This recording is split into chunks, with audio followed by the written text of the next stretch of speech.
I will conquer the best of Vordë. I will set out, the time's always right. Fighting through wind I shall see the sun rise.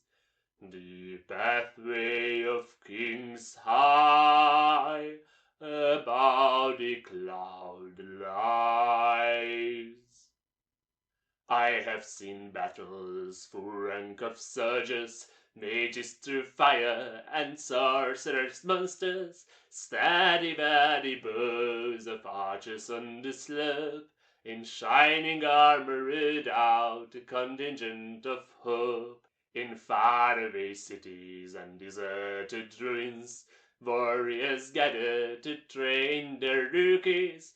Monks heal the wounded, assassin the wicked. Scouts gather intel, yet I cannot find peace. And so I will conquer the pass of Vordë. I will set out, the time's always right. Fighting through wind I shall see the sunrise. The pathway of kings high above the cloud lies.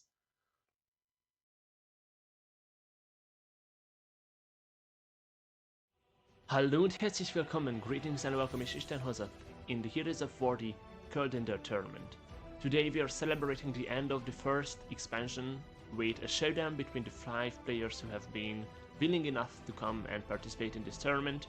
We will be running the tournament in a round-robin bracket, which means that everyone will play against everyone else, and in the end the winner will be decided by highest win rate. I say that again, we will decide the winner by highest win rate, not by the actual matches won, which means that even if someone 4-0s the others in the sense that they always win the best of 3s, they can still lose to someone who maybe 3-1s, but then has a better win rate. So keep an eye out for that. Every match counts today. The matches will be best of 5s with 3 decks, one of them will be banned. We will play by the rule of conquest, which means that you must win with all your not banned decks. This is how the best of 3s will work. You win with 2 of your decks and then 1 is banned. This stream was made for everyone, which means that if you have watched Tesla, then you will understand everything because I will explain the changes compared to what Tesla used to be. Actually, let's look at some of the changes, and you will also see them between the matches during the breaks. You'll get accustomed to it as we go, and to make the viewing experience the best, I will also always show what cards I'm talking about, so if you haven't seen anything from Heroes of Vordë yet, you will still be able to understand the game. Let's see the changes from Tassel. First is the hand size that was reduced to 9 instead of 10. Lane and support slots got reduced to 3, and recess points, called Magicka in Tassel, only raised to 10 naturally. Of course, you can still raise them with other ways like 3-minder or Thorn His Mage used to be in Tassel. Prophecy and Rune system got reworked, we will look at that in further detail, as well as there is a third stat called Armor, and for now only 2 color decks exist, which means that a deck is 50 cards and then you play 2 colors. The colors are the same as in Tassel, the only change is that instead of Spellsword we call Willpower and Endurance Soldier. Then let's go and look at Armor first. Armor is the third stat on the card, so the order in which you see the stats, first is Power, second is Health, and third is Armor. Armor will be usually 0. Armor reduces the damage dealt to the creature when it is attacked by an enemy creature. So it does not reduce retaliation damage, meaning that when you attack with it, then it doesn't reduce the damage. It does not reduce action damage, so when, let's say, an Ice Storm hits the board, Armor won't reduce the 3 damage dealt to the creature, and then it doesn't reduce ability damage, so if something has Summon deal 1 damage, it will still deal 1 damage to a creature with 1 Armor, because Armor only reduces damage when the enemy creature attacks your creature. And this is everything that is written in the second half of this slide, so you will see this every once in a while during the breaks. Then moving on to the runes. Prophecy was removed, and some cards that had Prophecy in Tassel got compensated in power level. For example, Firestorm in Tassel is a 4-cost blue action that when you play it, deals 2 damage to each creature in a lane. Now in Heroes of Vordë, the compensation was that instead of dealing 2 damage to all creatures in a lane, it deals 2 damage to all creatures in a lane, but then you can deal an additional damage that can either go to face or to the other lane or just clear a creature that was left at 1 health, etc. While Prophecy is removed from cards, the mechanic still exists, so we have to look at the rune changes. We have Report Rune, Reinforcement Rune and Flame Rune. Report Rune is the blue rune on 15 and 25. This works the same as in Tessel. The rune breaks, you draw a card. Reinforcement Rune, however, is the green rune on 10 and 20. When this breaks, you draw a card, and you can play it for free if you have max resist points equal or more to its cost. So let's say you draw a lightning bolt from Report Rune, you just draw it. You draw a lightning bolt from Reinforcement Rune. If it is turn 4 or it is turn 3 but you have ramped, then you can play the card for free. Otherwise, let's say you draw an Ice Storm on turn 4. You cannot play the Ice Storm from Reinforcement Rune on turn 4 because it costs 6. Then we go to Flame Rune, this is the red rune on 5. When this breaks, you will deal 3 damage to your opponent, and this makes aggro matchups especially interesting, and can also be a menacing side for control decks that don't run health gain. Now before looking at the lineups, first let's just see some statistics about the current expansion, because we had the Coldender expansion back in August. 48 cards got added into the game, or well, 44 and then 4 unobtainable cards that are the blood magic spells from Tessel called Wind Wheels here. In the Coldender expansion, the main decks added were Coldender Warrior, also known as Doomcrag in Tessel, Support Mage, works the same as in Tessel, and then we had House of Answers, that is a single card that can be played in many decks, but the strongest version of it was Crusader, or at least the most played, and these decks have shaken up the meta. So let's see what the changes are compared to the closed beta and the base game. The most played decks in the base game were Midrange Battle Mage, Burn Shackle Assassin and Move Scout. Keep in mind that the Move Scout is only here because I have played it a lot. Midrange Battle Mage is the same as in Tessel. Burn Shackle Assassin is a deck that on the early turns tries to just go face as much as it can, then it falls back, gathers cards in hands and then OTKs from 10 health in a turn, once the opponent already established dominance over the board. The way Burn Shackle Assassin loses is if your opponent has Drain, and then Move Scout is a mid-range deck, not the aggressive move versions that you know from Tessel. However, in the Coldender expansion, as you can see, everything but mid-range Battle Mage changed. So we have Ashkir Warrior. This is a new deck that emerged from the shadows. We haven't even thought that this will be strong, and yet here it is on number 1. Then we have House of Answers Crusader. We will look at this deck in more detail later on because one of the players brought 3 House of Answers decks. Then we have Midrange Battle Mage, we have Coldender Warrior. Again, as with Move Scout in the base game, the only reason Coldender Warrior is here is because I have played it a ton, but that is none of the I am a Doomcrag player, so I always played Coldender Warrior, but it has 18% win rate, so it is unlikely that anyone else but me would bring it here, and it is a mistake for me to bring it, but there is no way I'm not bringing Doomcrag. And then we have Support Mage, because everyone wanted to try Support Mage, but also, as you will see, the win rates, Support Mage is just not strong enough yet. Let's look at the win rates then. In base game, the highest win rate was an Aggro Archer, and the Token Soldier, and the Cultural Warrior deck. Then came Priest Battle Mage. This is a slower control Battle Mage that is board focused, and then there comes Move Scout. Keep in mind that in the base game we only had 50 matches played, so this is from 100 decks sample size, and it's not a big sample size. One thing to note is that after Move Scout, Midrange Battle Mage would come with a 50% win rate. So in the base game, Midrange Battle Mage was the most played and it had a 50% win rate, which is a good sign of the meta. And the higher the win rates are here, the less they were played. So this is from a small sample size. However, in the Coldender expansion, we had more matches played because we had more players. Ninaran Archer came first. This is Pilfer Archer from Tessel, although there are a ton of cards that are Heroes of War exclusive here. Then comes Control Soldier with an unexpected 71%, Ashkir Warrior is on 69, which is really interesting because it was one of the most played and has a high win rate.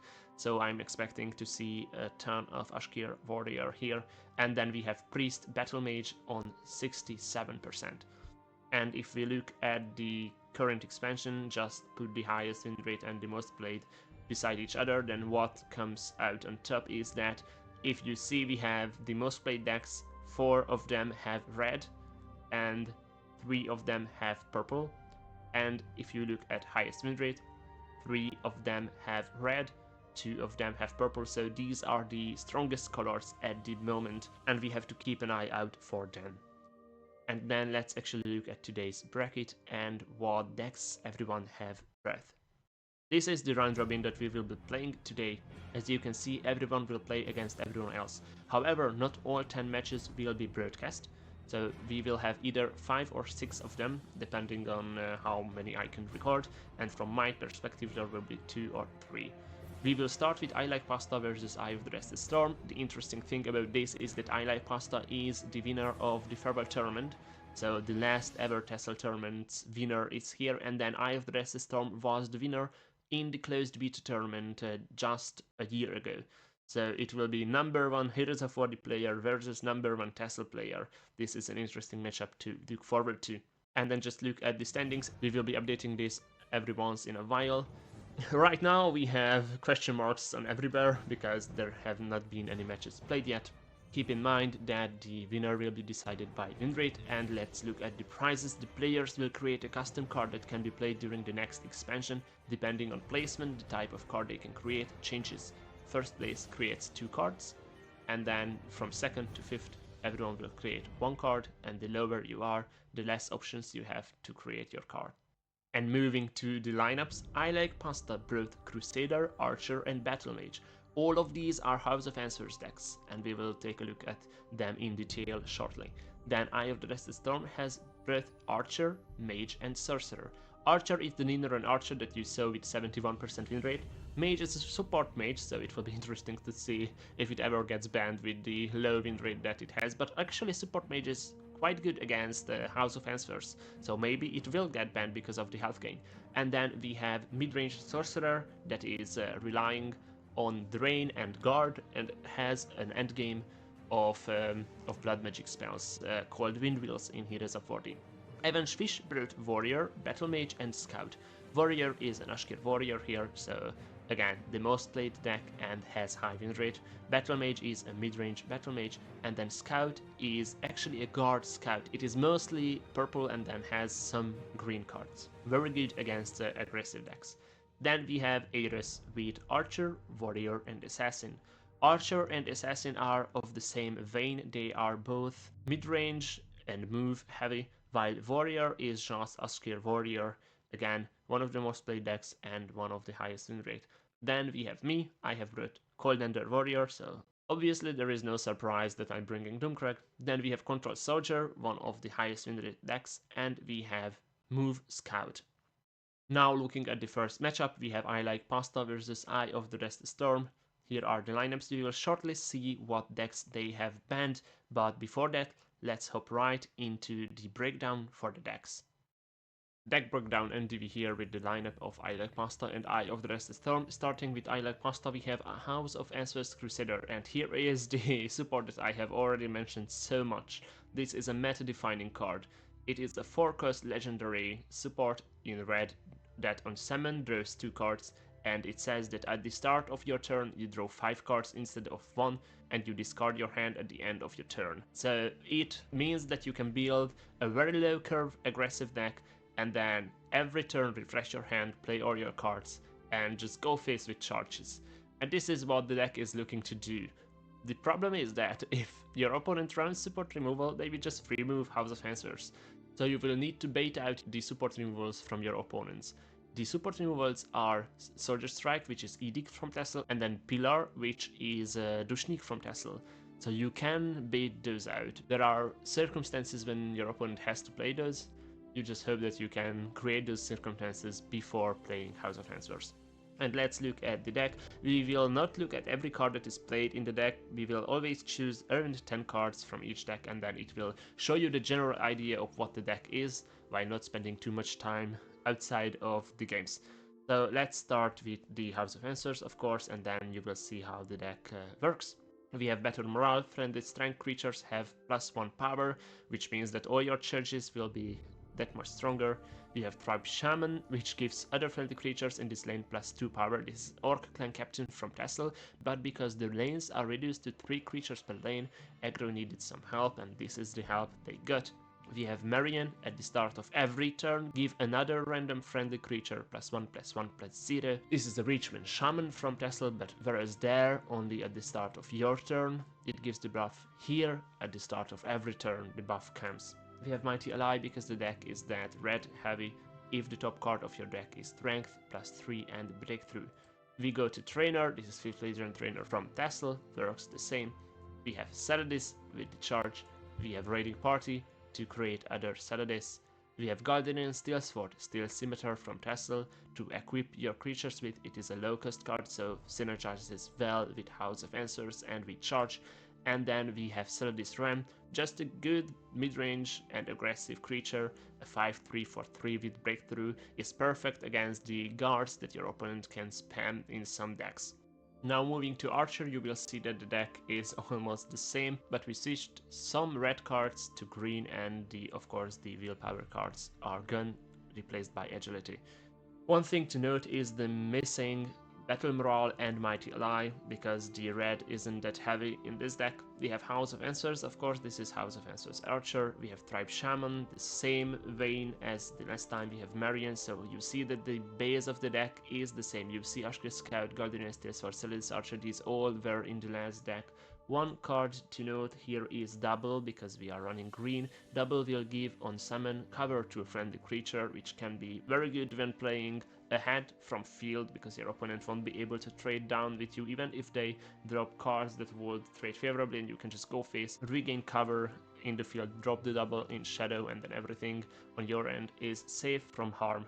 We have Agir, a very strong creature in green, a 7/3 for 4 that on last guess gives a creature in your hand lethal, and this lethal creature can be like a Saladis, a North Firebrand from Tassel, so it can mean that you create a Viper, a territorial Viper from Tassel called Assassin here, and then just shoot down those guards that your opponent can throw into your face when playing aggro. We have the Saladis Ram, we have the Shock Troop, this is Cliff Racer from Tassel, so you see that in green we also have charge creatures. There is a Ghoul that gives another creature +2 power, so you see that we are running creatures that give buffs to other creatures.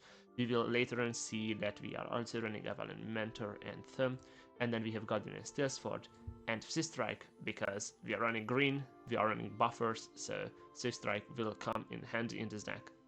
And closing the decks from I Like Pasta, we have Battle Mage.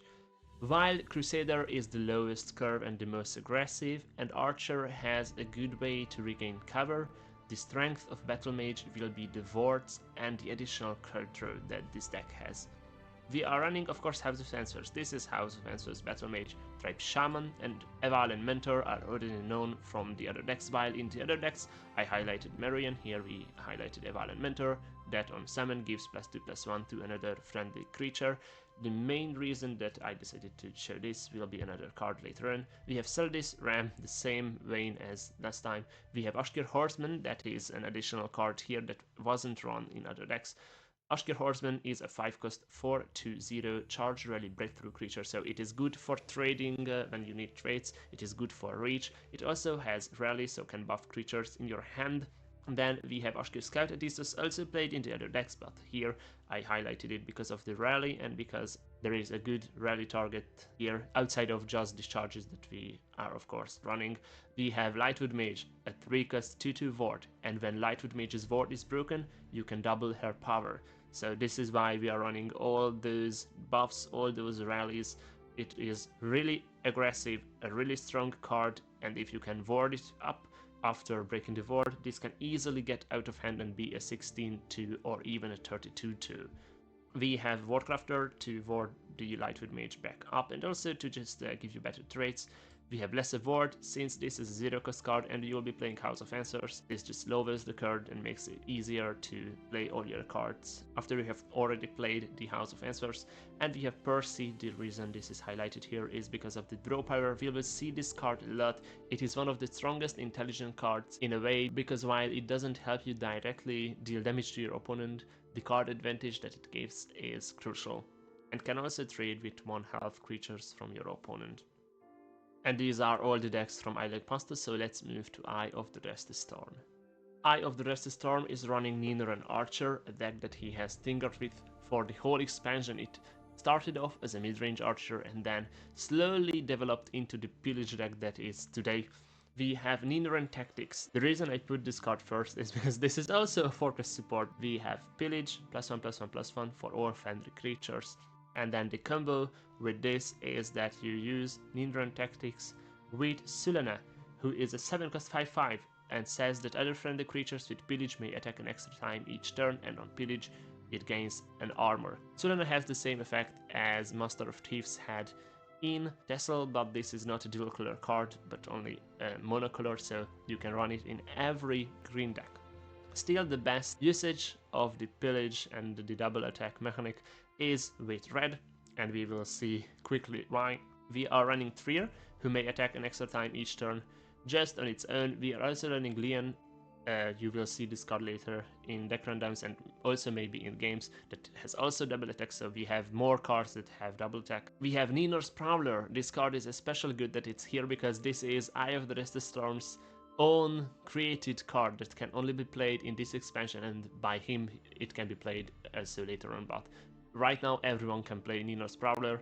This is the prize for him winning the closed beta tournament.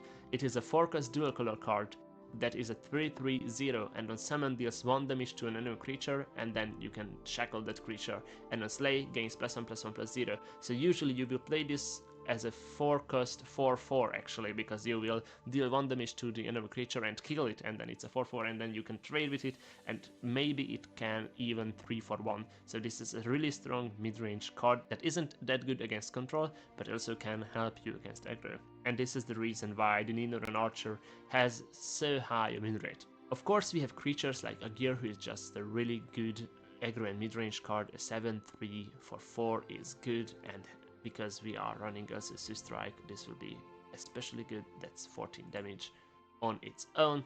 We have Pillage creatures, so it is not surprising that we also run Strike. We have a Violent Messenger. Summon, move another creature in this lane, and when a friendly creature moves, give it +1/+1/0. This is the same as in Tessel, and also he's running Shadow Shift and a Violent Merchant, the other 2 cards that belong to this. Also on the display, Violent Merchant is costed as a 3-cost. It is a 2-cost, sorry for the disruption.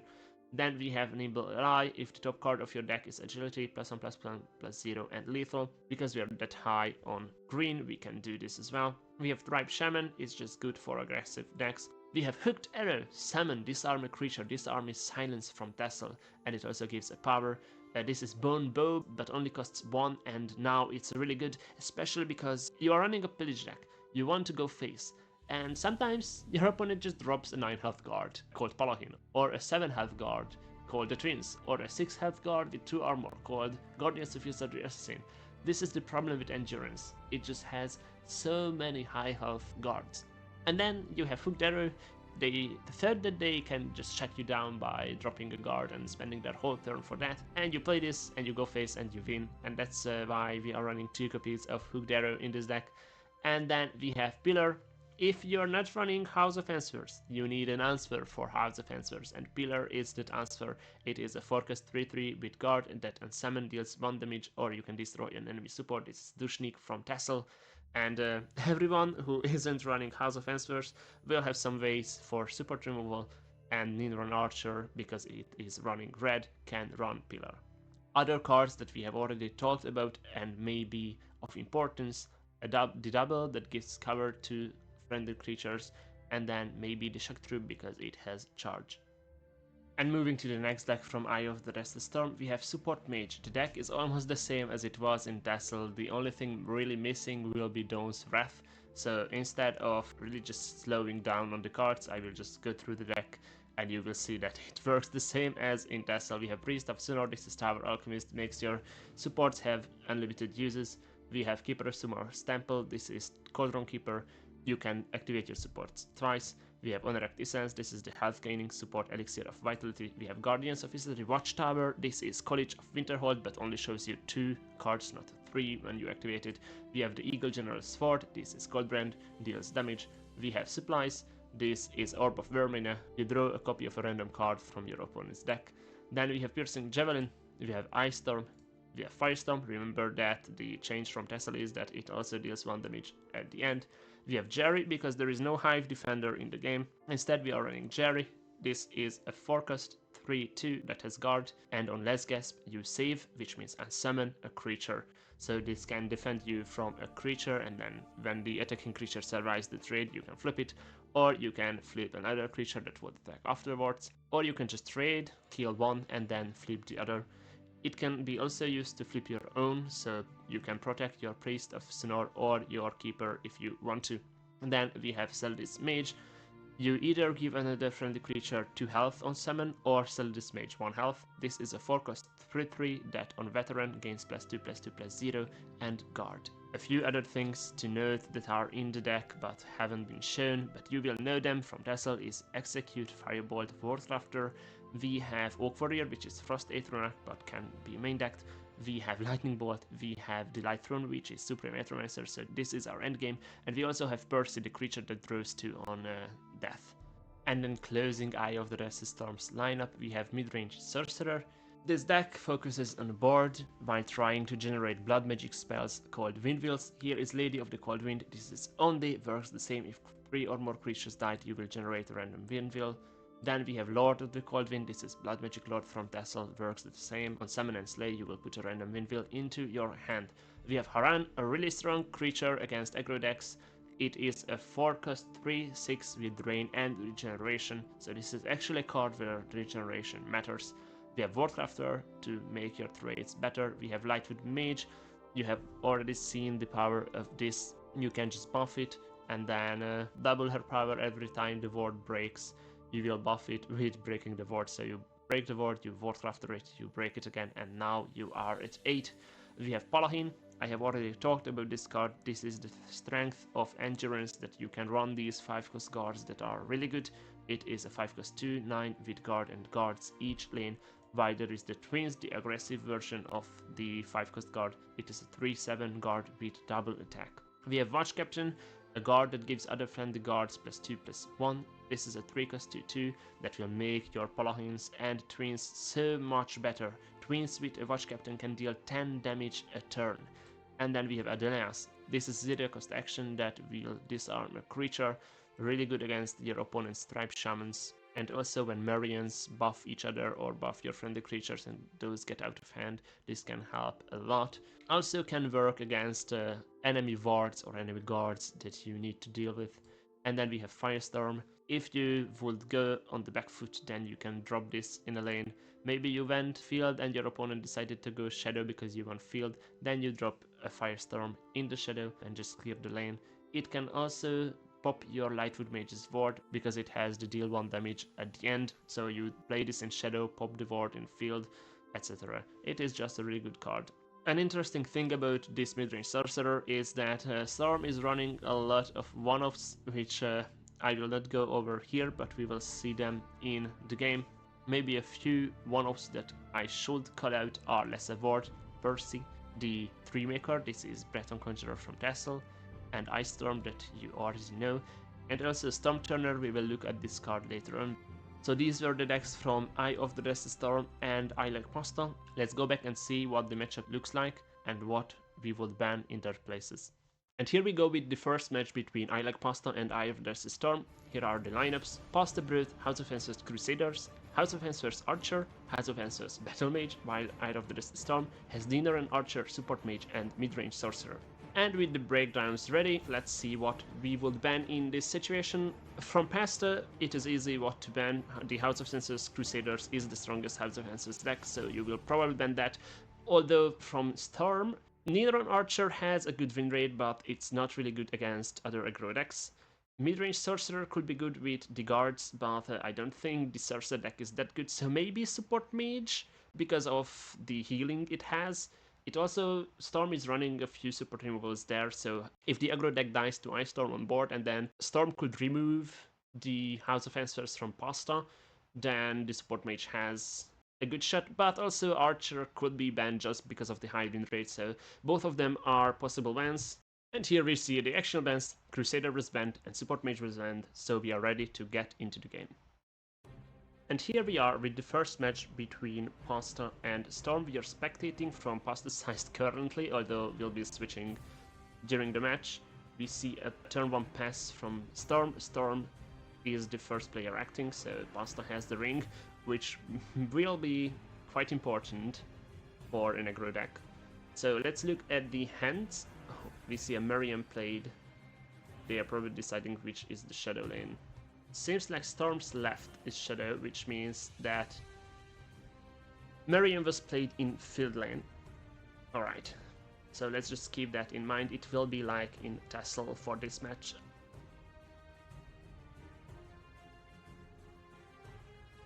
And we also see a Wardcrafter played from Storm. It will obviously ward itself. And then looking at the hands, we have Pasta with House of Answers, Tom and Shadow Shift, quite a strong hand. And from Storm we have Windwalker, Haran, Vendar and Paladin. So Storm is on Sorcerer, while Pasta is playing Archer.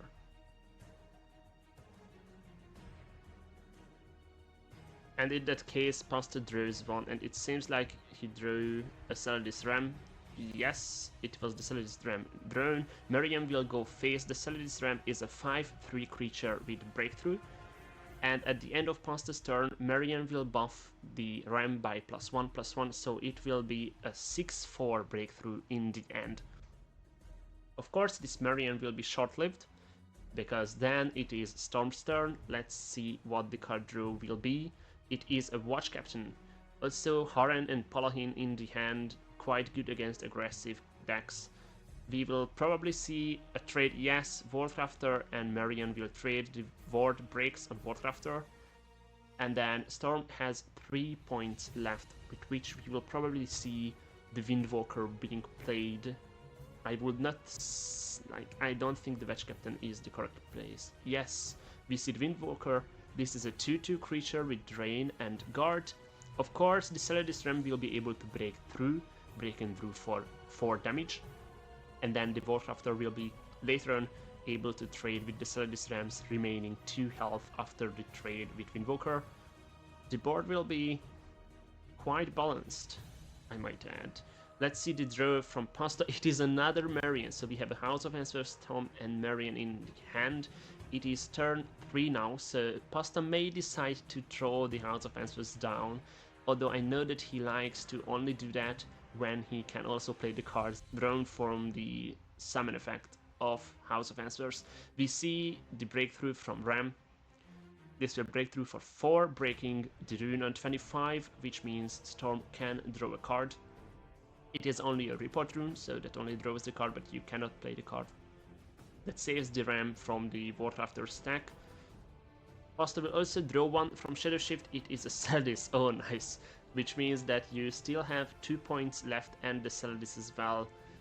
Can even go for Thumb if you break the ring, but I think just Marion will be the play. Marion and Celadis in the Shadow lane. It should be enough.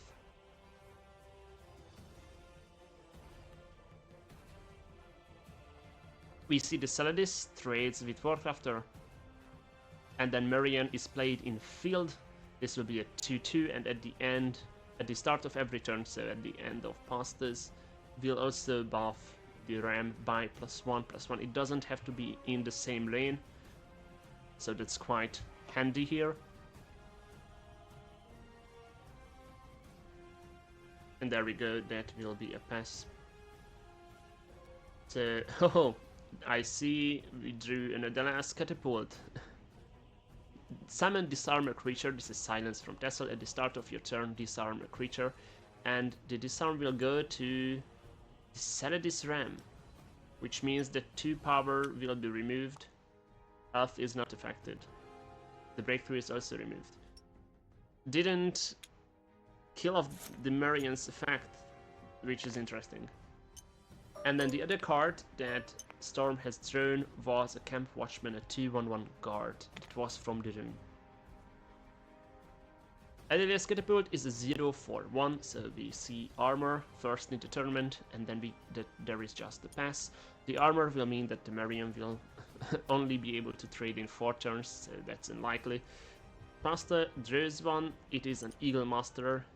We see House of Answers, Tom Eagle Master. This could be a House of Answers turn, to be fair. Marian will buff the Celadis Ram by 1 and 1, and now the Celadis Ram will be able to attack for 6 again. If Pasta goes face, he will break a Reinforcement Rune, so we will have to be mindful of that. Breaking the Reinforcement Rune means that Storm will be able to play the top card of his deck if it costs 4 or less, because currently he has 4 max resource points. The problem with this turn is that Pasta has 4 points, even only 5 with the ring, which means that if he plays a 3-cost, which he does, as you can see here, then the 3-cost will be played, and then you cannot play the other 3-cost that you have in your hand, the Eagle Master for 3. So you could have played the House of Answers now, but then you discard 4 cards, and instead Pasta decided to play the Thumb, and then just we see an attack face, which means this is 6 damage, that sets this to 18, should be. So we saw 6 damage go face from the Ram and 2 from Marian. The rune on 20 breaks, and that meant that Storm drew a card, but he did not play it. Because it was a lesser ward.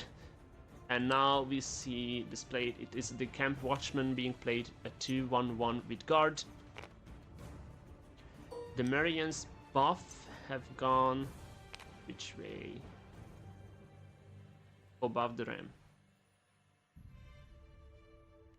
Oh, the buff did not take place because the Catapult disarmed Marians. So then we see Watch Captain. This will give +2/+1 to the Camp Watchman.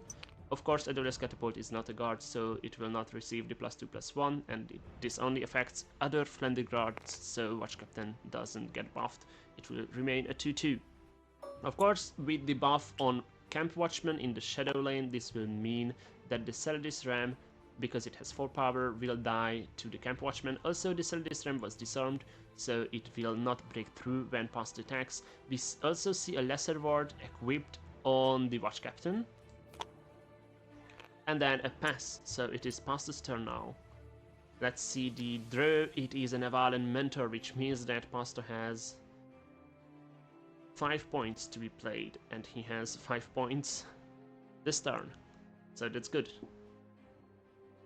Also, the buff from the Mentor, as we can see, this buff is a +2/+1 on Avalen Mentor, will mean that he can buff the Celadis Ram, and the Celadis Ram will survive Camp Watchman's retaliation damage, the 4 power that Camp Watchman currently has, buffed from Watch Captain in the field.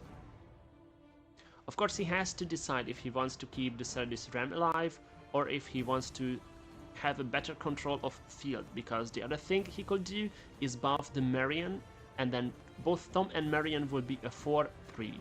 Both of them can trade with Watch Captain, kill the warded guard, and then survive. And then you trade in Shadow and the Celadis Ram dies. We'll see which one he decides to take. Avalen Mentor will give the buff to the Celadis Ram, of course. We see the +2/+1 on Ram. This will mean that it can survive the trade with Camp Watchman. Yes, and that's exactly what happened. And then Marian attacks the Camp Watchman, dies because of retaliation damage, and Thom will attack the Camp Watchman and will be dealt 2 damage. Thom survives at 1.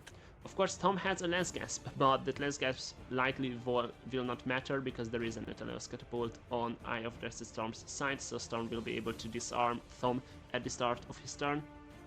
Pasta still has 3 points, plays the Eagle Master. This is a 4/3 with lethal, and that's that. It's still a really strong card, it only costs 3, so we'll trade with most things on turn 3 favorably, and then it is Storm's turn, so let's see, he drew a Lightning Bolt. We start with the disarm on Adela's catapult, because this disarms a creature at the start of all of your turns. So let's see where the disarm procs. You could remove the lethal from Eagle Master, you could remove the buff from Celadis Ram, of course, so set this back to 5 power. Right now it's an 8-1. Or the catapult could also remove Thom's Last Gasp, so we'll see which one he chooses. And we see the disarm on Eagle Master, which will mean that the lethal is removed and is set to being just normal power. Then we see a Paladin, a 2/9 guard that guards each lane. We have seen this in Storm's hand. It was turn 6, a turn later than what I would have thought. Still, it will be quite powerful. Thom and the Celadis Ram can clear it, or even the Celadis Ram and the Mentor, but both of them will die to it, since the Ram is only at 1 health. This of course almost expands the whole turn of Storm. There is nothing left to be played, with only 1 point left, so he will pass to Pasta, who draws a Swift Strike. Now that's interesting. Does the Swift Strike help you trade with Paladin and keep your Celadis Ram alive? Thom and Eagle Master? Yes, because if Thom attacks the Paladin, Thom buffs Eagle Master. Thom's buff, if you see, this is a +1/+1, and once the creature that you equip the Last Gasp on attacks twice more, you can summon Thom again. And now if you attack with Thom first, Paladin has 9 health, then you set Paladin to 5, you equip the buff to Eagle Master. Eagle Master then will be a 4/5, will attack once, set Paladin to 1, and then you use Swift Strike, attack with Eagle Master again, you summon Thom again, and then you can go with Celadis Ram face. That will be a powerful turn, but Pasta may also just decide to... Okay, we see the Thom attack. We see the Thom attack. Oh, Pasta could have decided to just use the House of Answers now and set his eyes on winning with the infinite resources that House of Answers brings. But instead, yes, we see the correct play. We see Thom played. The Last Gasp will be equipped to Eagle Master. Yes. So Eagle Master needs to attack twice.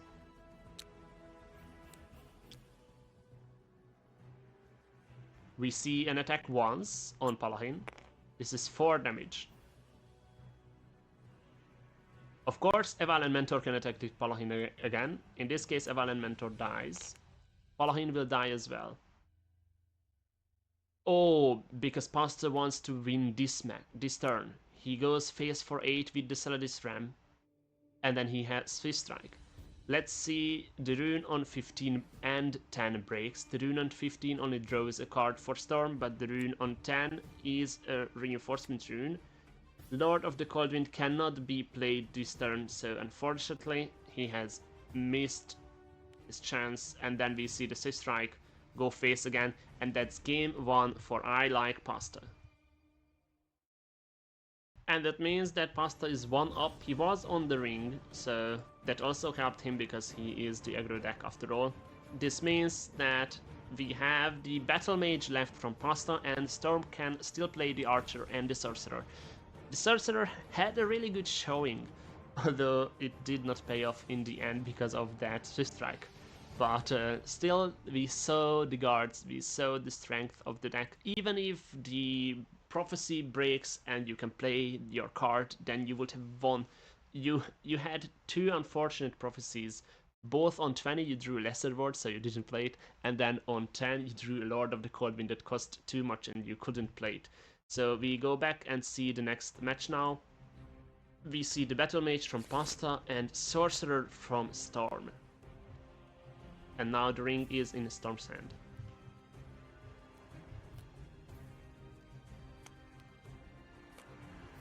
On mulligans, Storm has City Guard, Camp Watchman, and Windwalker. Quite powerful. Turn 2, 3, and 4, and then Ashgar Scout, Mentor, and Celadis from Pasta. Both of them have a really good starting hand. Turn 1. Here comes the play. Pasta has drawn a Vordë crafter. So we will just see the Ashke Scout played in the field lane. This is a 1-1 creature with rally. We'll be able to rally this Saladis maybe next turn. Oh, goes to Shadow instead. I would still, I think, yes, field is the place.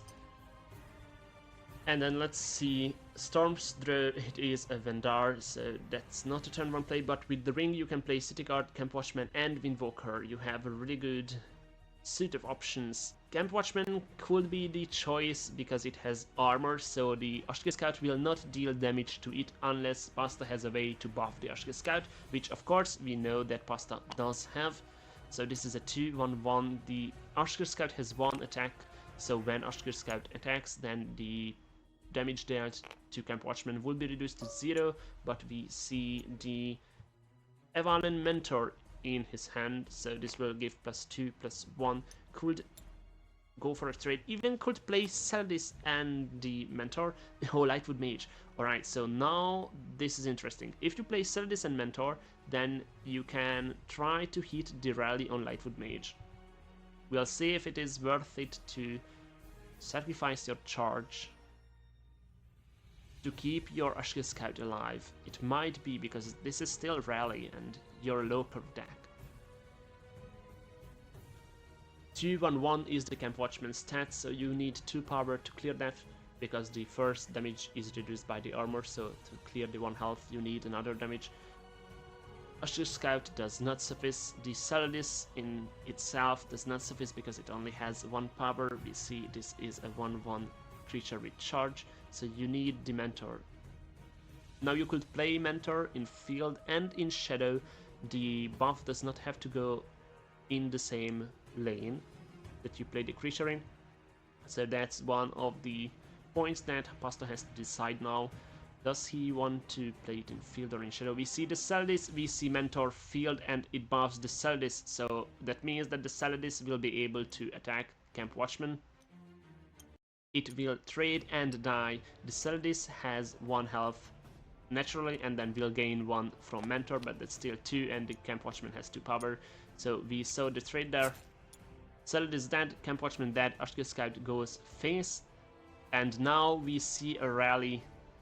There are 2 creatures in Pasta's hand, Vordë Crafter and Lightwood Mage. Of course he would want the Lightwood Mage to be targeted, because Lightwood Mage's power doubles every time the Vordë breaks. You will play Lightwood Mage next turn anyway, and then you want to play the Vordë Crafter afterwards. So let's see where the buff lands. It was the Lightwood Mage. And with that we will see a pass. And the turn goes to Storm. There is a cannon drone. Oh.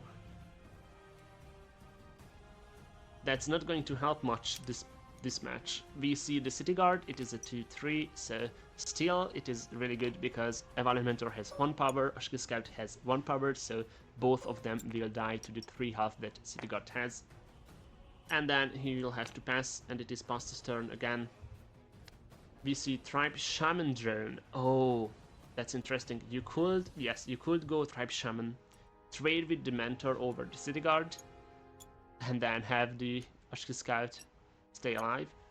This also means that although you had 3 points, you did not use your 3 points, but Tribe Shaman is a powerful enough creature that you don't really care about this. You still will go for 3 to face, because Ashke Scout has 1 power, Tribe Shaman gives 2 power to that. So, and then you rally and you again have a chance to hit the Lightwood Mage, but it did not go that way. Vordë Crafter and Lightwood Mage both are now rallied by 1. Then the turn is back to Storm. He drew Lady of the Cold Wind. Oh, it would have been nice to have this earlier. Those Karens and Vendars in the hand, they won't be played this match. Windwalker is played, it's a 2-2 with Drain and Guard. So the Ashke Scout will be able to trade with Windwalker. Tribe Shaman will survive. Quite unfortunate. Can Storm play anything else but the Windwalker? No, he can't, which means that there will be just a pass, and then the turn goes back to Pasta. Let's see the draw. Warcrafter and Lightwood Mage in hand. The draw is Thumb. Not a bad draw, not a good one. We will probably see the Lightwood Mage now. First attack with the Ashke Scout. See where the rally lands. Try to hit that Lightwood Mage. Trade over the Windwalker. We see the rally. And the rally goes to Thumb. Tribe Shaman goes face for 2, breaks the reinforcement rune on 25, Pasta has drawn 1, and then the Lightwood Mage is played. It is a 3-3 now with the buff from the rally, and then Tribe Shaman will give it 2 power, so it's a 5-3 with Vordë. When the Vordë is broken, you'll double her power. And let's see what Storm drew. It is an Adonis that he drew from Report rune on 25, and then we see Lightning Bolt at the start of the turn. He has 4 points.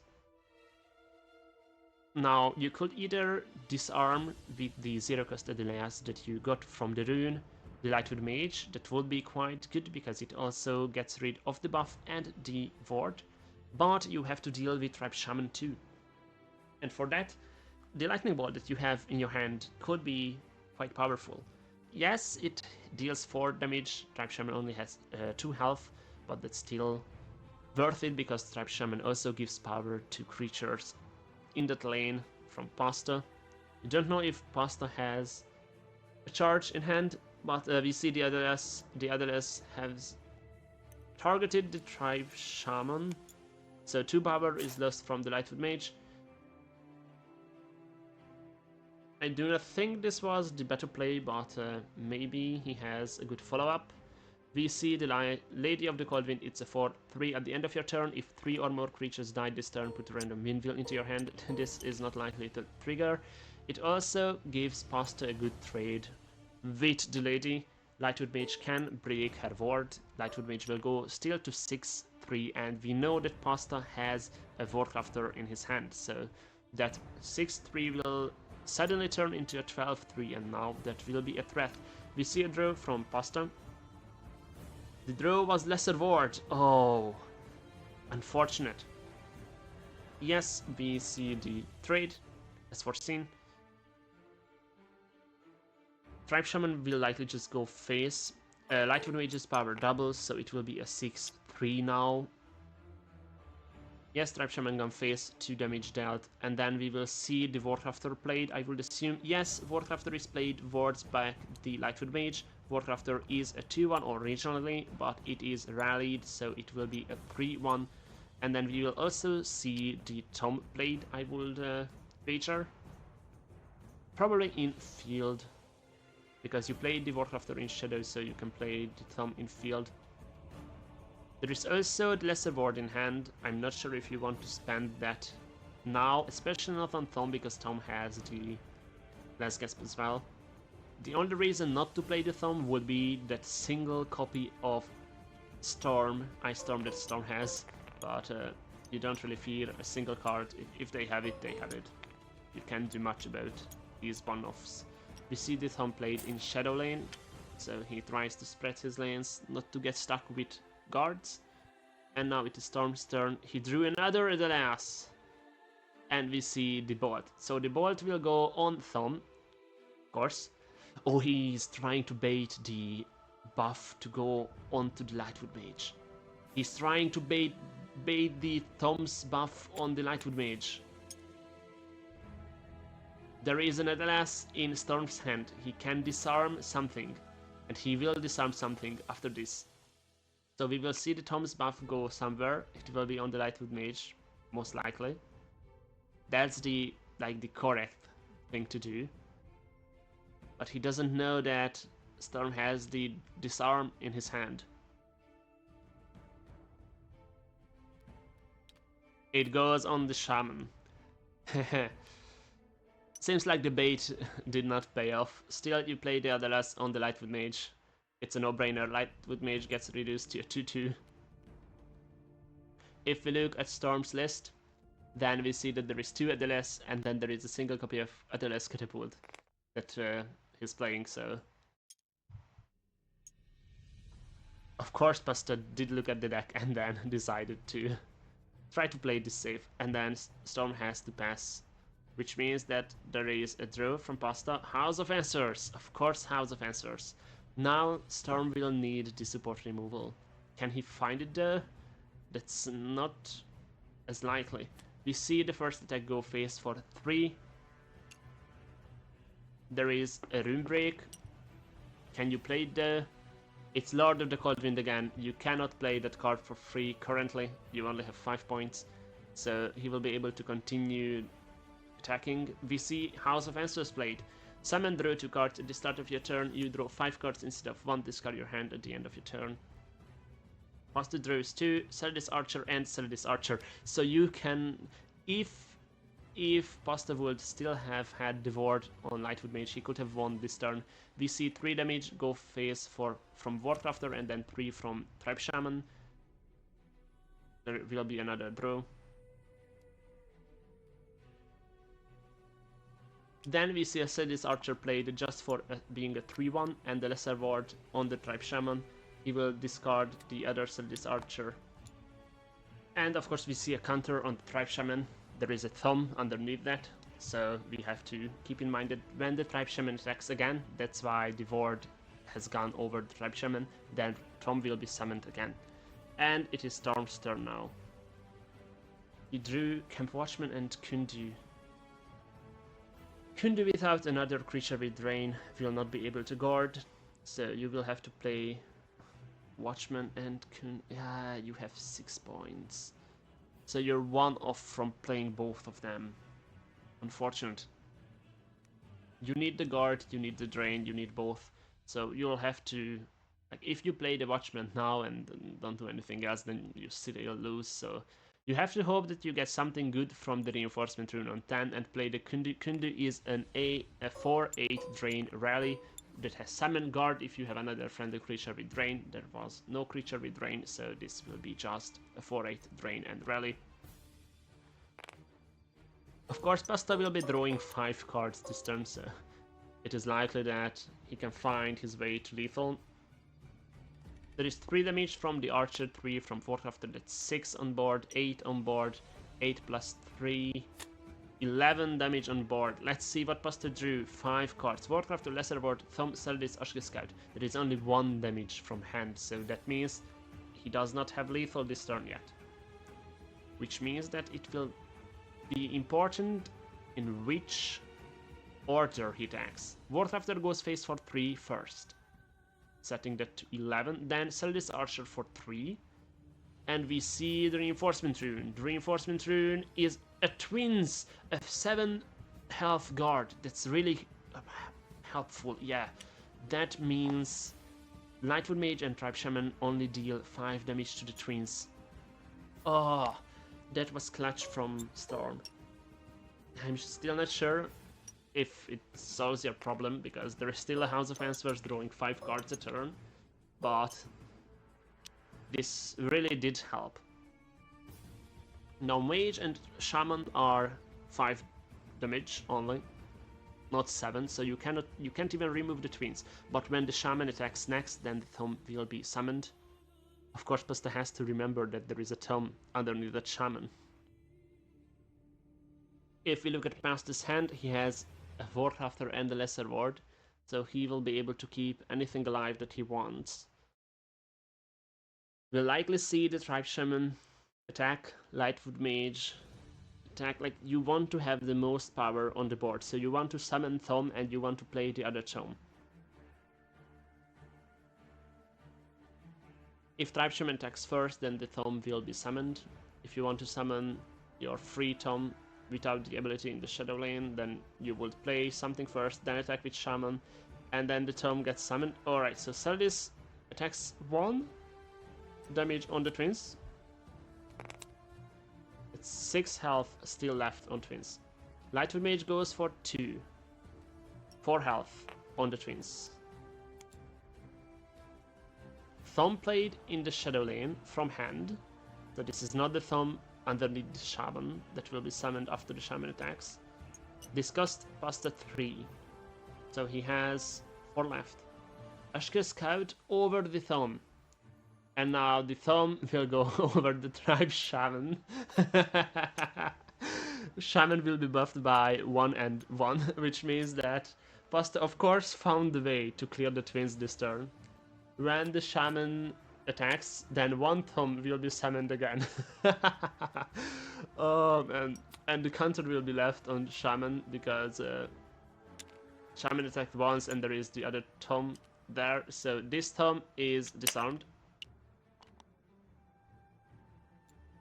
It doesn't have the ability anymore, but it's still a 4-3. And then Ashka Scout is a 1-1. We see the Ward after. It will ward up the Tribe Shaman, trying to protect it.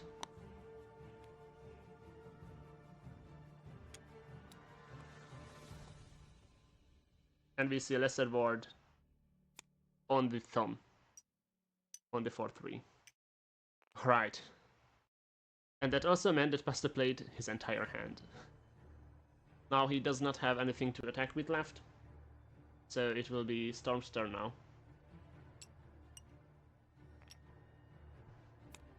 Let's see, there is a Palahin drone. Oh, so he can play Palahin and the Watchman. Quite helpful. We'll probably trade with Warcrafter to be able to drain with Kundi. Yes, we see the trade over Warcrafter, draining for 4.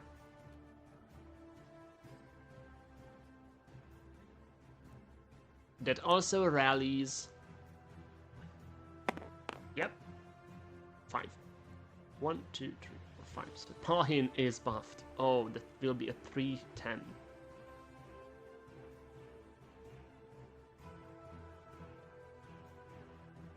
So we'll just see Palahin and Watchman played.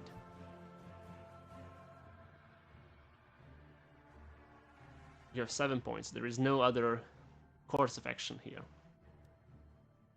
Camp Watchman in field, it is a 2-1-1 with guard.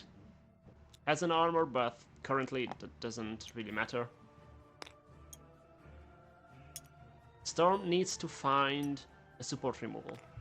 Of course, the problem with that is that you don't really have that much support removal in this deck. If you see, there is only 1 copy of Storm Turner and that's it, so it is unlikely that he will draw. The support removal, we see a Palahin, it will be a 3-10 and then passes. Pasta now will draw 5. Sell this Archer, sell this Horseman, Tribe Shaman, Ghoul. Oh, that's a ton of damage. Horseman is 4, Tribe Shaman can give you 4 as well this turn. Serdis is 1. You have 8 points, so you can even play... You can go for Ghoul Horseman or Tribe Shaman Horseman. Probably like Tribe Shaman Horseman is the correct play, and you will go for the Serdis as well. Tribe Shaman and Serdis is 3 damage too. So now the only question is how to clear the Palahin. And if you can go for lethal this turn. Tribe Shaman on the field has 4 power, Thumb has 4 power, Warcrafter has 3, Archer has 3, and Scout has 1. So Palahin is at 10 currently, which means that 4, 3, and 3 will be able to clear Palahin. The 4-3 Thumb attacks Camp Watchman. We see a Tribe Shaman played in field. So yes, that was a mistake from Pasta, I think. He just realized that he has to attack the Palahin first. So the Tribe Shaman is at 6 power. And Palahin is at 10. So that means Tribe Shaman 6, Warcrafter or the Archer, that's 9, and Ashka Scout is the 10th damage. Instead, he decides to attack with both the Archer and Warcrafter, so that will be 3 and 3.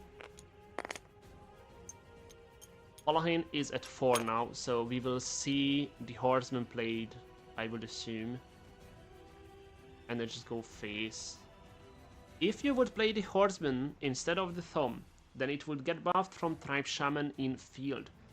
And the Horseman would be a 6-2 with Breakthrough, so you could Breakthrough for 2. Then Tribe Shaman would go face for 6, that's 8. Ashkel Scout 9. And then there is still a Celadis in Pasta's hand. Yes, Pasta has lethal if he can find it, because then the Celadis in field would get buffed from the Tribe Shaman that is not disarmed. But Pasta does not see the way to victory currently.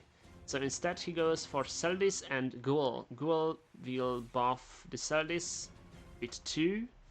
Yes, so Celadis will attack for 3. Palahin will be left at 1 health. And then we will see the Ashkir Scout attack. And the Ashkir Scout will trade with Palahin. We see the Celadis attack. And then the Ashkir Scout. Yes.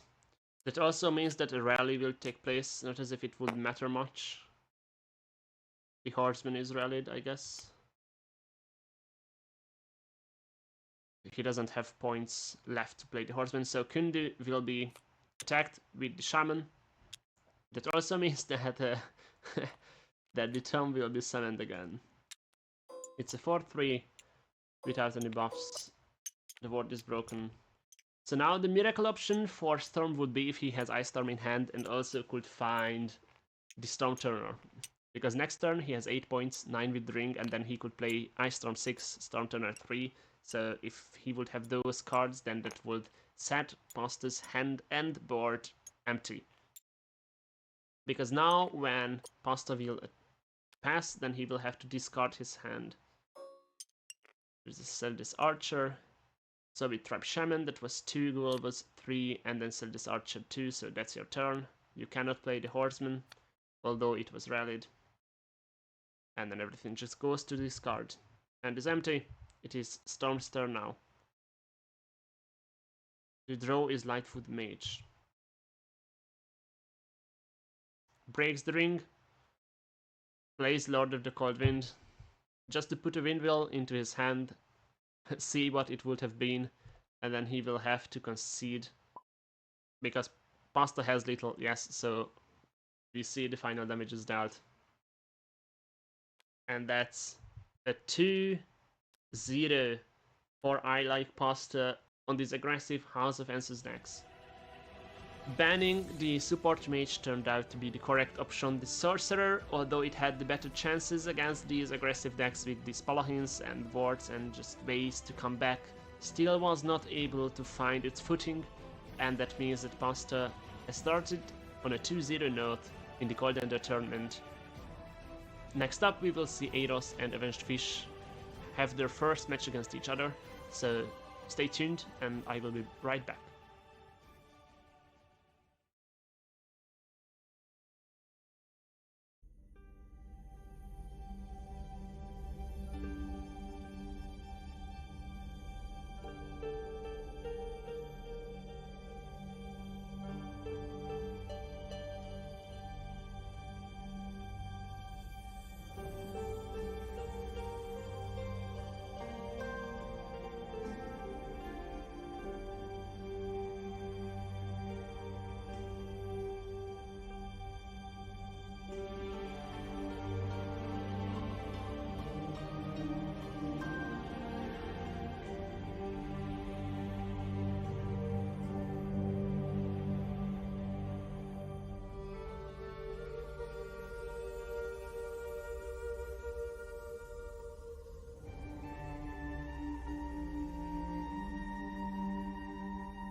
The first deck from Avenged Fish is the already highly praised Ashkir Warrior deck.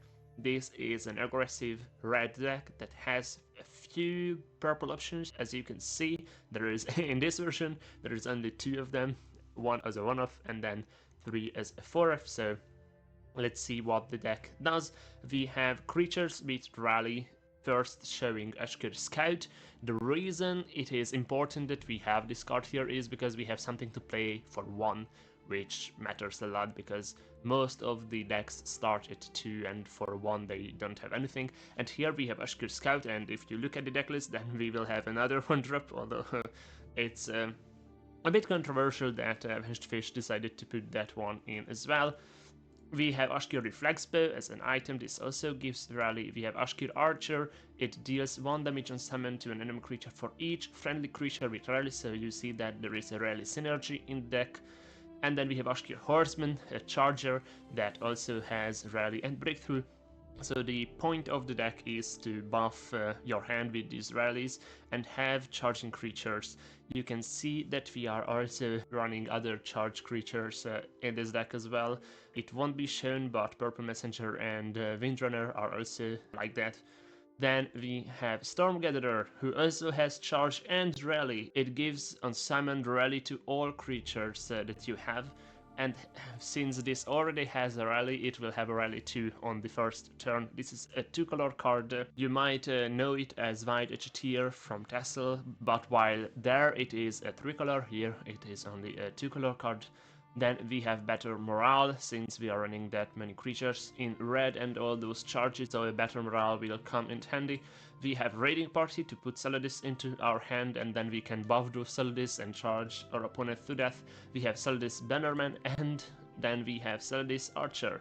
Saladis Archer deals 1 damage on summon. It is a really good 2-drop, can trade with most of the stuff that can come down on turn 2, so it is especially good in this deck.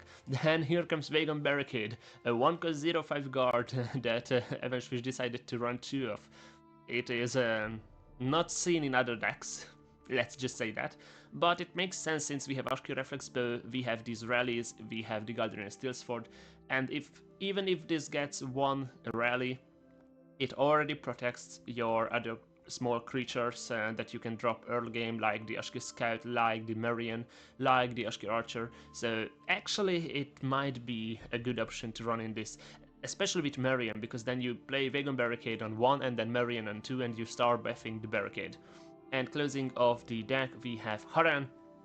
Haran is the reason why this deck is better than the other aggro decks, because all those red cards and natural cards you can run in all of the red decks, but the reason you're running Warrior is because of Haran, because of the Drain Regeneration that's so strong, especially with all these rallies. This is why the deck is good against other aggro decks, and this is why we'll be keeping an eye on how this deck performs. And moving on, we have Midrange Battle Mage from Avenged Fish. This is a deck that you know from Tassel, and you will be hopefully glad to see it, because it is still a good deck here. It had around 50% win rate both in base game and in Coldender expansion, which means that the deck is well balanced, and we will see that all-rounded well-balancedness as we go into the deck. We have Treemaker, this is Breton Conjurer from Tassel.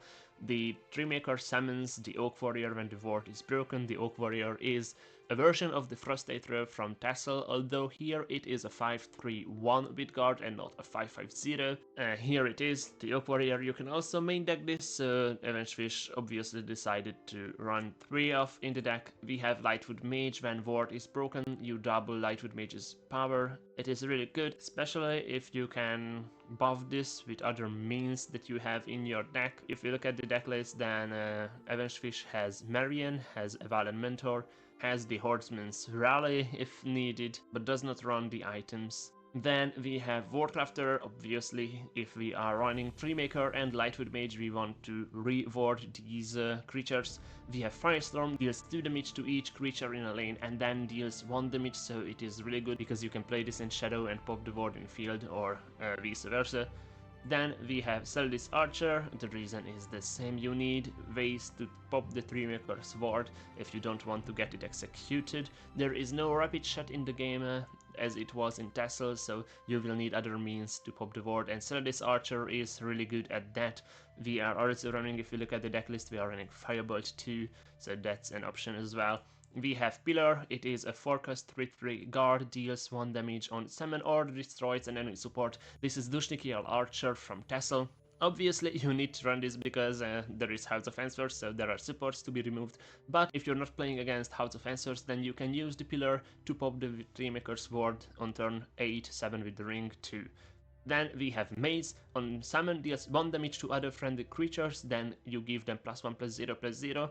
I know that Avenged Fish has a dislike of this card because in Ashkir Warrior he was running it first and it just killed his entire board because he forgot that the summon targets the whole board and not just the lane.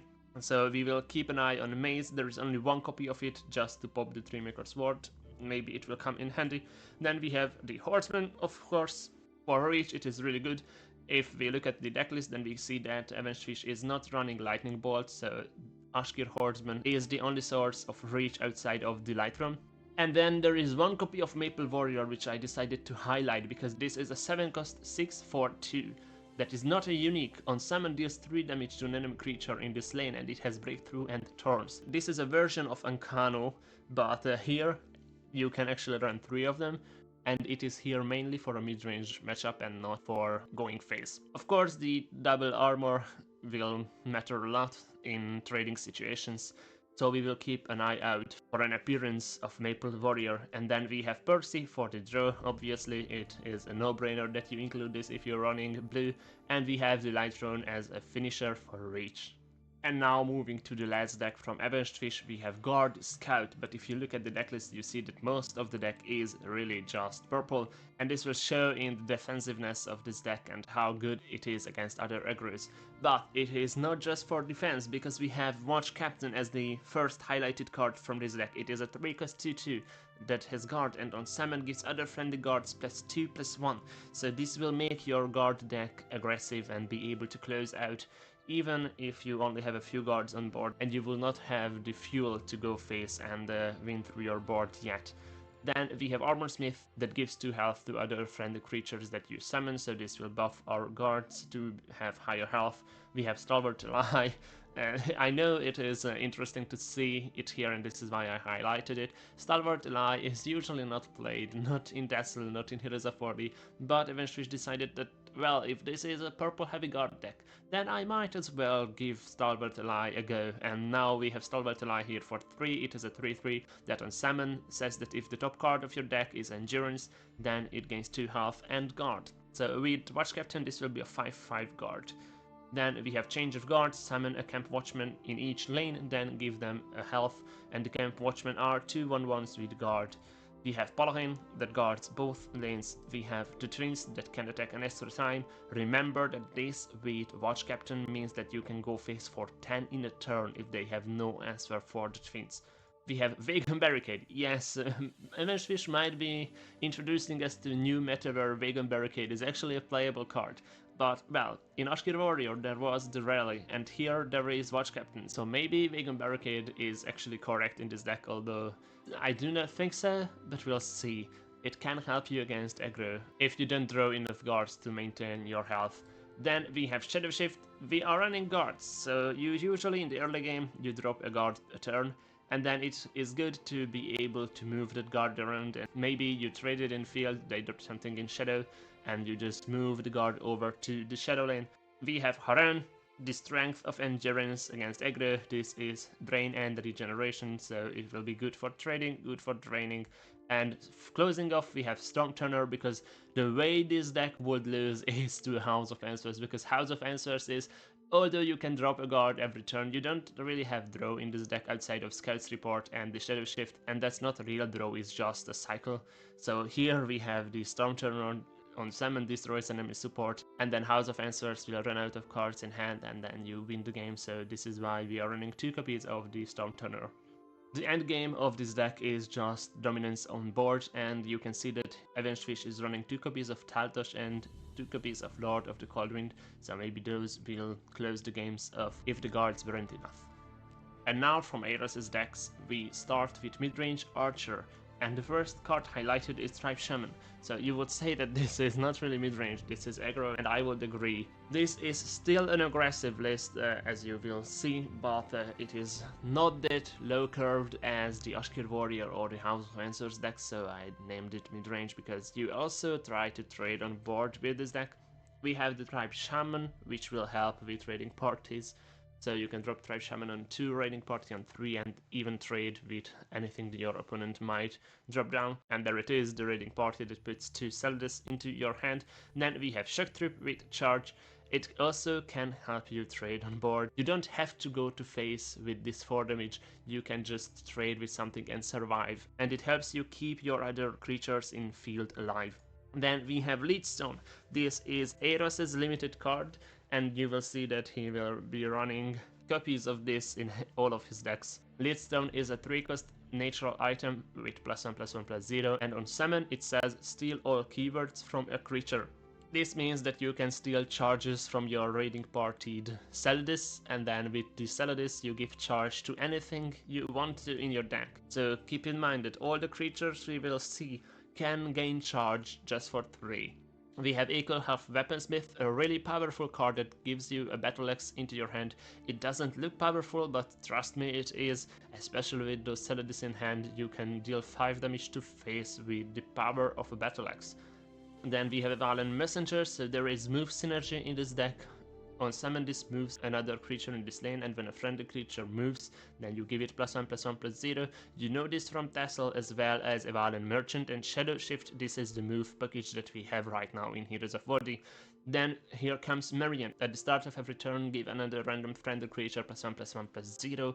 We have already seen this in action. Eagle Master is another good 3-drop in green. It can be played in aggro, it can be played in control, and it can be played in mid. It is just so good to have this card. Then there comes Leon. This is a unique card for 6. It is a 4/4 lethal that may attack an extra time each turn, and as long as you have this on board, your creatures will cost 1 less. And his brother is Panther, also a 6-cost unique card, but it is a 5/4/0 without the lethal, may attack an extra time each turn, and while you have Panther on board, your opponent's cards will cost 1 more, so not just the creatures but all the cards, and this is really powerful. Shuts down those Celadus decks so easily. We have the Balance of Time, a bit controversial that Eros is running this one. He just found it when building the deck and then decided to drop 1 copy of it. Since this is a 1 cost, doesn't really matter. On summon you give Panther and Leon +1/+1/+0, so if you have one of them on board then you can drop this. At the start of your turn, if either Panther or Leon is on board, throw the other brother from your deck. If you have him in your hand, summon him in the same lane even if there is no space. If both Panther and Leon are on board, then Panther has +1/+1/+1 and Leon has +2/+0/+1, which will mean that Panther will be a 6/5/1 while Leon will be a 6/4/1. So keep an eye out on the Balance of Time. We have not seen this played. It was buffed in patch 1.2, so it will be interesting to actually see this in a tournament setting. And next we have, yes, just from the first creature highlighted, you know this is Ashkir Warrior again, but this time a bit higher curved than the version that Avenged Fish was playing. We see Ashkir Scout, Ashkir Reflex Bow, Ashkir Archer, and Ashkir Horseman, so the same rally creatures that also Avenged Fish was playing, but this time there is no Storm Gatherer, right, HTR from Tassel. Instead we are running Magyar, the finisher card for the rally decks. This is a 6-cost 4/4 that has rally, and on summon gains +2/+2 for each other friendly creature with rally. Then we are running Tribe Shaman. It is of no surprise because we are running red and are aggressive. We have Raiding Party, we have Windrunner. This was already played in most of the aggressive red decks with charges, so this is a 4-cost 2/5 with charge and guard. This is Kandahar Brawler from Tassel. Then we have Purple Messenger. This was also played in some of the decks today. This is a 6-cost 4/4 that has charge and may attack in any lane. Then we have Marion. We have the Twins, really good with rally. We have Haran, And what we don't have is Leadstone, although I thought that Ares was playing Leadstone in this as well, since there are ways to sell this, but it seems he decided to not run it this time.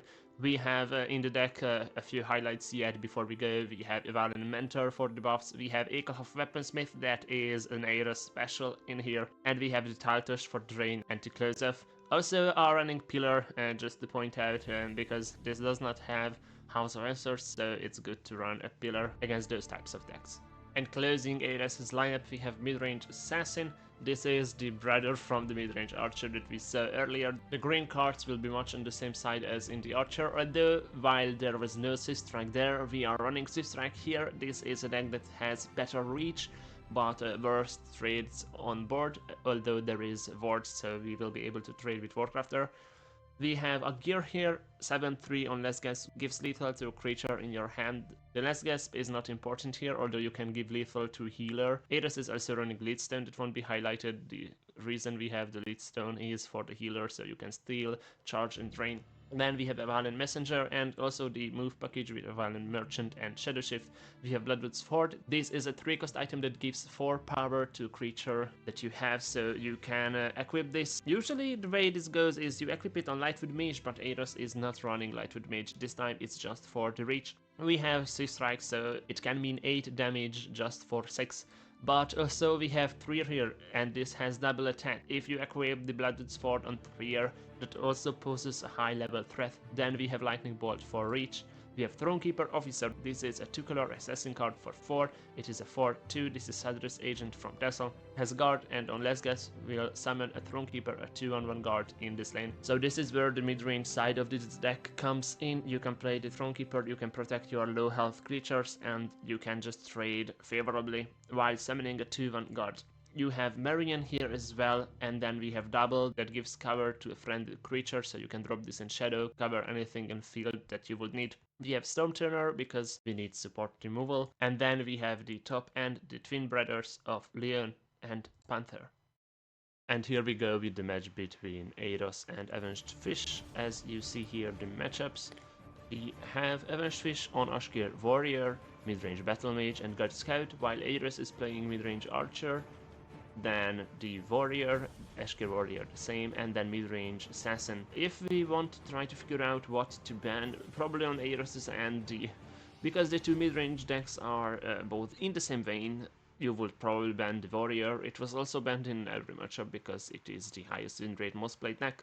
And then we have on Avenged Fish side, the mid-range Battle Mage is always good to ban. The mid-range or Guard Scout, I do not think it's that strong against this, although the Warrior would struggle into it, but if you're Ares and you're thinking the Warrior will get banned, then banning the Scout isn't that important. Probably the Ashkir Warrior can go under the mid-range decks, so I would probably ban the Ashkir Warrior too, and then we would just have both of those banned, and then two mid-range decks left on each side. But as you see the bans, I was correct on the Ashkir Warrior. Ares banned the Guard Scout, doesn't want to play into guards, he just had enough of the Paladins and Twins and everything. This is our second match in the Coldender tournament, let's see the games. We have Assassin versus Battle Mage for the first match. We are spectating from Fish's side. Let's see the mulligans. Fish has Oak Warrior, Evalin Mentor and Warcrafter at the moment in hand, while Ares is playing Thronekeeper Officer, Healer, Leadstone.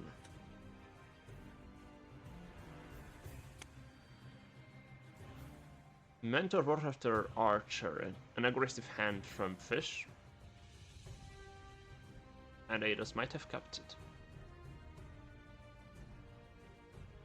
Ares is the first player, Fish has the ring for game 1. Alright, Ares goes to 1 and draws Shadow Shift.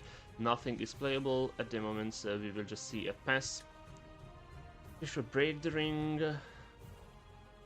but didn't even draw yet. Oh, he did draw because we see a Battle Mage's preparation, which means the Warcrafter was played.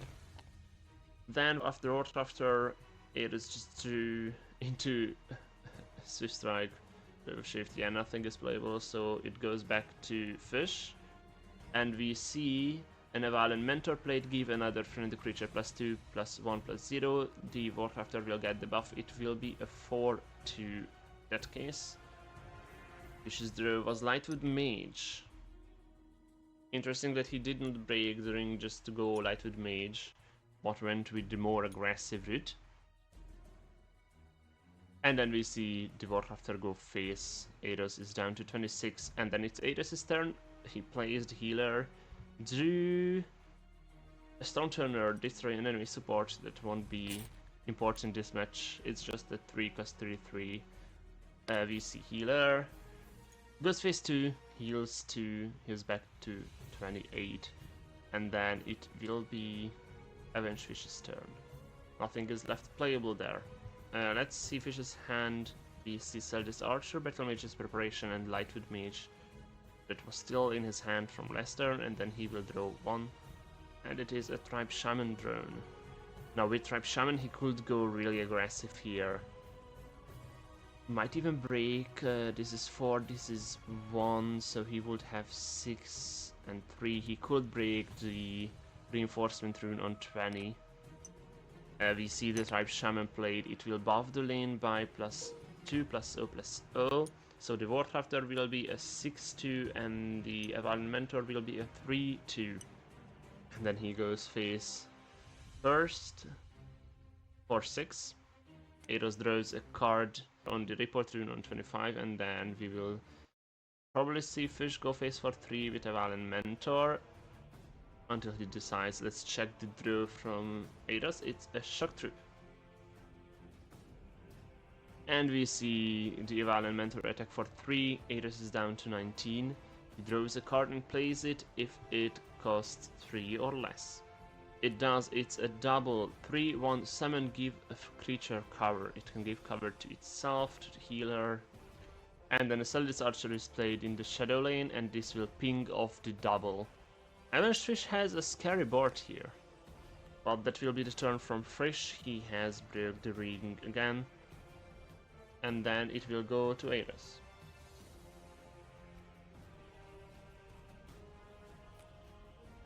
We see a draw. It is a Marian drone. Now the whole reason why Eidos was playing the healer is because he has Leadstone in his hand, his limited card that is the whole soul of both of his Archer and Assassin decks. However, there might be no time to play it in this match. It's down to 19 and Fish has a wide board now.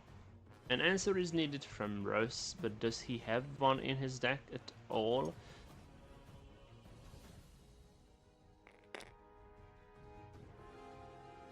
There is the Lightning Bolts. He Shadow Shifts the healer, so he would be able to kill off the Tribe Shaman, drain to get rid of a total of 8 power. He plays the Leadstone. That's 4 points, so that will be his whole turn. The healer gets +1/+1 and will be able to steal a keyword, which will be the Vordë from Warcrafter. And as we look at the deck list, we see that the Lightning Bolt is the only control interaction in the deck that there is outside of Stormturner, which is against support decks. So the Vordë is stolen. The healer will probably attack the Tribe Shaman. Yes, drain for 3. Tribe Shaman goes to discard. And that will be Eidos' turn, so it will go to Avenged Fish, who will be at 4 resist points, 5 with the ring. And we see a draw from Avenged Fish. It's a 3-maker. Now probably the Warcrafter will just have to trade into the healer. I would assume the Warcrafter is a 4/2, healer is a 3/3. You have to stop the draining. Eidos has already played the Leadstone, but has a few good turns lined up for him because he has the Shock Troop and the Thronekeeper Officer, so he will be able to slow down the aggressiveness of the mid-range Battle Mage. As we see, Warcrafter and healer trade.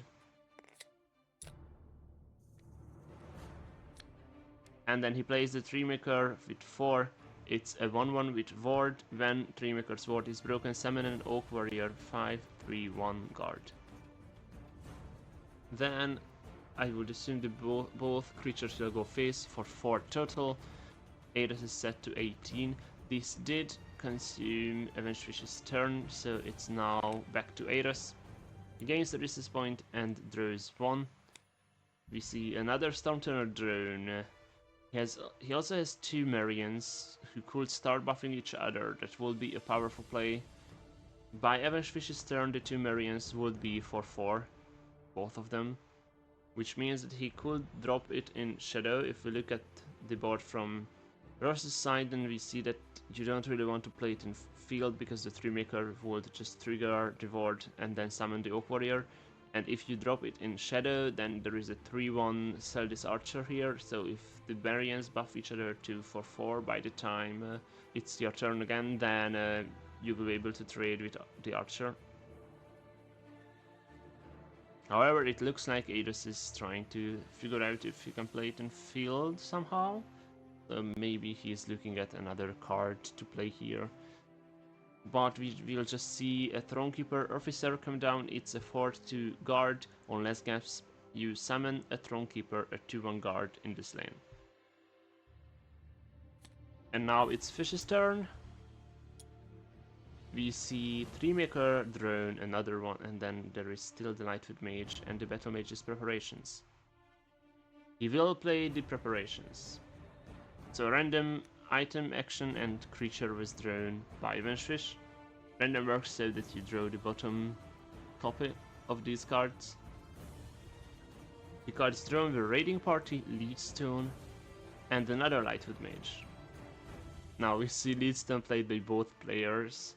This is one of the limited cards that was played by more than just the Maker. This could lead to a play where you will steal the guard from the Thronekeeper that will be summoned by Thronekeeper Officer after it dies, and then give the guard to the Tree Maker. Fish spent 3 points, so he has 2 left, 3 with the ring. That means that he could still play the Raiding Party or the Lightfoot Mage. The Raiding Party doesn't have that much use right now. The Thronekeeper Officer is a 4/2, so even if you trade with both Celdis, then the Thronekeeper that will be summoned afterwards will be a 2/1, will still clear your Celdis Archer. It does not make sense to play the Raiding Party. But Lightwood Mage could be powerful. Every time the Vordë is broken on Lightwood Mage, the power doubles, so from a 2/2 you can easily get her up to 8/2, 16/2, etc. But we just see a Leadstone. He wants to be aggressive, decided against it, and plays the Lightwood Mage with the ring. In the Shadow lane, it is a 2/2 with Vordë. Now we'll see if he trades with Thronekeeper Officer yet. And then in field, you could go face for 3. No, only for 2 because the Mentor is at 1 power. Then it's not even a question, you go face for 2, set Ares to 16. You don't even break the ring, so you don't give him a card. We will see 2 damage go face in the Shadow lane, or in the field lane. Tree Maker and the Valementor both ping for 1, and Celdis Archer trades with Thronekeeper Officer. This will summon a Thronekeeper. Thronekeeper is a 2/1 guard. We'll have to trade with Lightwood Mage next turn, but now it will go back to Ares. Let's see the draw. It's a Warcrafter. Could help the Thronekeeper Officer, obviously. Or, oh, it's just the Thronekeeper now. It's still good because Lightwood Mage has 2 power and 2 health. It will, once first it trades with Thronekeeper, then it will go to being a 4/2, and then you can kill it because Thronekeeper still will have the 2 power that is required to kill the 2 health from Lightwood Mage in the Shadow lane. Now Ares has 6 points this turn. Marian Warcrafter would do it, or you can just go Shock Troop. But if you play Shock Troop, then you can only target face or the Valementor in the field lane, which would leave the Tree Maker to create an Oak Warrior, the 5/3/1, that is summoned when the Tree Maker's Vordë is broken. We will see a Warcrafter, will ward the Thronekeeper. And Ados plays a Marion with 2, he has 2 points left. Unfortunately, he can't really play the other Marion, there is no lane space anymore, and if you play it in field, then you just offer a trade to 3-maker and a Valiant Mentor. You're forced to Shadow because of the 3-maker. It might be that you just go face for 2 and you pass. But he just passes. And the turn is now Avenged Fishes. You see a draw, it's a Percy. Now, as you see, Avenged Fish has quite a few cards in his hand, which just show how powerful that Battle Mage's operation was. Leadstone will steal Ward and the guard on the Lightfoot Mage. Alright. Instead it goes on the Evalin Mentor, which was the only not warded creature. Makes sense to do that, especially because the Lightfoot Mage will just die to trades from the Shadow lane. One thing they forget is that Marion gives +1/+1 at the start of every turn, so at the start of Avenged Fish's turn it gave +1/+1 to the Warcrafter. And now we see Avenged Fish push damage face will get Ares down to 13. And then to 11 with the 2 damage from Lightfoot Mage, so field attacked for 3, and then Lightfoot Mage attacked for 2, and Avenged Fish plays the second Lightfoot Mage in the Shadow lane, and then it will be Ares' turn. That was all 6 points used. Ares got Leadstone from the rune on 15, and then Shadow Shift at run start. And Warcrafter got the buff, so Warcrafter is a 4/3 now. You can get rid of the Lightwood Mage that is not in cover if you attack with Warcrafter and then the Thronekeeper. We will see that happen, it seems like. Thronekeeper, oh yes, first attack goes with Warcrafter, will break the Lightwood Mage's ward, get Lightwood Mage to 4/2, and then Thronekeeper and Lightwood Mage trade. Now Ares has not used any of his resources yet. If we look at the hand, we see that there is a Leadstone, so he could just steal back the keywords eventually stole from a Valiant Mentor. It will be a guard and the ward. Obviously you have to decide if you do it Shadow or Field. If you're afraid of the Lightwood Mage, maybe Fish has a way to give it a Bloodwood Sword. He is running Bloodwood Sword in this mid-range Battle Mage.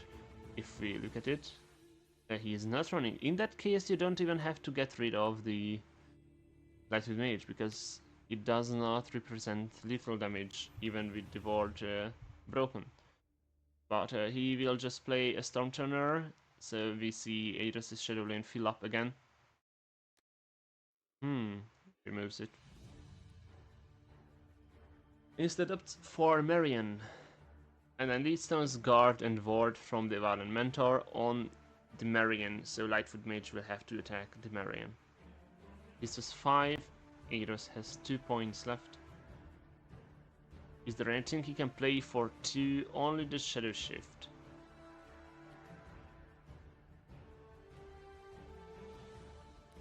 And so he will Shadow Shift the Marion to the field lane. I assume, because Shadow Shifting the Warcrafter now with 4/1 is just not really a good move. Since the 3-maker is a 1/1, so it would be just able to trade with Warcrafter, although 2 Marions will proc yet. Alright, so what he did is, instead of playing the Leadstone on the Marion that was just played this turn, he plays it on the other Marion, and then moves the covered Marion to field lane with Shadow Shift. 2 Marions will trigger, and the Marions buff each other. Ares' draw from Shadow Shift was another Shock Troop. And then if we go to Avenged Fish, he drew the Light Rune. Not really usable yet, but it represents a good amount of burst damage coming from hand. If he can just get Ares down to 4, it will be enough. Playmaker and Evaluator represent 3 damage.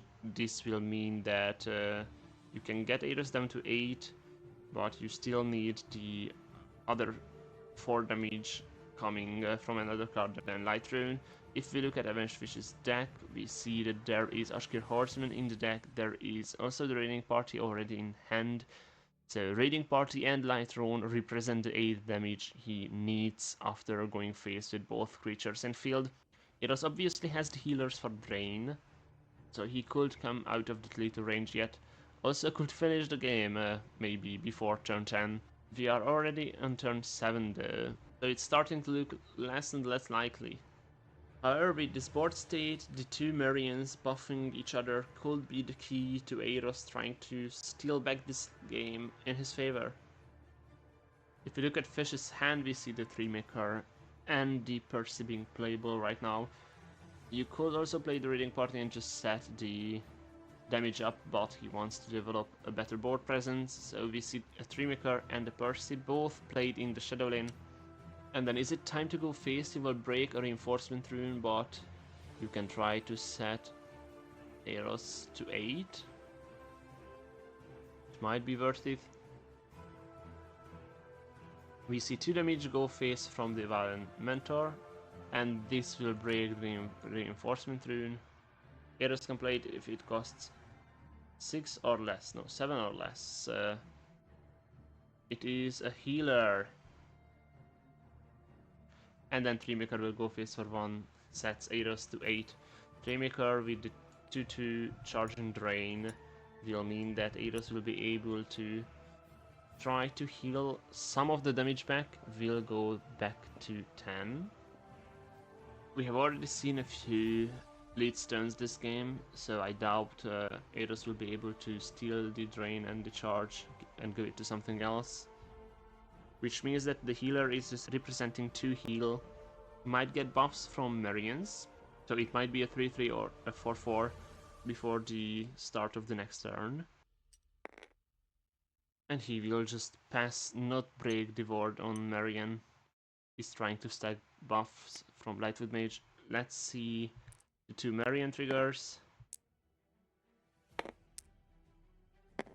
The Wardcrafter will gain +1/+1, and the Warded Marian will also gain +1/+1.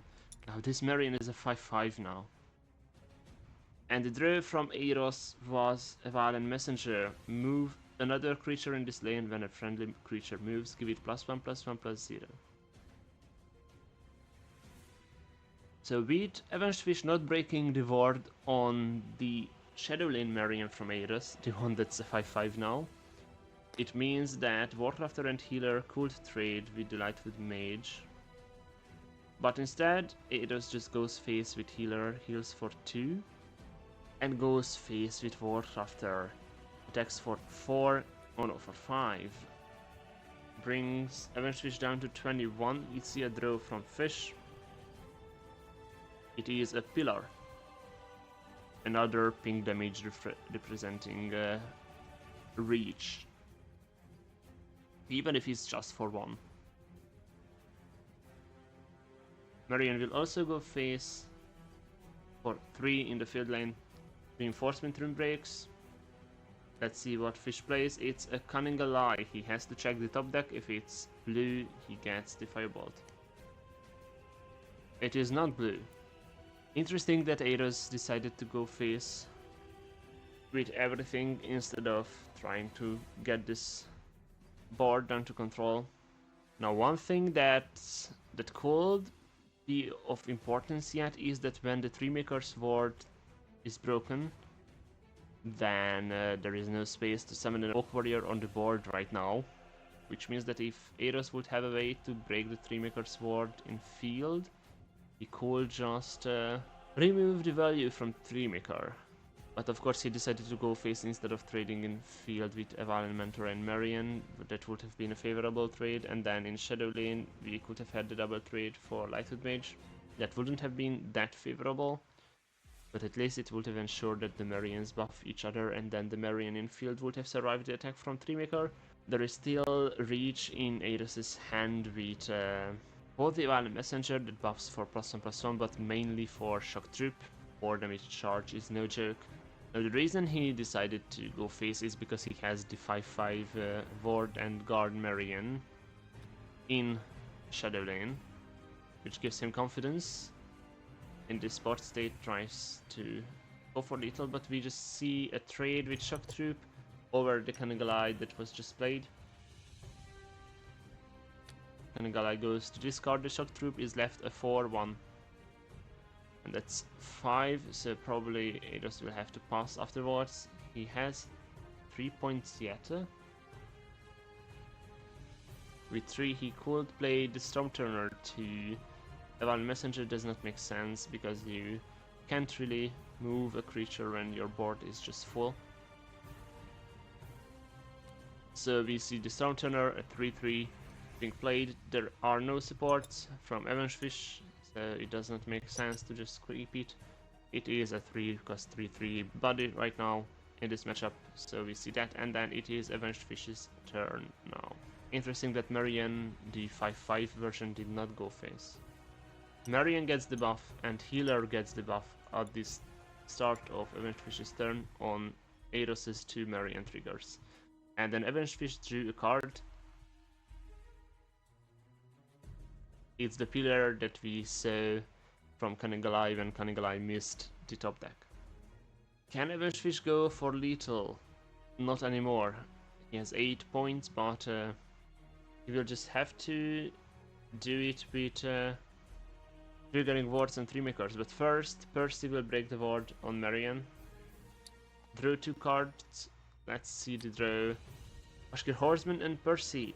Horseman is 4 damage face. Elementor and 3-maker in the field lane represent 3 damage, so with Horseman you could go for 7, but that's not enough yet. You will be 3 off.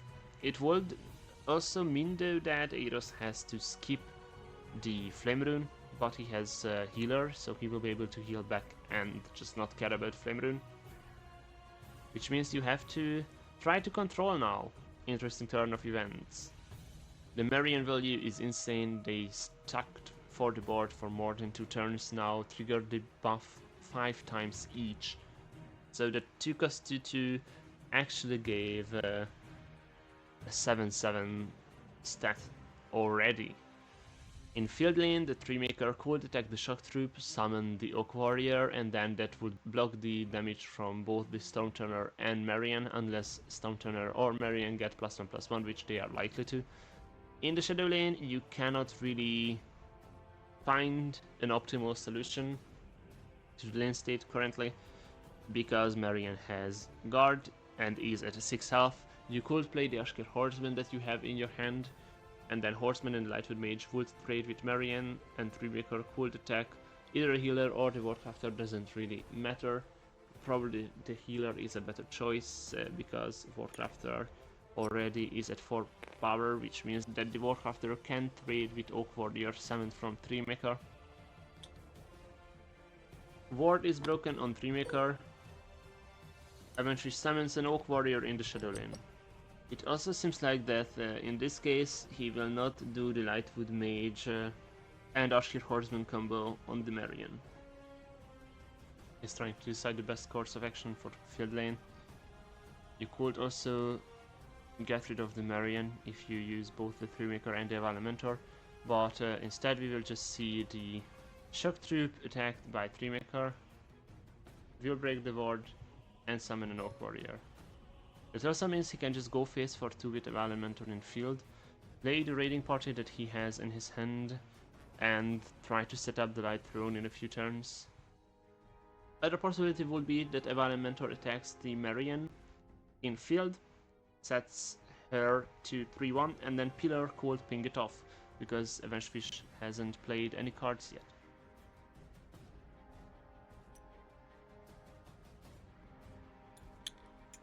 Interesting. Elementor will just attack the Stormturner, deal 2 damage to it. The Stormturner will be set at 3/1, and then Pillar will ping off the Stormturner instead of doing it with Marion. Not an optimal play, but this is the play we got. Avenged Fish has 4 points left. So 3-maker will be just overridden with Pillar. It's a 3/3 guard, will ping 1. We'll see where the ping goes shortly. Just face sets Ares to 9. And then it will be Ares' turn now. He goes to 9, I believe. And let's see the draw. It was in a gear, so there is a Swift Strike, which we have to keep track of. Variant is at high power, high health now. Let's see the buffs land. Marion gets a buff, and the other Marion gets a buff.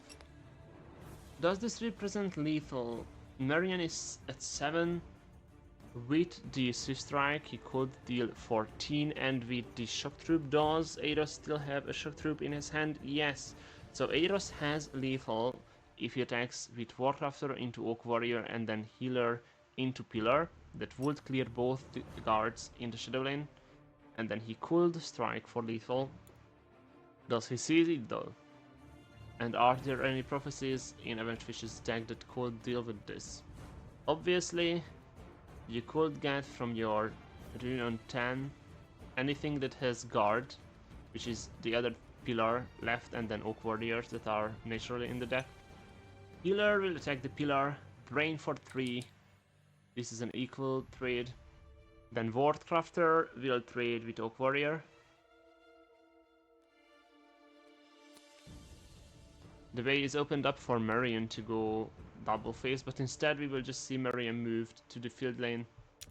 With Avan Messenger, this is a 3/1 that will give +1/+1 to creatures who move. This Marion is no joke at 8/7. We'll also be able to favorably trade with Oak Warrior in the field lane. And then there is also the other Marion that is a 4/4 right now, can favorably trade with Pillar. However, this will mean that because of 3 makers 1/1, if it attacks the Marion, both Marion will be left at 1 health, but obviously they will get a buff trigger yet. So we just see a double attack from both, and then there is still the other Marion left in field lane. We'll have to trade with 3 maker. Obviously, Light Throne is coming down really soon. We see a Storm Turner be played again. It's just a 3/3. And then does Ares go face instead of trading with the 3 maker? I see him hover, go face. Ariam might just deal the 4 damage there. Obviously, Light Throne is coming down the next turn, or the turn afterwards, so right now, Report's Rune is broken, and we see a draw on Avengefish's side. It is a Warcrafter, which means that the 3 maker can be warded up again. Eros will be punished. And that will be it. The Marion buff goes to the Avalon Messenger. And then Avengefish drew another Marion. So now with Ashkir Horseman, that's 4 damage, Raiding Party is 2 damage, 3 maker on board is 1 damage, and Lightwood Mage is 2 damage, so that's 3 + 4, 7 + 2, 9 damage represented from hand. But you still have to do something about this board, otherwise you don't get to play the Light Throne next turn and win the game with that. We see a Warcrafter warding the 3 maker, and then we see an Ashkir Horseman. This is a 4/2 with Charge, Rally, and Breakthrough. It'll have to trade with Marion, I assume. Plays the Raiding Party, gets 2 Seldis in hand. And then Ashkir Horseman and Marion will just trade.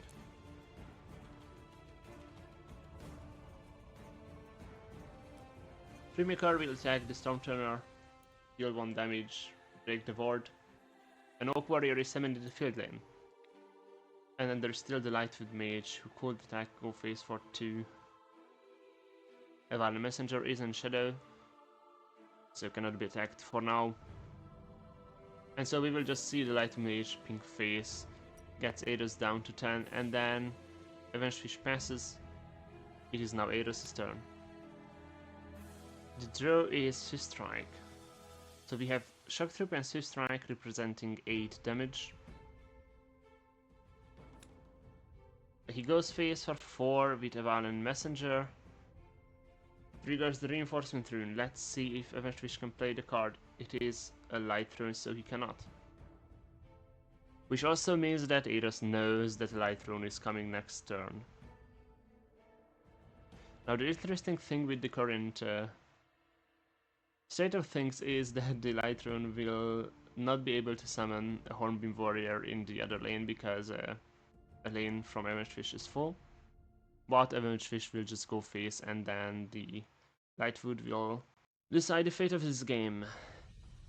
If Eros charges into the Oak Warrior with Shock Troop and then clears the Warcrafter with Stormturner, that could mean that he survives, but he just pushes phase damage 4 with Shock Troop, and then another 4 with Shock Troop using Swift Strike, Flame Rune triggers, and 3 damage is dealt to Eros. Now the interesting thing with this is that Avenged Fish will now have to skip the rune on 5, otherwise he is dead to the rune damage.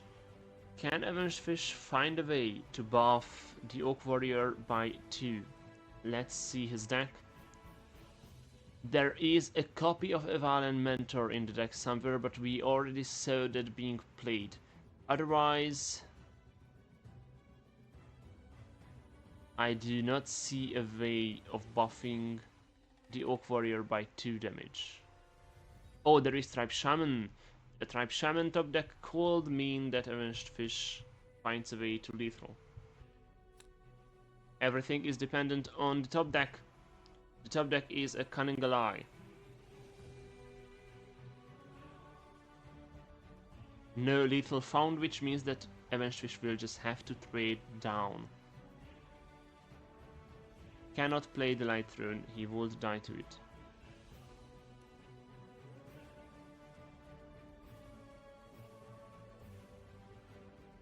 We'll ping for 1 with 3-maker, override the 3-maker with Percy, and place a Sardis on Percy for the draw. Draw 2 is Oak Warrior and Firestorm. None of these help you with your current goal. BC Cunning Ally. Top deck would be Oak Warrior. So Percy was 2, Cunning Ally was 3, you have 5 left. Now the only sensible thing you could do is Firestorm in the Shadow lane. Ping the Avali Messenger for... actually, just use it as a 2 damage to everything, and then Lightwood Mage and Shock Troop will clear. You can double trade in field lane with Sardis and Warcrafter, get rid of Stormturner, and then try to find the Tribe Shaman next turn.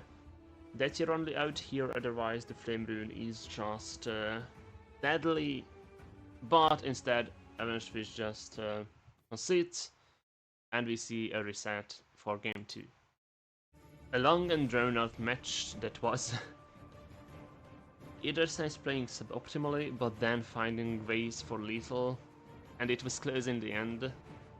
It did go for 1 hour and a half, but as a cut match it will be much shorter, because most of it was just them trying to figure out the best plays possible, and also just chatting each other. That's the point of playing Heroes of Vordë. You just sit in the voice chat and then talk about card games and stuff.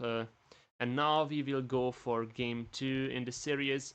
We have the mid-range archer left from Eros, and Avenged Fish still has to win with mid-range battle mage and Ashkir warrior. And for game 2, Avenged Fish will go first, still playing the mid-range battle mage. Eros is on archer now.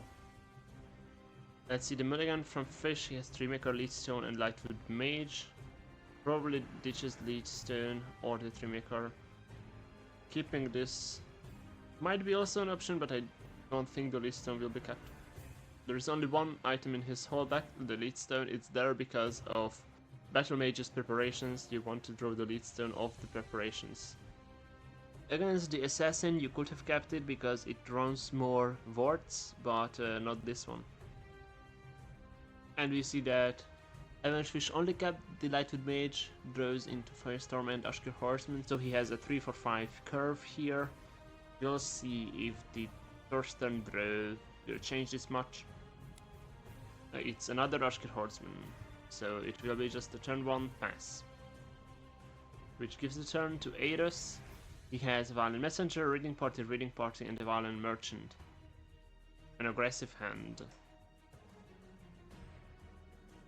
And then turn 2, Avenged Fish just passes. Turn 2, Eros played the Reading Party. We also see a Saldis here. We'll just go face for 1, and then Avenged Fish plays Lightwood Mage.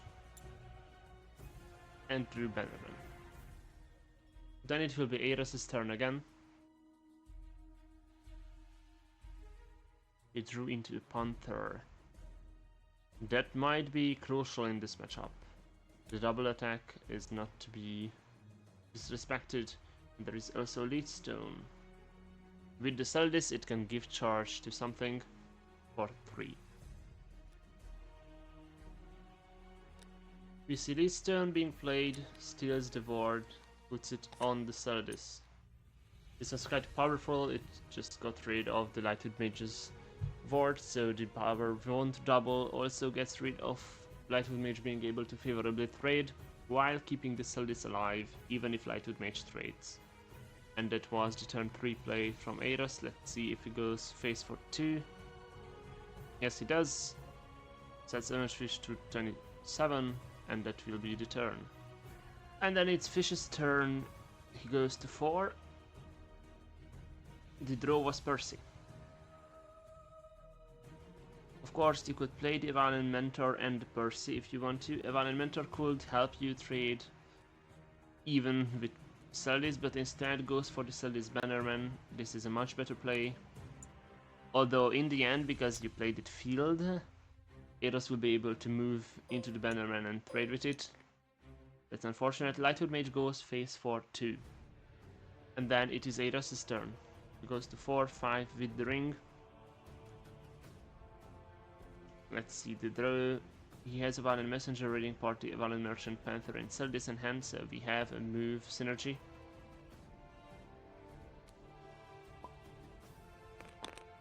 Moves the Valen Messenger into field, gives it +1/+1, so it will be a 3/3, which also means it will be able to trade with the Bannerman as we foresaw. This is obviously something that Avenged Fish did not count with. The draw on the run start was an Eagle Master. Saldis trades with Bannerman. And then we are likely to see a pass. There is nothing, or I guess he could play the Merchant if he rings it out. It is Avenged Fish's turn now. He drew into Marion. Turn 5, which means the Horseman can also be played now. For 5, you could do Marion Mentor, you could do Percy, Marion, and Percy Mentor, or just the Horseman. That's the most point efficient. We have the Valen Mentor, Percy, Marion for next turn lined up. The only counter argument against playing Ashkir Horseman this turn is that you don't want the buff to go for Percy, but you have a handful of creatures still left after the Horseman. One of them another Horseman, and it would be good to have the buff land on a charge. But he goes with Marion and Percy. And then he passes, does not go face at all. The buff lands on Percy. And then realizes he should have gone face, so Eros allows the 2 damage to come through, even though the run start Marion buff already happened. And then Eros will draw 1, it's a Shadow Shift. And it is his turn, he has 5.6 with the ring.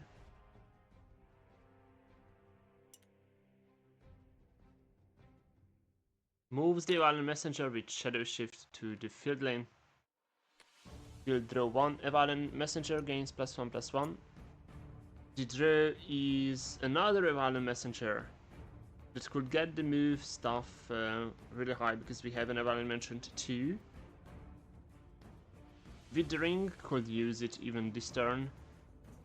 This Messenger would gain first +2/+2 from the other Messenger, and then +2/+2, so you could have gotten this to 8 power, but instead he just goes face now for 4, breaks the Report Rune, Avenged Fish will draw 1, Firestorm. And then Saldis goes face for 3, Reinforcement Rune breaks, Avenged Fish can play the card if it costs 5 or less. It does, it is a Lightwood Mage. Eros has 4 points left, 5 with ring. Only play the Shadow Shift this turn. He plays an Eagle Master in the Shadow lane, 3-4 lethal. Will be covered, so it will have priority on trading. And just passes. Let's see, a Marian buff goes for Lightwood Mage. The draw from Avenged Fish is a Light Run. Now the buff landing on Lightwood Mage is important. It will allow Avenged Fish to take a trade both with the Celdis and the Evalan Messenger there. So we saw a Firestorm being played, 2 damage goes to everything, it clears the Evalan Messenger, and then the 1 damage ping at the end goes for the Celdis, which means the Celdis dies. The 2 damage also broke the Lightwood Mage's Vordë, so Lightwood Mage will be at 6 power and will be able to go face for 6, and Eros can play a Marian for free. Then we see Shadow Lane go face for 6 total, it will also mean that Eros draws 1 more. And if we look at Eros' hand, the Tribe Shaman and the Marian were the draws on 25 and 15 respectively. And then we see an Evalan Mentor being played, buff goes for Lightwood Mage. Of course this is a wrong ordering, but it might not even matter this match. He could have hit face for 2 more. Marian buff goes for Lightwood Mage on Avenged Fish's side, and then obviously Eagle Master is buffed from Eros. We see Tribe Shaman. This will give 2 power to everything in this lane. Means the Marina is up to 4 and the Eagle Master is up to 6. That's 10 damage represented in the Shadow lane isn't enough for a lethal. And the draw is a Evalan Merchant. Eagle Master goes face for 6, breaks the Report Rune and the Reinforcement Rune. Avenged Fish is able to play a card. It is a Lead Stone. Will steal lethal from Eagle Master. And gives it to Lightwood Mage. Lightwood Mage will be now a 3-3 with lethal. That's not as bad of a rune as it could have gotten. Eros will play a Celdis in Eagle Master's place. Celdis will be a 3 and a 1. And then we see Raiding Party going for 2 more Celdis. The first Celdis went face for 3. The Flame Rune, when it breaks, will set Eros to 11, but does not break his Reinforcement Rune, so he will not be able to play a card for free. We see 2 Celdis go face for 6. Flame Rune breaks, deals 3 damage to Eros. He is left at 11, and now it's Avenged Fish's turn. Unfortunate, 1 off. Which goes face for 2. The Reinforcement Rune does not stop lethal, which means that the Lightwood Mage with 9 power there will steal the game, and it's game 2 to Avenged Fish. It's 1-1 now. Ashkir Warrior and the mid-range Archer left. Now this matchup is, I think, favored by the Warrior, because if Eros tries to go for an aggressive play, then the Warrior has Haran. Ashkir Warrior is also, as I said many times now, one of the highest win rate decks. We'll see how it does here. Midrange Archer has some explosive plays with Akira and Strike. Eros is also playing the Leadstone variant, so he could give charge to an Agir, but that would mean that the Agir costs 7, goes face for 7.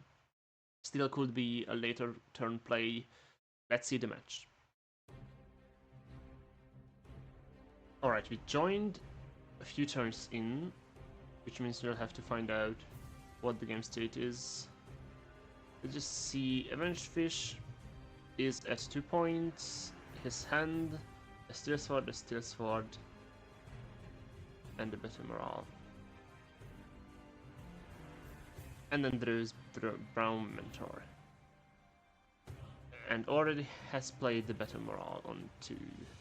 Oh, on 1 with the ring. I get it. And then there is 3 points from Eros somehow, because he went first, which means he does not have the ring. Balance of Time was played turn 1, and then his hand is Leadstone, Messenger, Weaponsmith, Green Listener, and then 2 Sardis he just got from Braiding Party.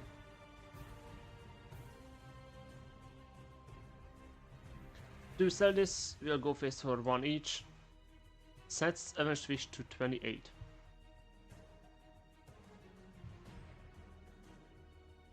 Ashkir Archer will be played, Wings of the Sardis.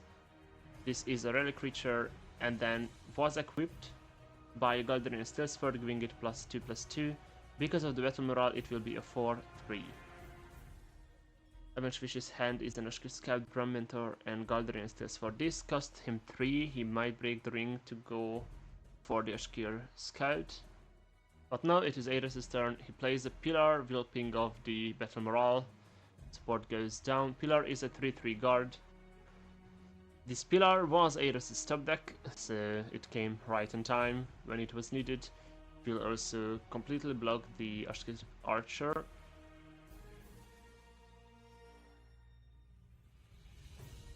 And then Ares passes. We see another Galderian Steelsford equipped to the Ashkir Archer, so it trades favorably with the Pillar. And Avenged Fish's draw was Warrior's Trial. Deal 1 damage to a creature, then give it +3/+0/1. Now this just shows the strength of Avenged Fish's version of the Ashkir Warrior. He went more in with the buffs than normally. Has fewer creatures, but can stack the creatures he has much higher.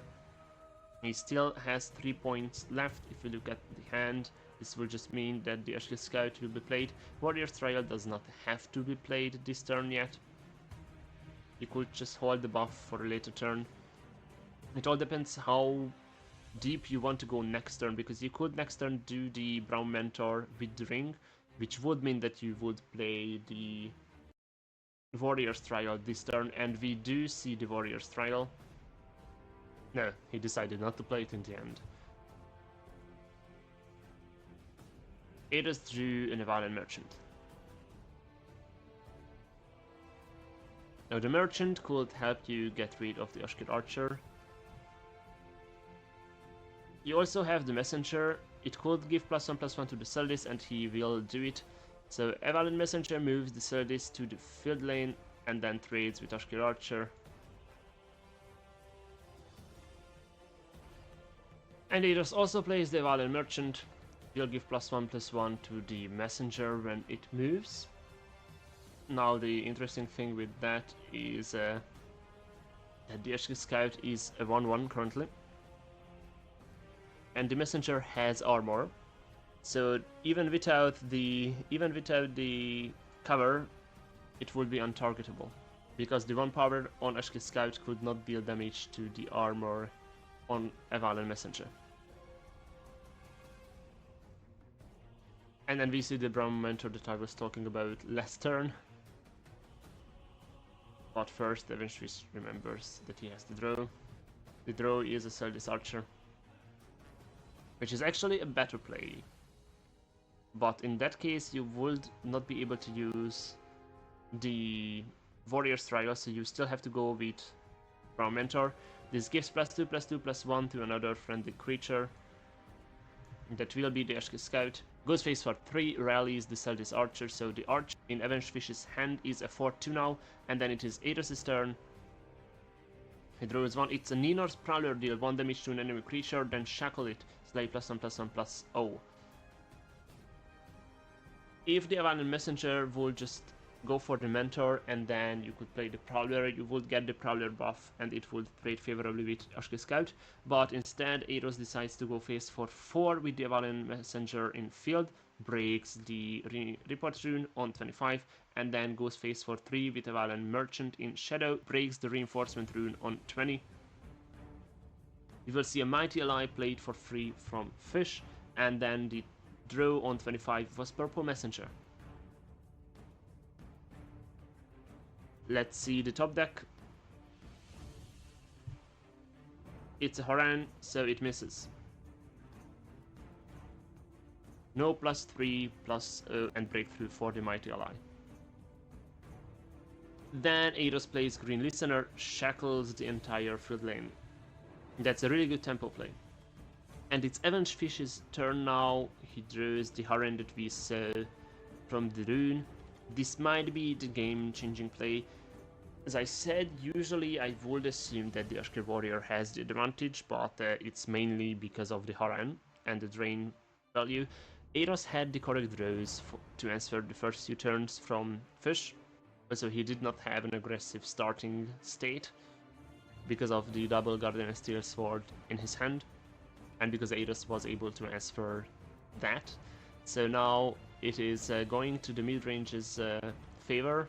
We'll have to see if the Haran and the Drain can be enough of a tempo swing here. We see Haran and the Seldis Archer will ping off 1 damage from probably the Evalin Merchant, I would assume. 3 damage goes phrase from the Mighty Ally, and the ping goes for the Merchant.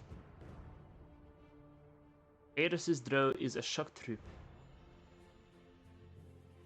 That's good too. You can trade with Ashkir Scout favorably, you can trade with Mighty Ally favorably. If you trade with Mighty Ally and then you go and kill off the Green Listener has a last gasp. It would shackle a random enemy creature in each lane, so if you kill the Mighty Ally with Shock Troop, you would get a better chance at shackling the Haran. Is it worth sacrificing your Listener in vain for? I'm not sure, because the Brown Mentor is a 3-5, so it would not die to the Green Listener attacking it, and the Ashki Scout has an armor from the Brown Mentor buff, which also means that the Green Listener cannot kill it. And then we see an Akal of Weaponsmith. This will put a Battle Axe into Eiros' hand.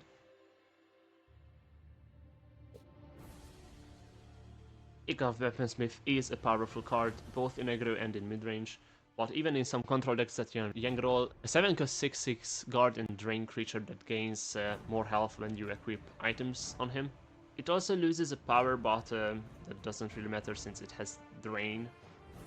So you play it for the drain, and then the health gain will help it stick. So Akal of Weaponsmith is a very versatile card. Also gives you kind of a card advantage because you get the Battle Axe. It's a 2/3 for 3. The stats aren't that bad. Green Listener will go face for 3, set Avenged Fish to 17. And then Evalin Merchant goes phase 2, we go to 14, Report Room breaks, and Avenged Fish will draw a card, it's a goal. Then we see Leadstone, stealing Regeneration and Drain from Haran. Now that's the power of Eiros' version of this midrange archer. Leadstone can just shut down Haran, but Avenged Fish has quite a powerful board here. This is 3 damage, 6 damage, 9 damage, 12 damage, 16 damage on board. Has the Ghoul and the Warrior's Trial that can be played, and they are worth 5 power, so 21 damage. You can also play the Purple Messenger that we just saw, take favorable trades this turn, and then try to go for lethal next. Of course, one thing you have to count with is that when the Green Listener dies, then it will shackle 2 creatures. So you have to order your attacks correctly and see where the shackle lands, have it worn off by next turn, so you can go face.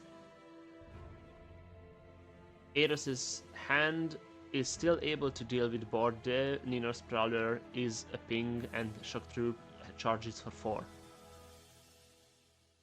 So Ashki Scout will trade with Evalin Merchant, and then Brown Mentor will kill off the Green Listener. This means that the Shackle will be guaranteed to go for Brown Mentor. And then we see a random Shackle go off in the other lane. Until then, let's check Avenged Fish's hand. He had 3 creatures, so one of them got buffed. I don't see where the buff has gone. And then in the Shadow lane, seems like Seldis Archer will be shackled. Now he could go face for 6 if he wants to. Set Eiros to 21. Eiros will heal back anyway. Unfortunately, with the buff coming from the Leadstone, Akal of Weaponsmith doesn't just gain the Drain and Regenerate, but it also gained +1/+1, so it will be able to favorably trade with your Mighty Ally.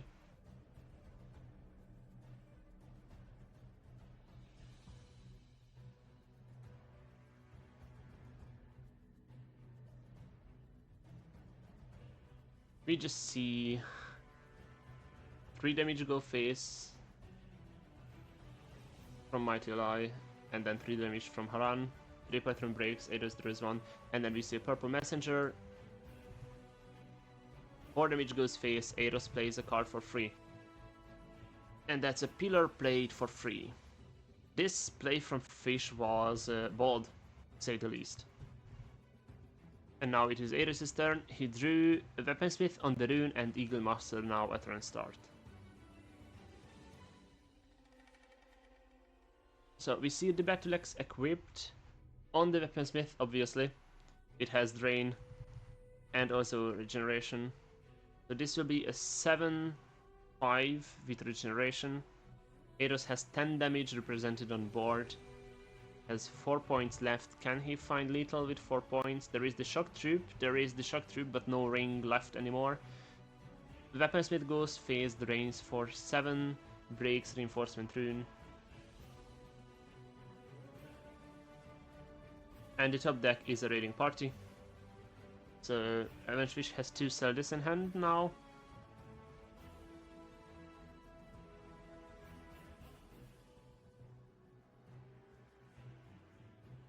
And then Pillar trades with Mighty Ally. Ninor's Prowler is at 3-3. We'll deal 1 damage to an enemy creature on summon, and then you shackle that creature. The purple messenger is the one with the highest attack. You cannot kill off the Celdis Archer because it was rallied, so it has 2 health instead of 1. It would have been nice though. If you want to protect your Weaponsmith, you have to ping the Haran or the Archer. Otherwise, they will be able to trade with Weaponsmith. Get rid of the Drain. Then goes for the Celdis Archer, it looks like. Shackles it. It draws 1. It is a Pillar Drone. Pillar and Vogan Barricade could help you set up guards. Try to protect yourself. Because Eidos decided to trade instead of go face, Eidos is not in range of Shock Troop lethal anymore, with 4 damage. He will use a Warrior's Trial on Haran, ping it by 1, buff it by 3, so Haran will be able to trade with the Weaponsmith.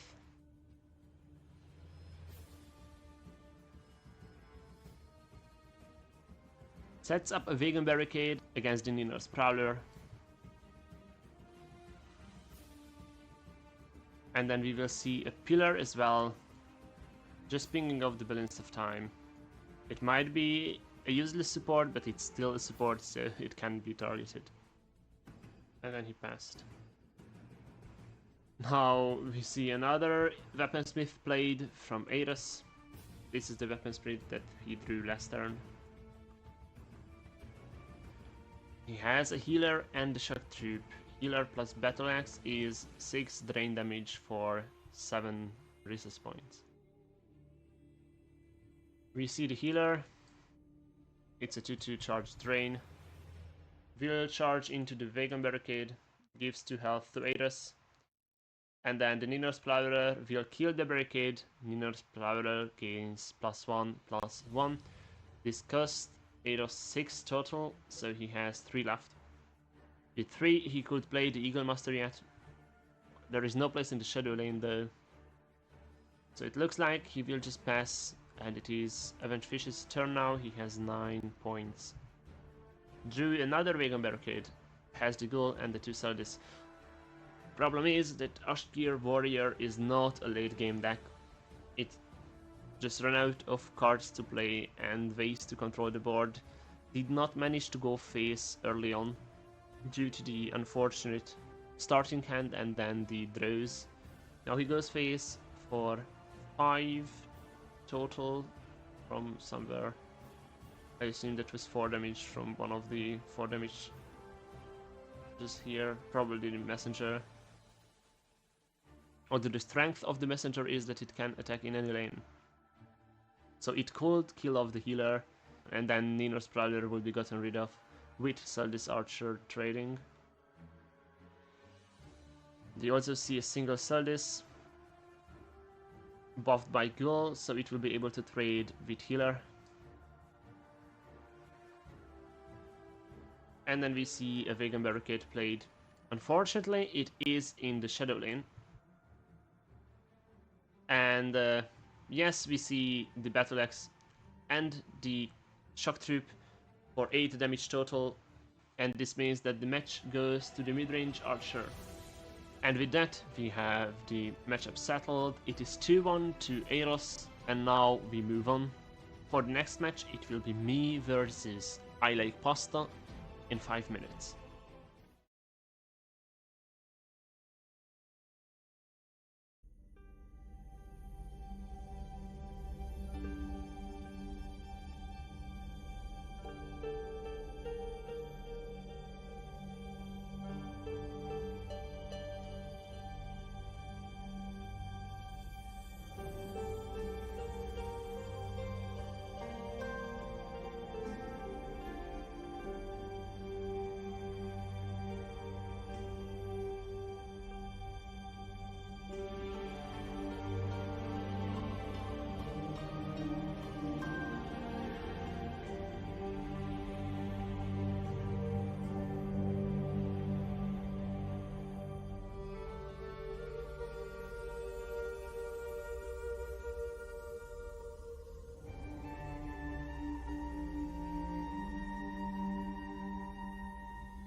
And looking at my decks, we start with Coldender Warrior. This is Doomcrack from Tassel, so it needs no introduction. The protagonist of this deck is Celadis and ways to generate Celadis, so we have Raiding Party and Celadis Bannerman as well. The reason we will have this Celadis is because we will play Journey to the Land of Dead and we will shuffle all creatures from our discard pile into our deck and give them +5, +5, +0. So all those Celadis you remember as a 0 cost 1/1, no, they will be 0 cost 6/6 with charge, and that will just feel so satisfying. Although we can only do that if we are able to draw through our entire deck, which right now it is really hard to do because you need to survive until then. And truth be told, Coldender Warrior has an 18% win rate at the moment, yet we are running it because there is no way that I'm playing in a tournament without this deck. As I said, we need ways to trade on the board, so we are running Stormwaker. This is a 5 cost 3/3 with lethal, and when this is in a lane, friendly creatures in that lane will have lethal, which means that all those Celadis you saw, no, those are now territorial vipers, they are assassins. They have lethal and charge, so you can run into anything that your opponent might drop. Also, it won't be highlighted, but we are running Ashkar Archer and Celadis Archer. Those are also ways to ping in the shadow lane to target covered creatures. Then we have Tribe Shaman. You can't count on Stormwaker showing up every game, but with Tribe Shaman, those Celadis are 3/1s already, so there are other ways to make them a good trading machine. Then we have Wind Propeller because we need to draw through our entire deck, and this says that when a friendly creature dies in this lane, you will draw a card, which means all those Celadis, they also have less gets to draw 1 written on them. And then we have Lady of the Cold Wind. At the end of your turn, if 3 or more creatures died this turn, put a random wind wheel into your hand. This is only Clan Sorcerer from Tassel. Because we are trading that much, so many Celadis die in a turn, it made sense to include this as well. And we have Shrine of the Cold Wind. This is a focus support that says at the end of your turn, if you've played 3 or more cards, draw a card. So this is why our deck is so low curved. We will try to trigger Shrine of the Cold Wind and draw through our decks. And finishing off, we have Breath of the Cold Wind. When a friendly creature dies, gain a health. This is Amulet from Tassel, Necromancer's Amulet. Works the same. And this is how we will try to stay alive. We don't really have other source of drain in this deck outside of 2 copies of Windwalker. The next deck is Control Soldier. If there is a no fun deck, then this is a killjoy. But I decided to run it because it had high win rate, and also because I'm running Coldender Warrior, so it's fine in my eyes to run something stupid. This is a control deck, and we see Piercing Javelin and Soldier Strike Edict from Tassel already. So the Soldier Strike will be here to remove House of Answers or other supports that maybe a support mage would run. Then we have in Risks, the strength of this deck and the way it operates. In Risks, it's a shout, which means a living word in Heroes of Vordë language. It has 4 levels. On level 1, it steals an enemy creature with 2 or less. On level 2, on 4 or less. On level 3, with 7 or less. And on level 4, just outright an enemy creature. And you steal this forever. So this is how we will operate, and we will buff this with Evalian Researcher. So you upgrade the living word in your hand, and you will try to get the index as high as you can go. We also have the ring, if you look at the deck list, that also gives a level up for the shouts, living words in the deck. And we are only learning this single living word, which means that the Avalanche color you see there for 4 will also draw this one guaranteed. Then we have Dwarfel. This is a 3 cost double color 4/4/0 with invest 5. Invest is exiled from Tassel, so if you play this for 3, it's just a 4/4, but if you play it for 8, then you can steal an enemy creature, and on less guess, you will give the stolen creature back to your opponent. We have Adelias. It disarms a creature. It is good against the Tribe Shaman aggro decks or against Marion, but also can help you with Dorfel, because then with Dorfel you stolen a creature and then you play Adelias, and you disarm your own Dorfel, which means that you won't have to give back the stolen creature on last guess to your opponent. Then we have Guardians of Wizardry Assassin. This is a 2 cost 1/4 with lethal. To play, you must choose an enemy creature. This will be done in secret, and at the end of your turn, if the chosen creature died, you will sacrifice Guardians of Wizardry Assassin. On Slay, the chosen creature is dealt 1 damage, which means that this damage is not dealt by Guardians of Wizardry Assassin, so this won't be lethal damage. It's just a simple 1 damage. The point is that you have this lethal creature that you can play early and trade on board. Then we have Jerry. This is a 4 cost card. It replaces Hive Defender in this style of decks. This is a 3/2 2 guard that will help you bounce enemy creatures if you need to, but you can also bounce your own, so you can play Dorfall, you steal something and then you Jerry and bounce the Dorfall, and then you don't have to give the stolen creature back. Then we have Polahin because he guards both lanes, we have Haren for Drain, we have Taltosh for a finisher, this also has Drain, and we have Lord of the Cold Wind for another version of the finisher, so we have 2 Taltoshes and 2 Lord of the Cold Winds to close off the games in control matchups. And otherwise you're just stealing your opponent's creatures and you win through those. And closing off my lineup, we have Move Scout. We have Evalin Messenger here. Of course, we are playing Move Scout, so the move engine is here. We also are running Evalin Merchant and Shadow Shift, so the whole green move package is included. But we also have the purple move package. We have Gorthug. This is a mid-range deck.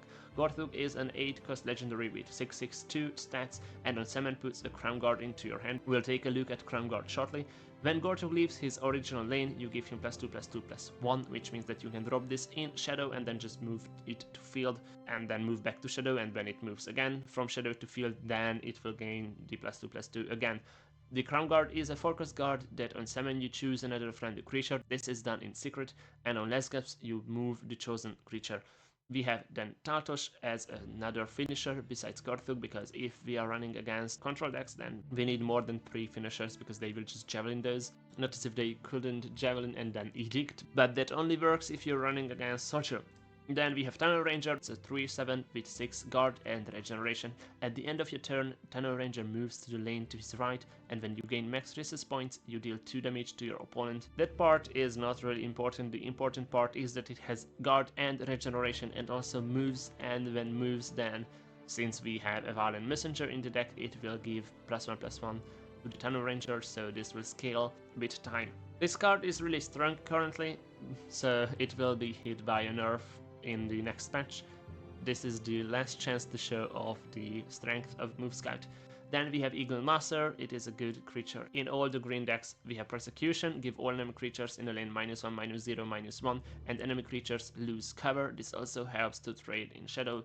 Then we have Miner for ramp, and we are also running all the other ramp creatures such as Temple Guard, Priest, and Tax Collector.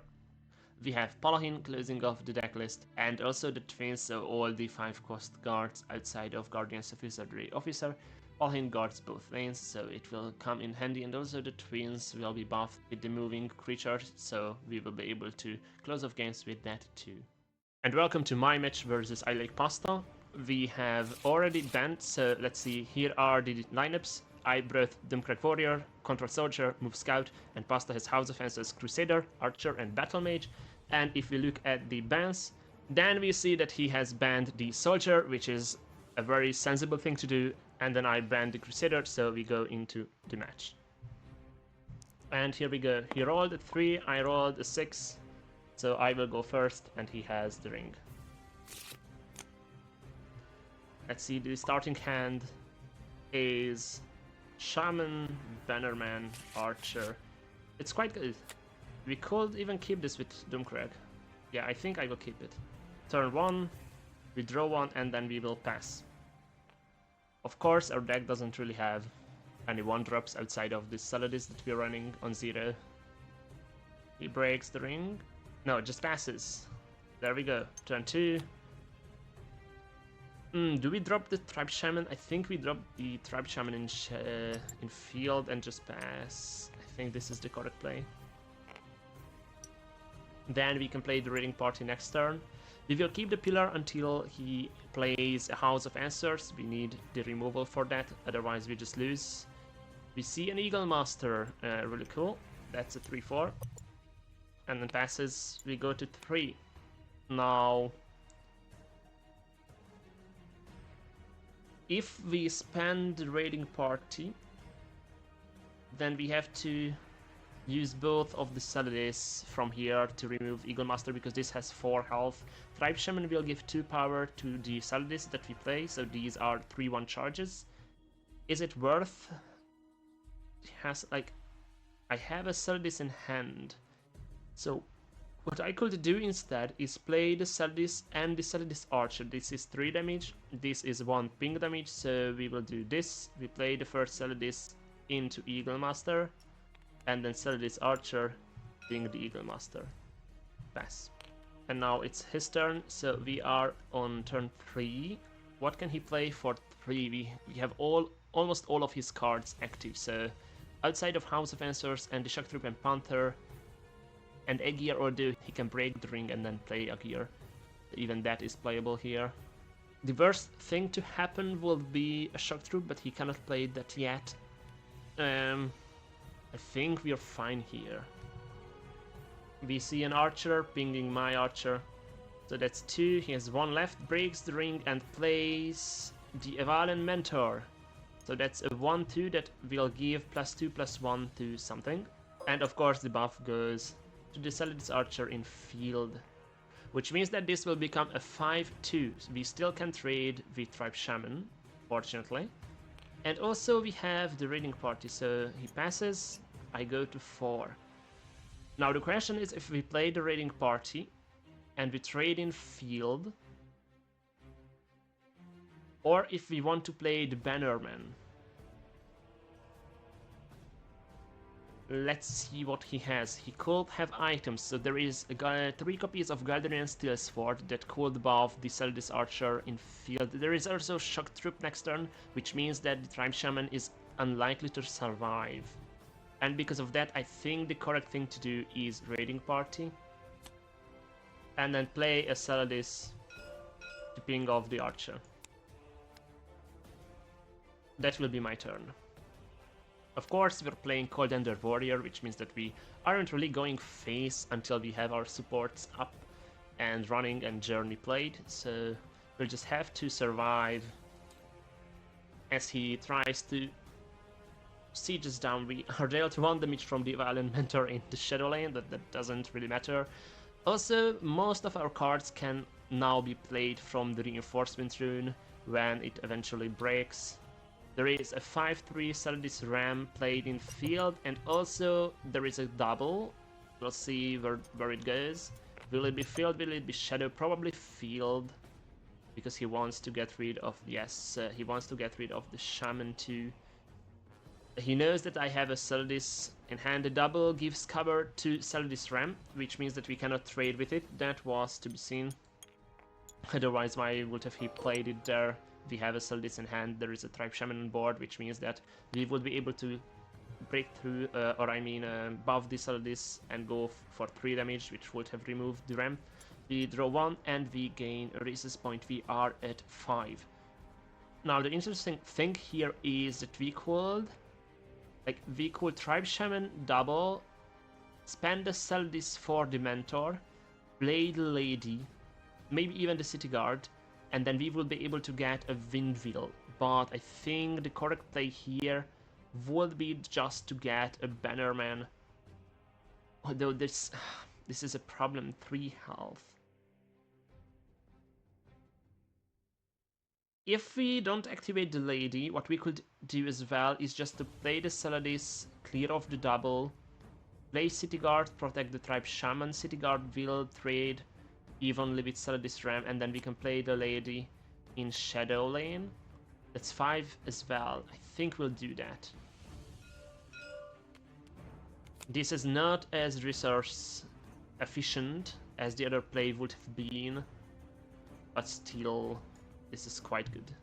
He is at 5 now. We will likely see a Celadis Ram attacking, break through the guard, maybe equip it with an item that could work as well. Then the City Guard has 4 power, which means that the Celadis Ram needs to be buffed to survive, and it doesn't. So we see a breakthrough for 2. And there is an Evalen Mentor, gives +2/+1 to the other Mentor. It's quite good. It means that we won't get a favorable trade in the Shadow Lane next turn. That was needed for him. And he goes face for 3. 1, 2, 3, and I draw a card on Report Rune. We see the Galderian Steel Sword equipped on the Mentor. That's +2/+2 to the Mentor, which means that my Shaman cannot trade favorably. Not bad at all, not bad at all. And I think that will be the turn. Yes, we see the flip. Cover is removed, and we draw 1. We gain resistance point. We are at 6. Now I cannot keep my lady alive, so the lady will just attack the mentor. We trade evenly. And I have 6, so this is at 4 health. Which means that we have to play Tribe Shaman, trade, and Bannerman in Shadow pass. Only downside is that we only have 2 cards in our hand, but if we go to his hand, he only has 1.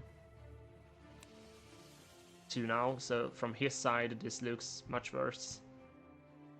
Oh, and he got the Panther. May attack an extra time each turn. Your opponent's cards cost 1 more. A perfect response here. I think, yes, this was the best play for turn 6. And he passes, so all our cards cost 1 more. We are at 7. What we will do is Bannerman will attack face. We'll look for 2 Saladis.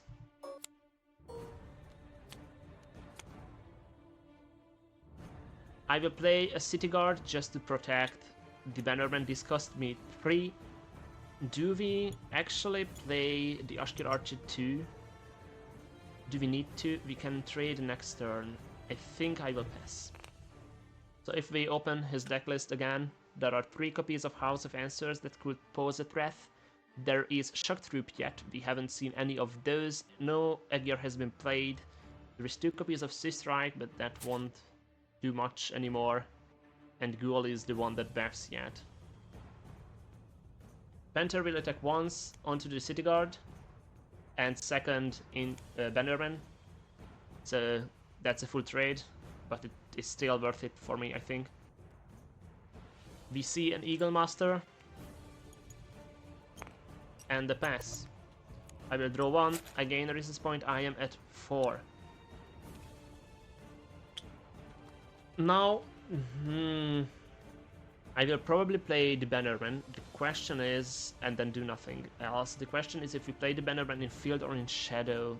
Because if we play it in shadow, we still can trade with Saladises into the Eagle Master if we want to keep the Bannerman alive. If we play it in field, there is the 3 copies of Shock Troop that I'm afraid of, so we'll just Bannerman and pass. I think that was the best that we could have done here. There isn't much that poses a threat anymore, I think. Because we have the pillar in hand, House of Answers will be answered the moment it comes down.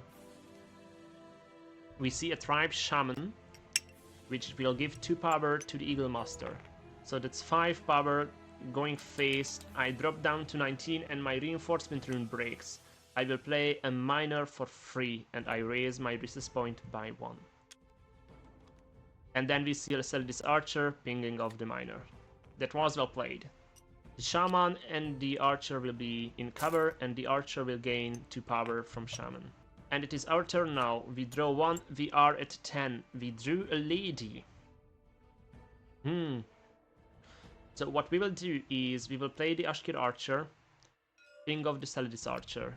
This deals 1 damage because the only relic creature is the Ashkir Archer itself. That's 1 dead. We will go face.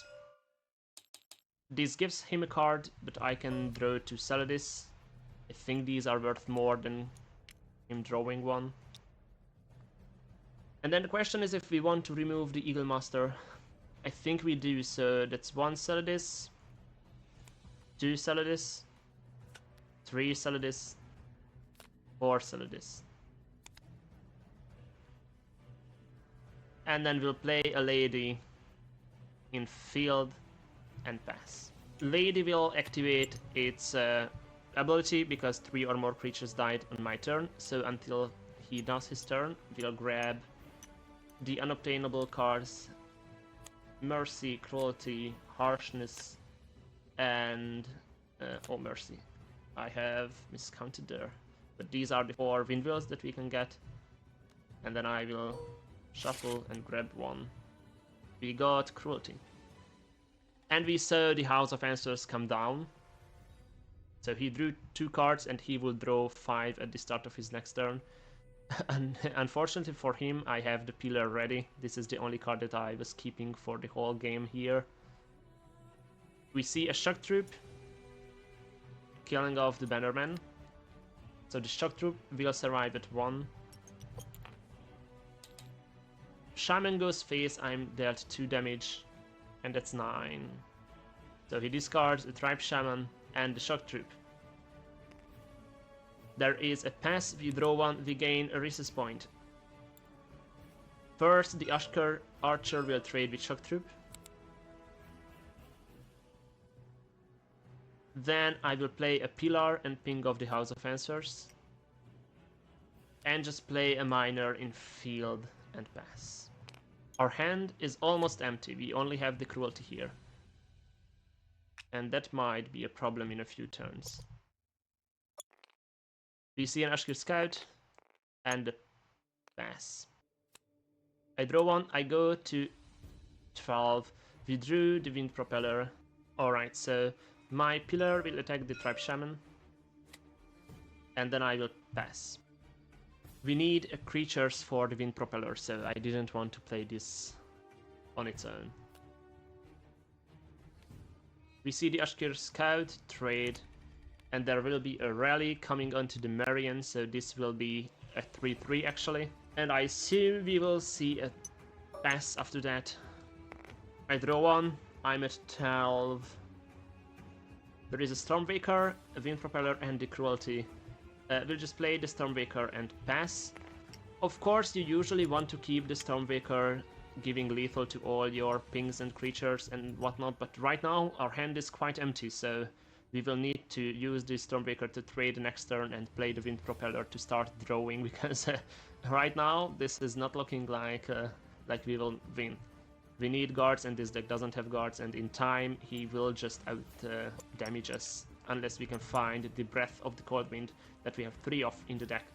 We see Marion, this will be a 5-4, yeah. Goes face, I am down to 12. And at the start of my turn, the Evalin Mentor will gain +1/+1 from Marion. Then I will play a Wind Propeller. In the Shadow Lane, Stormwaker will trade with Marion. When Stormwaker dies, I will draw 1.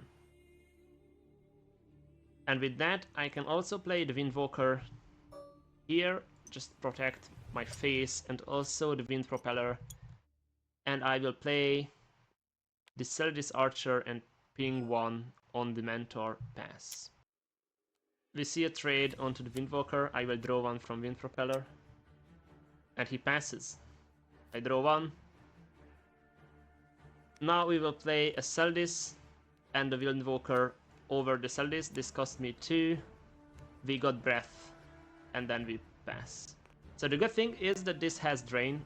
And also Breath has the health gain. Which means that we can start going face. Deal 2.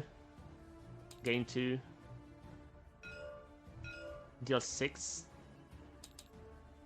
And Reinforcement Room breaks. Let's see the top card of his deck. What does he play?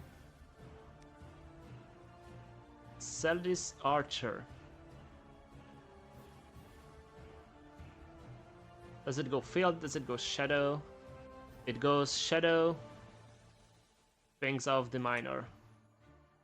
Of course, it could have pinged off my Celadis Archer here, but then I would have drawn a card. We go face for 2 more.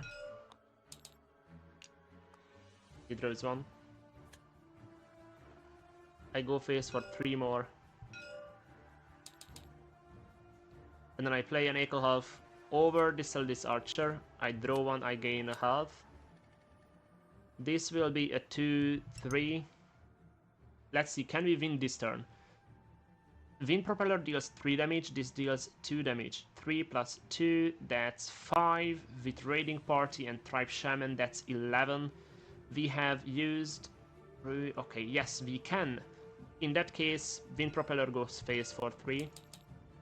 Reinforcement Room breaks. Let's see the top deck. Shadow Shift. He draws 1. Then Ekelhalf goes face for 2. Raiding Party. Celadis 1 for 3. Celadis 2 for 3. I am dealt 3 damage from Flame Rune. And that's a win. So as we see, we won with the Warrior, which means that we only have to win with Move Scout yet. And for this match, we also have the ring this time. That will be nice to have. So here we go, let's see the next match. And go for Mulligan.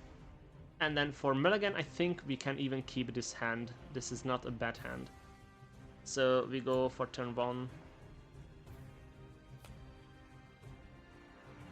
And we'll just pass turn 1, so it is his turn now. We drew the Tunnel Ranger, so this might help us closing the board. There is a Temple Guard. We see Wardcrafter. Also, I have to update the overlay, so it's 1-0 there. Yeah, like that. And he passes, I draw 1, I go to 2, we need to play cards, so I might even just play the Messenger row, but that feels wrong. If we play Messenger, we can Shadow Shift it next turn, but that still would mean that we cannot play, we cannot trade favorably, so I will just have to pass. And hope that we don't die too soon, because our deck is not good early turns. So we'll need some doubles, we'll need some Eagle Masters to survive here. He goes face for 2. And plays Thumb. Last guess give another creature +1/+1/+0. Once that creature attacked twice more, summon Thumb without this ability. And then he passes. I go to 3. And actually we have some plays here, like Dex Collector, like the Crown Guard. Although Crown Guard isn't that good anymore, since there is this Thumb here. A Dex Collector still means that he can trade with Thumb into the Dex Collector, but I think I'm more fine with giving him the Dex Collector free. So we'll just do this and pass. If he wants to, he can trade with Dex Collector, give the +1/+1 from Thumb to the Wardcrafter, and the Wardcrafter will attack once, and then he will likely resummon Thumb later on. There isn't much I can do with that, unfortunately. We also could have played the Dex Collector in Shadow. Oh yeah, that would have been the better play. This is my bad. I should have played the Dex Collector in Shadow, and then we would have had a Shadow Shift or a Messenger. For the next turn, bring it over, trade with Thumb. Here comes a Ghoul. Gives the buff to the Wardcrafter. So Wardcrafter is a 4/1 now. With the Ward, we'll be able to trade with Dex Collector easily.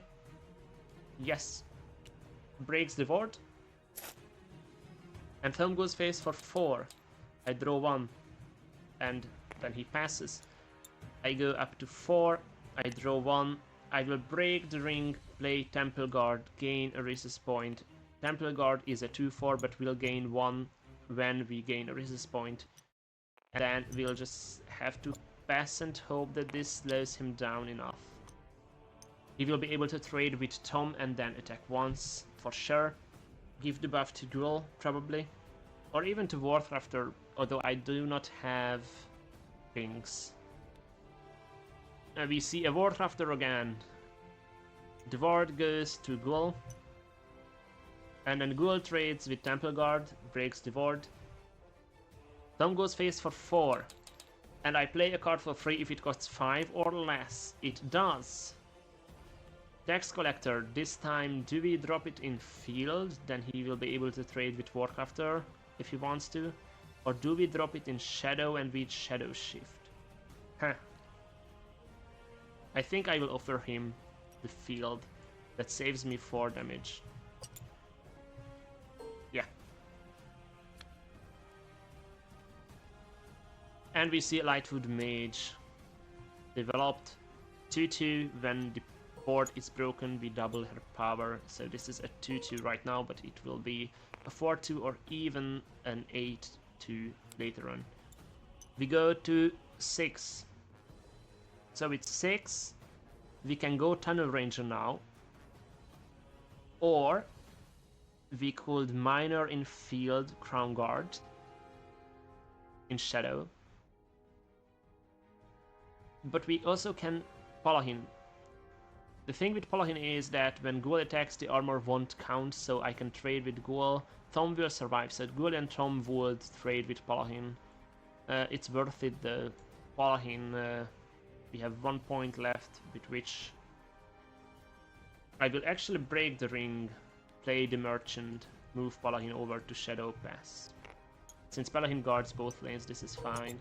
And it has 9 health, so this saves us a turn.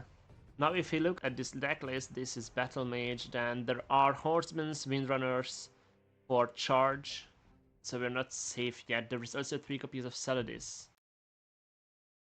We see House of Answers, and there is no support removal in my deck. So he will draw 2 and he will discard his hand at the end of his turn. Is there really no support removal, so we're in a fix here. We'll have to start going face now, and that's the problem, because we're not good at that. This is a mid-range deck going against aggro. We should be controlling the board, but we can't, because House of Answers will just refill his hand and thus his board every turn. Ghoul attacks, Palahin will die, deals 5 damage. And then we see a Tribe Shaman, and that means that the Lightwood Mage... Oh, he attacks with Thom. I thought that he will attack with Lightwood Mage, break the ward, and then just go and double her power. But now he can just go face for 6. Either way. Even trade with the Merchant. Yes, we see the trade with the Merchant. Power is doubled to 8. This was on 4, yeah, to 8. And we see a lesser ward. Hey, that's not good. Not good for us. And Warcrafter attacks for 2. And sell this for 1. And then he discards his hand. There is a Percy and another Percy discarded. We go to 7. Now the problem we have here is that we are quite dead. We can do a Tunnel Ranger in field, move it to Shadow, but then we die. This is 8, this is 14, 16. Yeah, I don't see a way where we survive here. Which means that this is down to Reinforcement Rune, if we survive or not the next turn, and then we're just dead.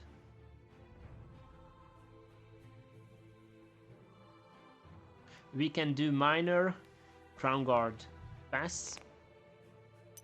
The Crown Guard has chosen the Minor, but he doesn't see that. So both of these are guards. And he draws 5, yeah.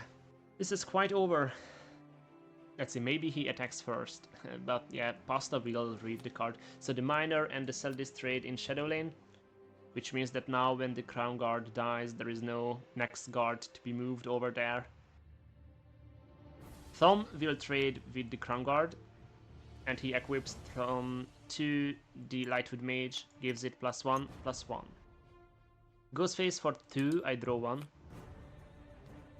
Goes face for 2. Is there a way you can equip 4 to it? No, goes face for 9. I drop to 4. Reinforcement Rune breaks, Flame Rune breaks. So from Reinforcement Rune we got Minor. From Flame Rune he is dead, 3 damage. And now let's see if he has 4 damage from his hand. No, Celadis just trades with Minor. And we see another Lightwood Mage. And the Celadis Ram. And an Ashkir Scout.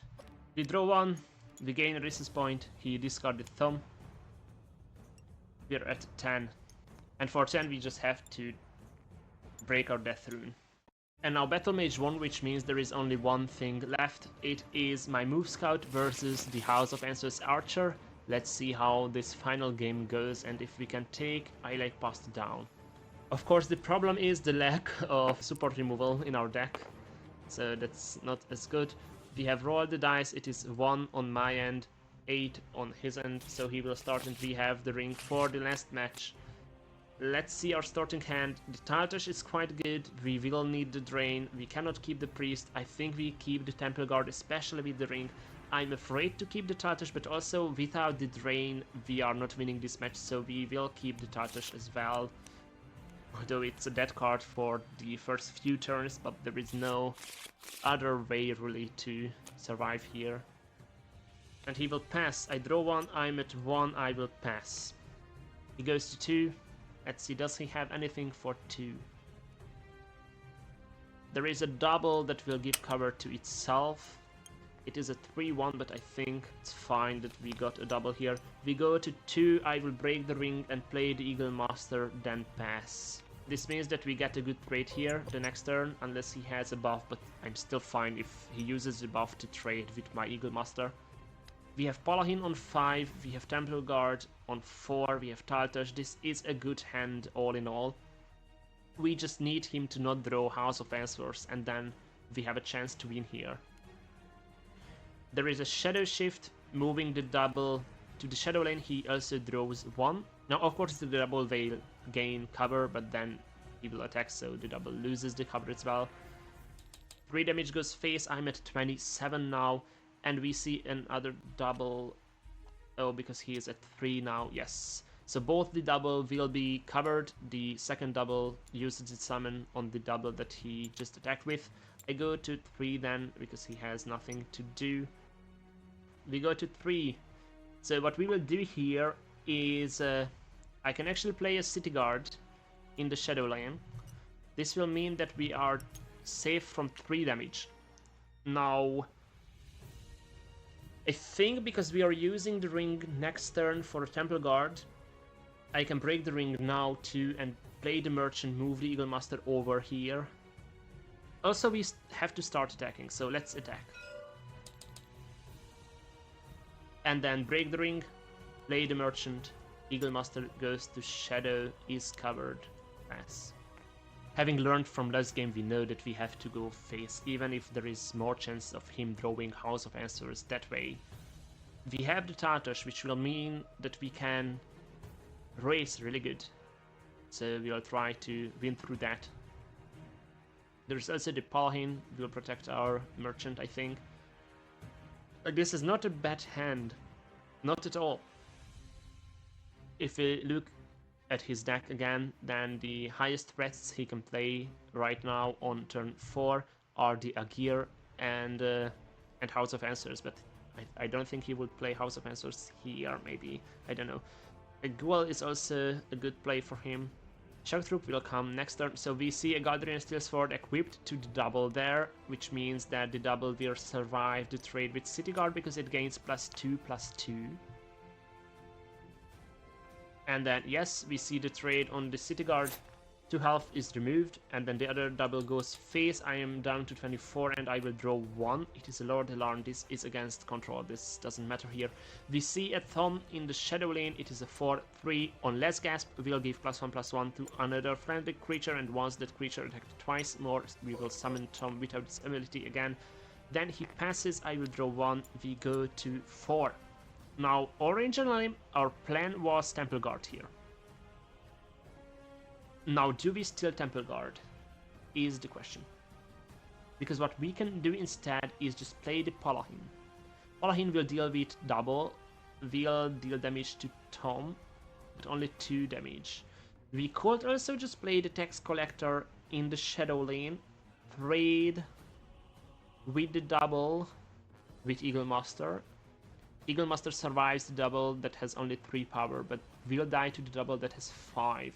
Now the thing is, if we can protect ourselves here, like if we break the ring, play this Paladin, then our reinforcement rune won't pop, and our deck has a ton of high cost cards. So right now there is a good chance that we would not be able to play the card for free that we get on reinforcement rune on 20, which means that I will actually break the ring, play the Paladin in Shadow, Eagle Master clears this double, and we pass.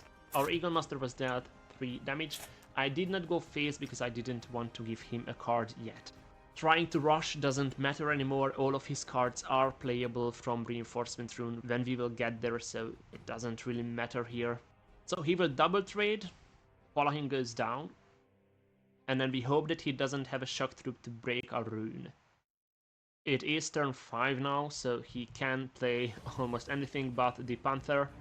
I don't think there are any buffs that would mean that he can trade with a single creature, which means that it will be Thumb and the double. Thumb and Shock Troop doesn't clear Paladin. That's 1 damage off, so we will see the double attacking and dying to Paladin as well. Maybe he has another Galderian Steel Sword that would mean that the double survives. Is the worst case for us, but we have already seen a Steel Sword, so there is only 2 left in the deck. We see the double attacking, double dies, Paladin is dealt 5 damage and then is dealt 4 damage from Tom. That's a clear on the high health guard. Now he will just have to play his cards out yet. All of his resist points are at his disposal, so that means 5. We see the Shock Troop clear the Merchant, alright. So he did not see that if he goes face, then he can break my reinforcement room. And this is the last turn where he really has chance to get cards that I cannot play. We go to 5, we trade in Shadow. The term buff goes to the Shock Troop. And then from 5, I will play a Temple Guard and pass. The Temple Guard gains a power, so it will be a 3-4 because we raised our resist points. Shock Troop has to attack twice to summon Tom again. So if he has another Shock Troop, that could help him here, but other trades are not possible. Maybe Galderian Steel Sword again, but we have seen that he does not have Galderian Steel Sword in his hand. At least he didn't last turn. So we see a trade. The board is clear. And we see Panther again. All our cards cost 1 more, which also means that we cannot play the Taltosh this turn. However, maybe this is the turn to play Lord Alarn. This costs 7 currently. Problem is we will be dealt 10 damage, but there is nothing that we can do with that, so here comes Lord Alarn. We will put 2 assassins into our hand. Here they come, and then we pass. Lord Alarn is lethal, so he will be able to trade with Panther next turn. But now we will be dealt 10 damage. Almost all our cards are playable. Right now, everything but Gorthug costs 7 or less. We see House of Answers, so here we go. Oh no.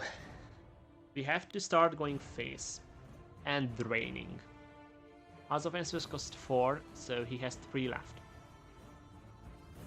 A goal comes down, gives Panther +2, +0, so this will be 14 damage. 14 damage. Not bad at all. 7 goes face first. I go down to 17. I play a card for free and it is a priest. I gain a resist point. And then Panther attacks again. I draw 1 and I play a card for free. It is a Tunnel Ranger. This is the card that I mentioned during the breakdown, that this is why it's quite good in this deck. So it is a 3-7 with Guard and Regeneration. Celdis have gone face, so I am down to 9. We'll draw 1. He discards Ashkur Scout, House of Answers, and Galderian Steel Sword. I am up to 9. Tunnel Ranger will deal 2 damage. He can draw a card. Now Tunnel Ranger will move to the Shadow Lane at the end of my turn, which means that we have everything covered here. Lord Alarn will kill Panther. I want to play the Taltosh here, because we need the drain. Without drain we are dead. If Tunnel Ranger moves here, this is 5 damage, or it's only 4. I think it is worth it to clear the Celdis with Priest, otherwise we would have just given him a card to play for free. We will play the Taltosh, and then we'll use an Avalen Merchant and move the Taltosh to field. And then when we pass, the Tunnel Ranger will move to the Shadow Lane, and it is his turn now. He draws 5 and we'll see if we are dead here.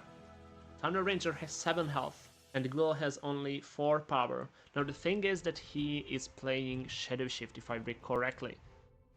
Yes, so we could see Shadow Shifts come here and then just move to field and break through there. There is also Shock Troop yet. We have seen 1, and then I think we have seen 1 discarded. That means there is 1 Shock Troop left in the deck. He needs buffs to clear Tunnel Ranger. That's the thing, so we'll see how this goes. There are Galderian Steel Swords, I think 1 copy left, because we have seen 1 played and 1 discarded. The Taltosh will drain for 8, so we are fine after this one. And also we have 2 assassins in hand, so anything he plays in field will be just dealt with. Of course, if he just develops Shadow, then we can play Tartosh again, like the other one that we have in our hand.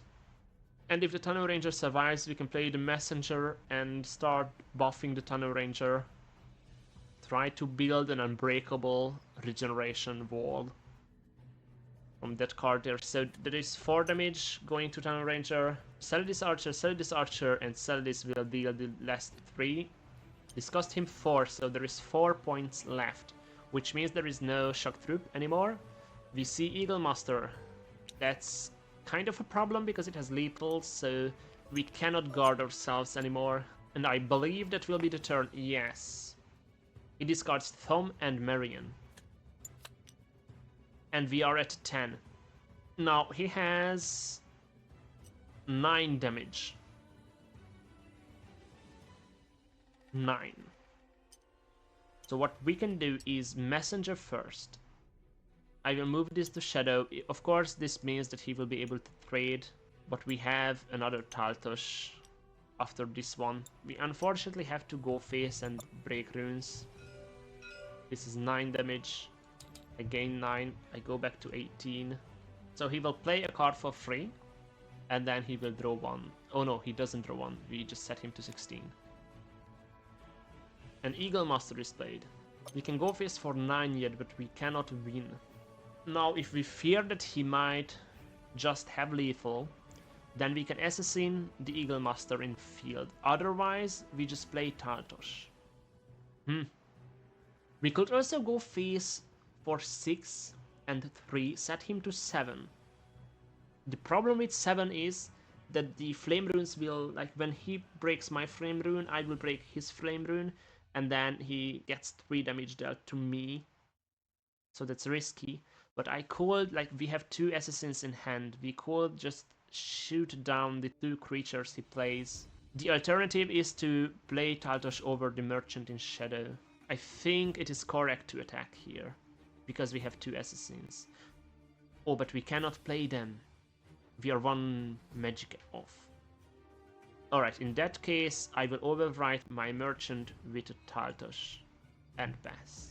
We'll just have to see if he has lethal. This is 12 damage, he needs 6 from hand.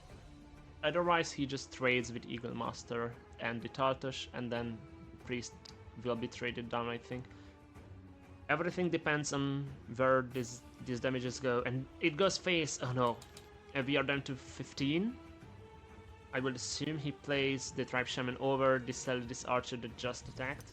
So that's 5 power on the Archer, 5 power on Eagle Master, 3 power on the other Eagle Master. So this Archer gun face for 5. When he breaks my Flame Rune, he will draw a card. Maybe he's thinking of how to skip the rune, but he doesn't have to. This is not Tassel, I will not play a card for free. There is no chance of prophecies there.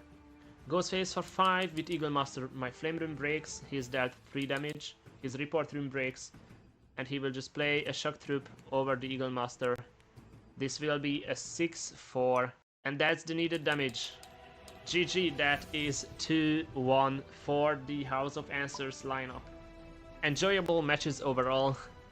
A really good show of how strong House of Answers is when there is no support removal. So the Move Scout was not able to deal with either the Battle Mage or the Archer, and then Islet Pasta wins this round for 2-1.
And welcome back. Here we go with the next match. It will be Eiros versus I Like Pasta. They have already made their bans, and to be fair, these were the expected bans. Eiros bans I Like Pasta's Crusader. The House of Answers Crusader is the fastest deck in Pasta's lineup, and Pasta bans Eiros' Ashkir Warrior, which is also the fastest deck in Eiros' lineup. It would have the best chance against Pasta's House of Answers decks. Also, Warrior is running Haran, so it makes sense to ban the Drain. Archer and Assassin only has the healers, so this is what we will be looking at in the first match. Let's get rolling. So for game 1, Pasta will be playing first and Eiros has the ring. Let's see the starting hands. On Pasta's side we have an Evalin Mentor, a Chum and a Warcrafter. It's not a bad starting hand. Yeah. You could keep the Thumb, you could ditch it. It depends on if you want to play Warcrafter into Thumb or Warcrafter into the Mentor. And then Ross already did the Mulligan, and we see a Tribe Shaman, Leechstone, and the Raiding Party. On Pasta's end, it will be Warcrafter, Galdarian Stillsword, and Evalin Mentor. All of them great aggressive cards here. So on turn 1, we will see a draw from Pasta. It is a duel, but he cannot play anything yet without the ring, which means it is now Eiros' turn. He drew a Ninor's Prowler. That will be interesting. Leechstone, Tribe Shaman, Raiding Party.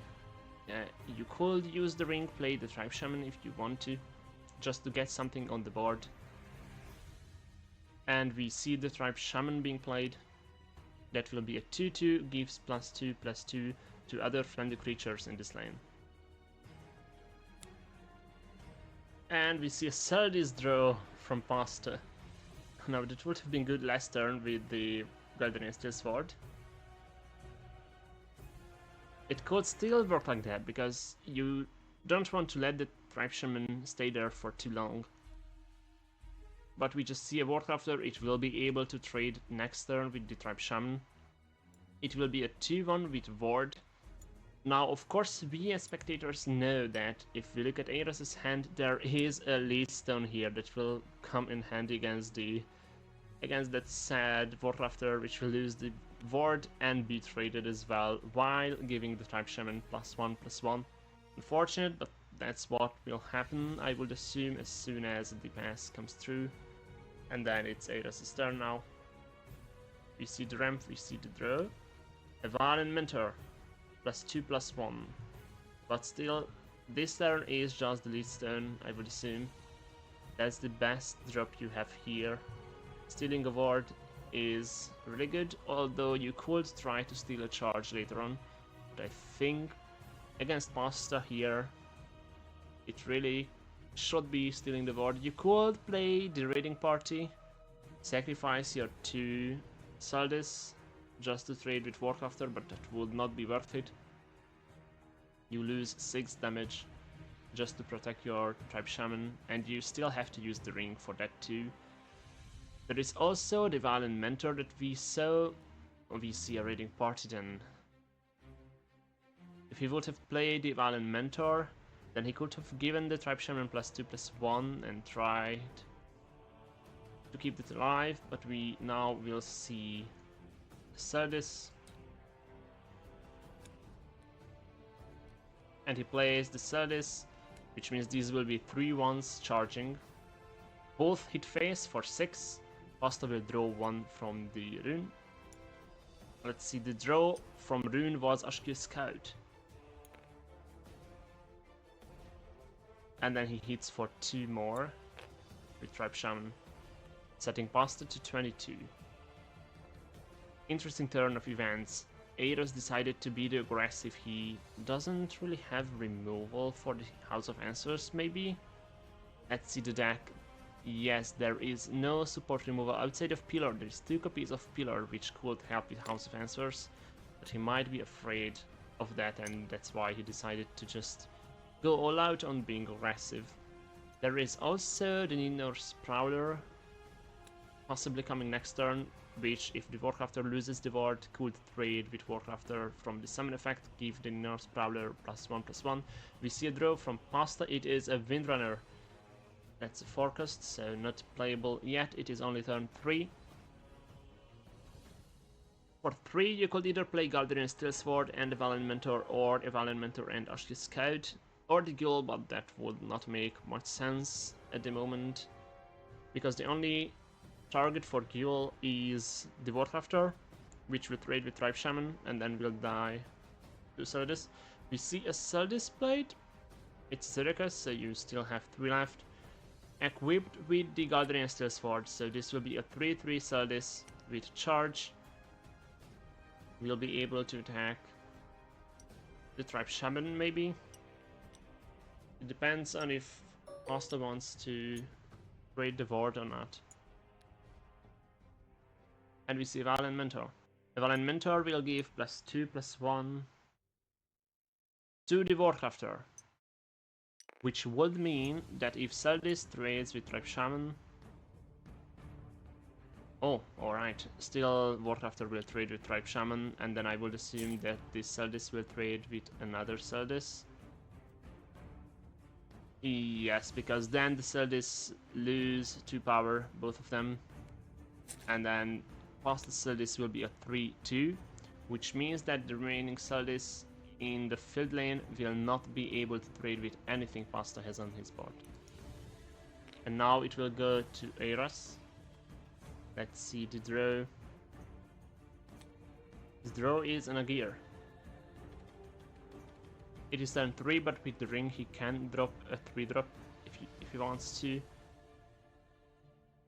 The Sildis is at 2 health, the Warcrafter is at 2 health, so nothing can be pinged with Ninor's Prowler, but if the Sildis that's on the field on Eros' side will attack the Warcrafter, then Ninor's Prowler could kill off the Warcrafter, gain +1/+1, and offer a double trade for the remaining Sildis and the Valiant Mentor.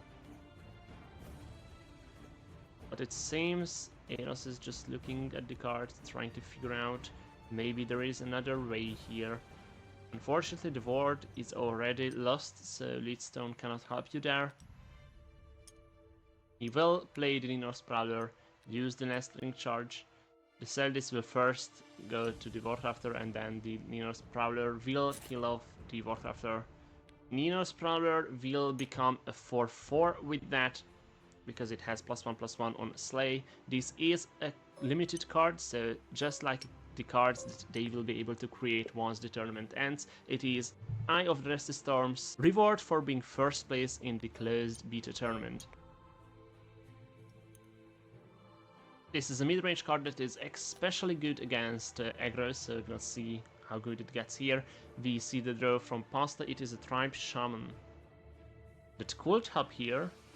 Then the Sildis could trade with the Prowler, and then you just start going face. You have 4 points this turn. You could also decide to just play the Windrunner. We have seen in the hand 2/5 guard with charge. A Valiant Mentor could attack the Prowler, and then... Oh, but then still Windrunner is only 2 damage, and the Prowler is a 4/4, so that cannot help you here. It seems right now that Eros is the aggressive one. Already broke the rune from Pasta. We see Glow giving +2/+0 to the Sildis, and then the Sildis will be a 5/2. I would assume it will be a trade with the Prowler. Yes, you don't want to let that start to scale. It is a threat against your low power creatures, so Glow will be a good solution for that. Discussed 3 for Pasta, so he has 1 left. The Ashki Scout can yet be played. He is deciding which lane it should go. It will be the first creature dropped in the Shadow lane. And then the Mentor could go face. I don't know if it will. Maybe just passes to go face with Ghoul next turn. Yeah, it seems like he just passed. Agir will be played in the Shadow lane from Eros. Let's see the draw. It was an Valiant Merchant, summon, move another friendly creature in this lane. Agir is a 7/3 with the last gasp. Give a creature in your hand lethal. Of course, Eros wanted to give lethal to the Ninor's Prowler, but that has been already played. No, that won't be an option. And then we will just see a pass from Eros. Nothing left to do there. And Pasta goes face with Ghoul, and the Mentor for 5 will break the runes, so Eros will draw 1. Let's see Pasta's draw. It is a Celdis Ram this turn. He plays the Tribe Shaman in the Shadow Lane, which will also mean that Aegir won't be able to trade favorably anymore into the Eshke Scout, although I assume that Eros is at this point not really looking for trading, but instead trying to go face, find a way for lethal.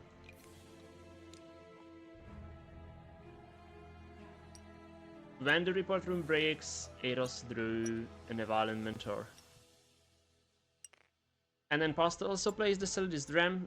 He just drew this turn. It is a 5-3 with Breakthrough. Will gain +2 from the Tribe Shaman, so it will be a 7-3. Ashke Scout will go face for 1, 2, and 3 with the Shaman, and also Rally 1. There is only one creature left in Pasta's hand. It is the Windrunner, so this will be now a 3-6. And with that, the turn should go back to Eros, and we'll see what the draw is here. It is a Shadow Shift. With the Tribe Shaman develop Shadow Lane, maybe Shadow Shifting Aegir to trade with the Ghoul would be an option. Also, there is the Merchant. You have 5 points this turn. Already used up all of the ring charges. He's just counting, trying to figure out if he's in danger. Pasta is an aggressive deck. There is only one card left in hand, but the board is almost fully developed. We will see the Evalin Mentor buff the Aegir by +2/+1, which will mean that it can trade with the Ashke Scout if it wants to. But instead we'll go face for 9. Alright. Pasta goes down to 13. The Reinforcement Rune on 20 breaks. He will draw the card, and he may play it. It is a Percy, so it's not as bad for Eros here. And then he will draw another card on 15. Interesting how Eros decided to just go face here, not care about the board, even risk the Reinforcement Rune. Mentor cost. Yeah, there will be a move left. Aegir will move to the field lane. And then I would assume that in the end, Aegir will move back to the Shadow Lane with the Shadow Shift that we have seen Eros draw. Yes, there is the Shadow Shift too. So he's basically just giving it cover again. Yes, there is the Shadow Shift. And he drew a Pillar. Oh, that's nice against the House of Fences deck. But it might be that Pasta will have close to lethal damage this turn. Let's see the draw first. It is an Ashke Scout, and the thumb was drawn from the rune on 15. So Windrunner is at 3 damage right now. With the Tribe Shaman it can be 5 damage. Quite close. Percy is 1. We have 5. We have 6. 6 plus 3, 9. From the rally, 10, 12, plus 7, 19. Yes, Pasta has lethal. In everything depends on the reinforcement runes on 20 and 10. And of course, if he orders everything correctly, but I would assume Pasta can't do that. Percy will go face for 1. Then Pasta plays the Ashke Scout on the Percy. This will mean that he can draw 2 cards. Let's see the draw. Tribe Shaman and Celdis Archer. Tribe Shaman is a good hit too, and he has 5 left. So it's either Tribe Shaman, which means 4 damage, or Windrunner, which means 5 damage, so it should be Windrunner in the end. But first, we go face for 4 with Ghoul, and the Reinforcement Rune will break. And let's see what Eros gets here for free. He can play it if it costs 6 or less. And everything does cost 6 or less in Eros' deck. It is a green listener. Oh, he can't play it. Oh, because he can't play it because he only had 5. Because it's past his turn and he was first and he had 6. Unfortunate. that green listener would have shut down the whole turn. But now we see everything start to go face. Past is counting, trying to see how to break runes efficiently. We will see the rune on 15 break. The draw is a Tribe Shaman. It's at 11. The Celdis Ram is at 7, so there is no way to skip here. Celdis Ram will go face for 7 now, setting Eiros to 4. Now the interesting thing with this will be that when the Flame Rune breaks, Pasta's Reinforcement Rune will break from the 3 damage that the Flame Rune from Eiros will deal to Pasta. So yes, we see the Celdis Ram. That's 7 damage, breaking a Reinforcement Rune and the Flame Rune. First, the Reinforcement Rune triggers. Eiros plays a Shadow Shift for free, then the Flame Rune triggers. Pasta plays the top card of his deck for free. But he doesn't even need it, because the Windrunner is there. Let's just see what would have been the top deck. It would have been a Percy. Windrunner means 3 damage, and with the Tribe Shaman it's 5 damage. I would assume it was also at least once rallied, so this is well over lethal. Game 1 goes to I Like Pasta on the Battle Mage. And this leaves Pasta's Archer against Eiros' Archer and Assassin. Both decks are quite similar. He has played the Archer, so I would assume that he wants to play the other deck too, but maybe, like, I think the Archer is faster, the Assassin is better at trading and is really good at going for face. Let's see what happens. Here we go. It is the Assassin now, and for this match, Pasta has the ring. So Pasta's hand is Shock Troop, Celdis Archer and Marion. We'll see if this gets mulliganed yet. And Eiros has Shadow Shift, Evalan, Merchant and Messenger. all the move cards here. Let's see Pasta's mulligan. House of Answers. Celdis Archer and Marion was still in the hand. We'll see now. Eiros goes first. He will draw 1. We'll see if he gets a 1 cost. I do not think he has one, so this will be just a pass. And then it's Pasta's turn now. Let's see the draw. Does he manage to find a 1 cost for the first turn, or does he just ring out the Marion? We see a Celdis Archer Drone. Already has one in hand. Breaks the ring. And yes, we will see the Marion played in the field lane. It is a 2-2 at the start of every turn, so both at the start of your and your opponent's turn. Give another random friendly creature +1/+1/0.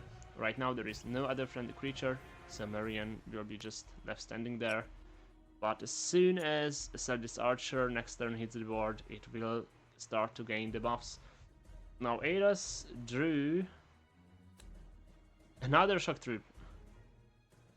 So this is turn 2 now. Can play the Evalan Merchant if he wants to. Probably has to. Unfortunately, he doesn't know it, but there is a Celdis Archer waiting for that Evalan Merchant. And next turn the Messenger will be also met with Celdis Archer. Not a good start for Eiros, although he had all the move cards in his hand. So in any other scenario but those pesky 1-ping Celdis Archers, this would have been a stellar hand.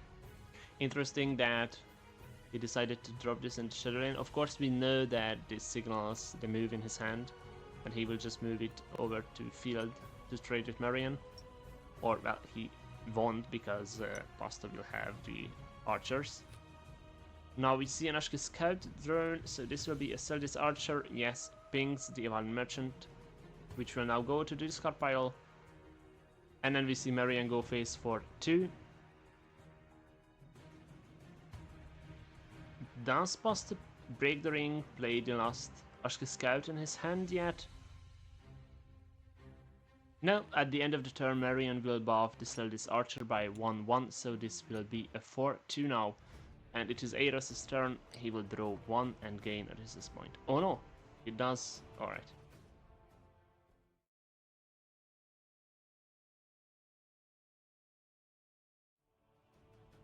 Alright, Eros did let Pasta play the Ashke Scout before the turn end triggers, so we grab the dice, and the buff will now go to the Ashke Scout instead of the Celdis Archer. This will be a 2-2 now. And now it will be Eros' turn. Let's see the draw. He needs something that has more than 1 health, otherwise the Celdis Archer will just ping it off. Thronekeeper Officer is really good against aggro, but cannot play it yet. Which means this turn will be just the Evalon Messenger shut down by Celdis Archer the next turn. So unfortunate for Eros. Yes, we see the Evalon Messenger. A 3/1/1. Cannot use the summon effect because there is no other creature in that lane. When a friendly creature moves with +1/+1/+0, but this won't give anyone any buffs. It will just die the turn afterwards because we see Pasta has the Celdis Archer in hand. In fact, it's the only card right now that would be played next turn because Pasta usually does not play House of Answers on curve. So although he goes to 3 now and could play the House of Answers for 4, he will just do it. We need a Marion buff before attacking. So at the start of the turn, Marion will buff the Ashke Scout again. It will be a 3/3 now. And then the Scout goes face for 3. We'll break the reinforcement rune and Pasta roll the dice to see where the buff goes from the rally. We will see Shadow Shift was drawn by Eros, and then we have seen a double draw at the start of the turn from Pasta, which means Celdis Archer can now be played, clearing the Evalon Messenger, and now I would assume he will use the last ring charge, and play the double as well, giving cover to something in the field lane. But first, let's go face for 5 yet, 3 with Celdis Archer, and 2 with Marion. And Eros concedes. Yes, this is worth it. The board, it is only turn 3 yet, the board is almost full. Eros missed all the draws. He did not have a good hand. He had the move stuff, but then all of those had 1 health, so Pasta was able to clear those with the 2 copies of the Celdis Archer that he has drawn out of the 3. So this just shown the strength of that card and how it can swing games very early on. This means that the match is won by Ilag Pasta 2-0, so he will be so much closer to winning the tournament here. And now let's continue with the next segment.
And for the last pair of matches, we have me versus Avenged Fish and me versus Eye of the Restless Storm. The reason I decided to do this last segment like this is that I can showcase some cool matches where these individual matches were interesting, but the other ones not as much, or they just took longer and were hard to edit. So we will have me versus Avenged Fish first. We will showcase the first match out of this matchup, because the interesting thing was that everyone banned the Control Soldier in my lineup outside of Avenged Fish, who decided to ban Coldender Warrior because he knows that that's my favorite deck and I would very much like to play it, so he decided to ban that. Try to inflict some emotional harm, but in turn he gave me the Control Soldier, which was a very powerful deck during the Coldender expansion, so we will show that as well. And then for the second match in this segment, we will have me versus Eye of the Restless Storm. We will showcase the third match. This series versus Storm was a long and drawn out series, where in the first match I managed to win with my Coldender Warrior against his support mage. This was a long match, and then we had another long match where he won with support mage against my move scout, and then it came down to my move scout versus his mid-range sorcerer deck. From me, the Coldender was banned, and on his side I banned Ninoran Archer because of its high win rate and because it would have been good against my move deck and against my Coldender deck. So this was the final match, mid-range move scout and mid-range sorcerer against each other, and that was an interesting and well-balanced match, so we will show that. And after that I will see you for the winner's ceremony. Let's get these last matches done. I'm on Soldier, he is on Scout, so this will be the first matchup. Let's see who goes first. I rolled a 7, he rolled a 12, he goes first, I have the ring. And let's start. Paladin, Dorful, Miner. This is a good starting hand. We have, although we are playing against guards, so maybe Paladin is not even needed. Let's do this. Alright, so he passes turn 1, I draw 1, I go to 1. There is no reason to break the ring to play the Invoker. We have Miner into Miner, so we'll just pass back. This still heavily favors us. We see a Invoker played. It's a 2-2 with Drain and Guards. Okay, this lane is field lane, so my left is Shadow. Good, I'm used to that. We go to 3. Oh, we have the third Miner. We'll break the ring, play a Miner, and pass. Gain a max resist points. We have started to ramp. It will be quite handy because we have a Dorful, so we will be able to steal creatures once we have 8 resist points. Of course, the trick to this match is that we both... Like, I am control his mid-range, but he has high health guard, so I cannot outrate him on board. The way we will win this is by stealing creatures and by just removing them with javelins and such. We see a Miner on his side as a 2. That's quite cool. We both have ramped, and then he drained 2 when he attacked. And then it will be my turn.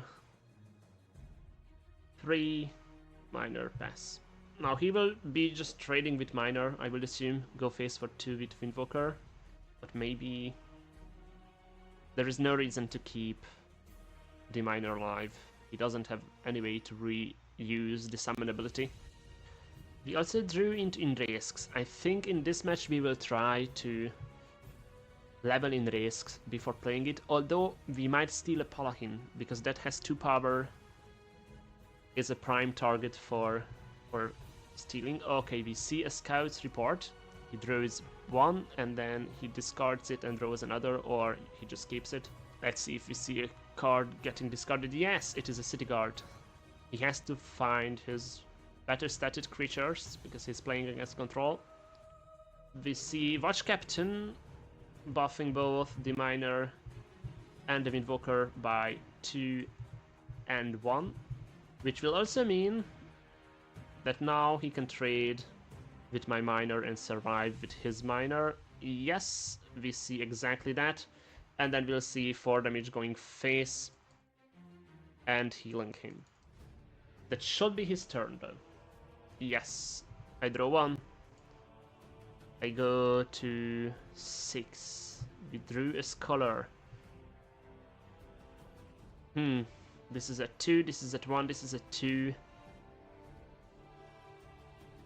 Scholar will be able to trade with anything, and also Miner can trade with Scholar because it has 3 power. If we play the Scholar, we just drew an Inrisk. We can play Scholar and Windwalker, or Scholar and Miner, but I think currently playing the Miner is not as good because both of these have 2 health, this has 1 health. We might play the Miner in Shadow, play the Scholar in Field. I think that's the correct thing to do here. So we break the ring, Miner Shadow, Scholar Field, we gain a resist point, and we will draw one of the Inrisks from our deck. Then pass. Now he will start breaking runes now. And we have ramped thrice, so we have 7 max resist points, which means that we will be able to play almost anything that we can draw. If we look at our deck lists, then only Lord of the Cold Wind costs more than 7. We see 4 damage going face and healing him. He goes to 40. I will draw a card from the report rune on 25. It is a lady. We see Miner attacking. Reinforcement rune breaks. And I play a Haran for free. He will just attack for 2, I would think. There is no point in attacking the Haran. Yep. I go down to 17. He has all his points left. Let's see what we have here. Guardians of Wizardry Officer, 3/6/2 guard. That's a chunky boy there. We will have to probably steal it, because he's also playing low power creatures, so he won't be that easily going through the 2 armor if we steal it. He passes. Okay, I will do this. Do this.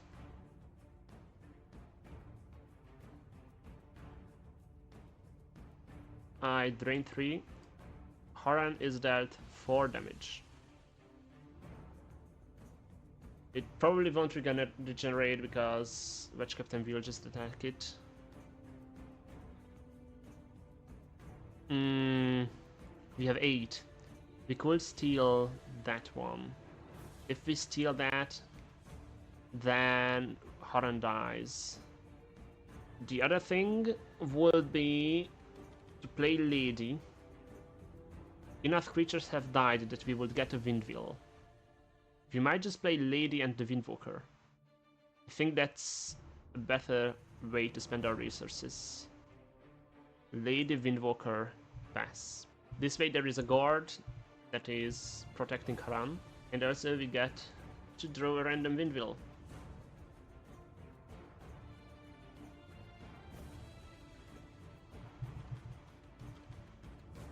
So he is at 7. Is there anything that we have to fear for 7? He is now... this is my deck, this is his deck. He has Taltashes, so those are his best shots at the moment. We can't even risk that because we have not drawn our researchers. We have Surge's Strike, however, and we have Dorfhall. So with Dorfhall we can steal anything he plays, but it will be given back to him. Let's see what we got. Mercy of the Cold Wind. Summon random creature from each discard pile to 2 different lanes. That's not bad. We have... what's in our discard pile currently? Miner, Scholar. We see a Haram played.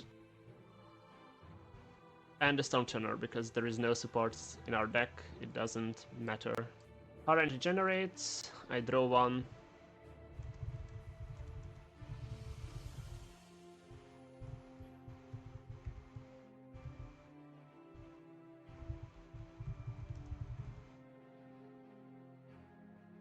Alright, and he attacked the Miner.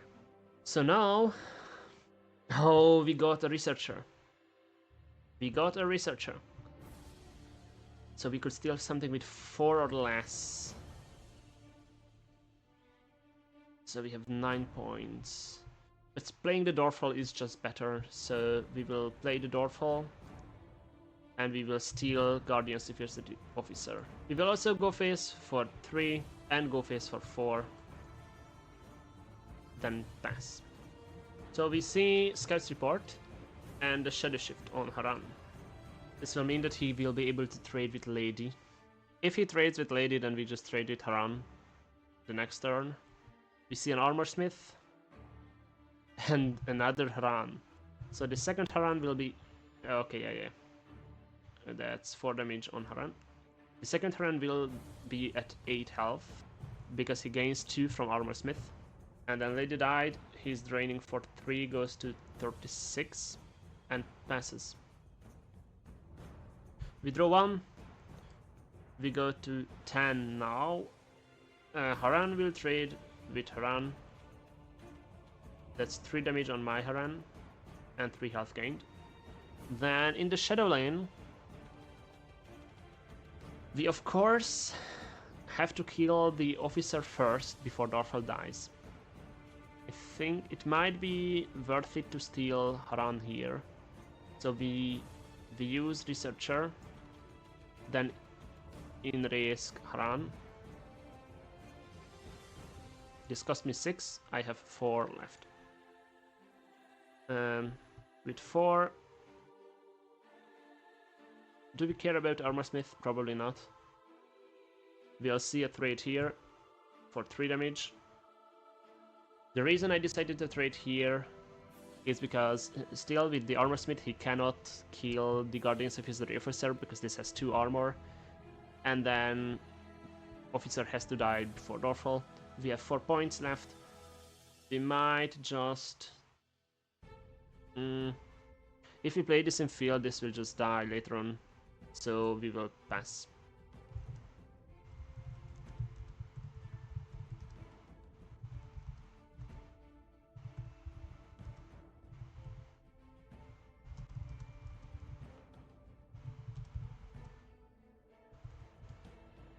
We see Crown Guard and Lady. And both of them will gain 2 health. We go to 11. Go face for 3.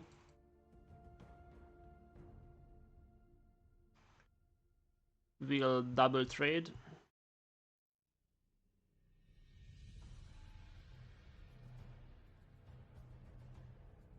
And Lady moves to field. Alright, we also gained 3 health. We'll play a Tartush in field and pass. Oh, I forgot to attack the Armor Smith. Doesn't matter. We see a builder, and then he concedes. So that was the first match, which means that I'm up 1-0. He was the first player not to ban the warrior, or not to ban the soldier, so I got to play the soldier, and the warrior is banned instead. And we saw the result of this, so we'll see if I can win with Scout. That was always the question here. So it's 1-1. Move Scout versus Midrange Sorcerer is the last match. Now I do not know who's favored in this match because both of these are mid-range decks. The strength of Sorcerer will be the Drain, but I also have Drain with Tartush. We have a few double attacks. We start slower, I think, in the early game because we are more on the combo end, but can scale out faster than the Sorcerer. We'll see how this match goes. Let's go and then roll the dices. So he has the ring for this match. We draw 3. Tunnel Ranger is good, Paladin is good, but isn't that needed. Double is good, and we will keep it. Do we keep Tunnel Ranger? Probably not against this. We'll just shuffle again, draw 2, much better. And on turn 1 we'll draw 1 as well, and we'll wait until he mulligans. And then we pass. So if we look at my deck, then we see that we don't really have that good of an early game. So drawing 2 doubles and a City Guard, that was quite lucky on my part. We go to 2 and we will play the City Guard and pass. This also helps us have some standing in the field lane already. And if we would just get badly traded, we can always Shadow Shift. But I would like to keep that until we have something of a move synergy set up here, either with Eval and Messenger or with the Gorthog. His deck has a ton of one-offs, so this match we won't be able to really try to think of what he might be playing. It's just a Storm Turner, it's a 3-3. He uses the ring for that. There are no supports in my deck, so it was fine for him to play this. He just needed something to play in this situation. There are so many cards that we cannot really count with his deck anymore, so we won't be looking much of the deck list during the match. Two things to note is that he has 1 copy of Ice Storm, 2 Lightning Bolt, 2 Firestorm, so there is some kind of a control here. 3 copies of Haran, and then the Watch Captain, so we have to keep the guards in check. We go to 3. This is an unfavorable trade, so we'll just Shadow Shift. Draw 1, and we get a double, cover the double, and pass. We see a Lightfoot Mage in the Shadow lane, so that will be covered. Now, one thing I will check is what buffs he has. He will go face for 3. Yeah. And then he has Ward Stick if he needs it. That would enable a clean trade with City Guard. But he does not play the Bloodwood Sword. So City Guard is kind of safe in there. We go to 4. I think... do we go face or do we... I think we go face. Report Room breaks, he draws. The reason I decided to go face is because we have a Valen Merchant. We can move the double to the Shadow lane. And then we have a double, and we can cover up the Merchant. And then we pass. Oh, I forgot to attack with City Guard. That's my bad. This might cost me the game. Truth be told. We have a Temple Guard next turn. Also, we have a Gorthug on 8. That's quite good. Temple Guard on 5, Gorthug on 7, because we will be up by 1 resource point from the Temple Guard. If we can get a move creature to move Gorthug after the turn he was played, then we're quite good here. He breaks the ring, goes to 5, plays the twins. Oh, that's... yeah, that's bad. We need an assassin. Come on. Throw an assassin. Bombs the City Guard, breaks the ward, doubles the Lightwood Mage's power. Passes, does not go face and field. We got a Tunnel Ranger, but doesn't help. So we just full trade for the twins. I think in that case... Oh wait, we can protect the Temple Guard in field, or I mean the Avalon Merchant in field if we play the Temple Guard. So we go face for 3. And we play Temple Guard and pass. This has 4 health, so we'll survive the attack from Storm Turner. Next turn we have Tunnel Ranger and then we have Gorthug. If he attacks with Lightwood Mage, then we will just get a card. Storm Turner goes into the Temple Guard and dies. Deals 3 damage to the Temple Guard, so there is one left. We go down to 23 and we draw a card after the Lightwood Mage attacked. Oh, we have a Miner. Miner is good with the Tunnel Ranger. We'll be able to deal 2 damage from the summon of Miner. Lady of the Cold Wind. It's played in the Shadow lane. Will he have a chance to activate the ability though? This was 3 points. He does not. I draw 1. So we are at 7. We go face for 4. And he can play a card for free if it costs 5 or less, which is most of his cards. Wardcrafter. The ward probably goes on Lightwood Mage. No, on Wardcrafter. Wow. Do we have a way to protect that? No. In that case, the Temple Guard will just die. We'll do Merchant face. He draws 1 on Report Rune. And then we'll play Tunnel Ranger in Shadow. Best Tunnel Ranger moves to field. Firestorm would be kind of bad, but not really, because the Tunnel Ranger still survives. the Tunnel Ranger will die at next turn because the Tunnel Ranger will move to Shadow, unfortunately. I would assume the Warcrafter will trade with Temple Guard. No, bombs the Tunnel Ranger. So he has a way to deal 5 damage this turn. Oh, Firebolt, 2 damage. And then Firestorm. Oh, a Firestorm can clear the lane. Or a Lightning Bolt can clear the Tunnel Ranger, but I would assume it is a Firestorm. So 2 damage goes to everything. And then the ping damage goes to the Tunnel Ranger, and that clears the lane. That was well played. If he goes face, I can play cards for free. It would be nice. Yes! He goes face for 4. Let's see what we get. It is a Lord Delarn. For free, grabbing the assassins. 2 of them in our hand. And then 4 damage again. I draw 1. And at the end of his turn, we'll have to grab these. He also breaks the ring, plays a Warcrafter. Oh! Vordë the Lady instead of Lightwood Mage. We draw 1, we gain resource point, we are at 8. Now this is Gorthug's turn. The problem is, I'm not sure if we can play Gorthug. That's the thing. I think we might. We'll just trade with Lord Delarn and the Lightwood Mage. We will be dealt 6 damage, but I think that's fine.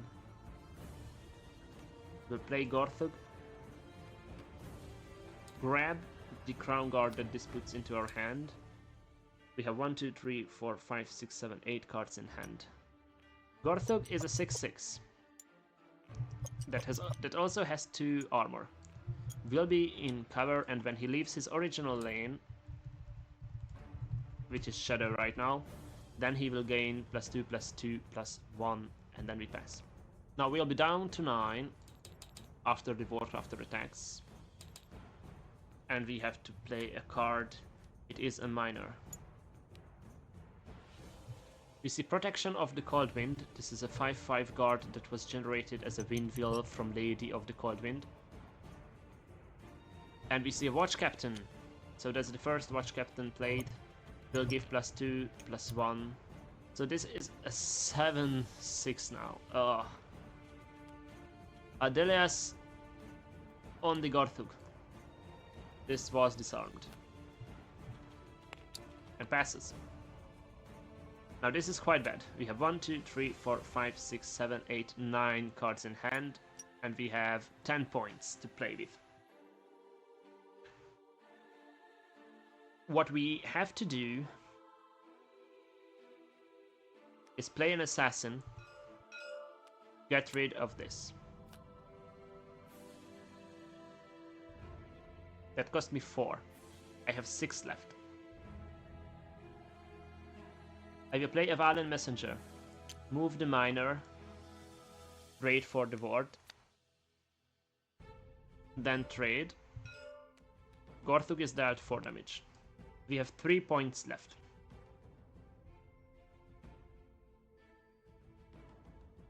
With 3 I can either play the Miner or play Double Prosecution and just make sure that my field lane is covered. I think it's fine to lose this messenger. Actually it's not, because we have the other messenger. So we could start... Yeah, we will do prosecution.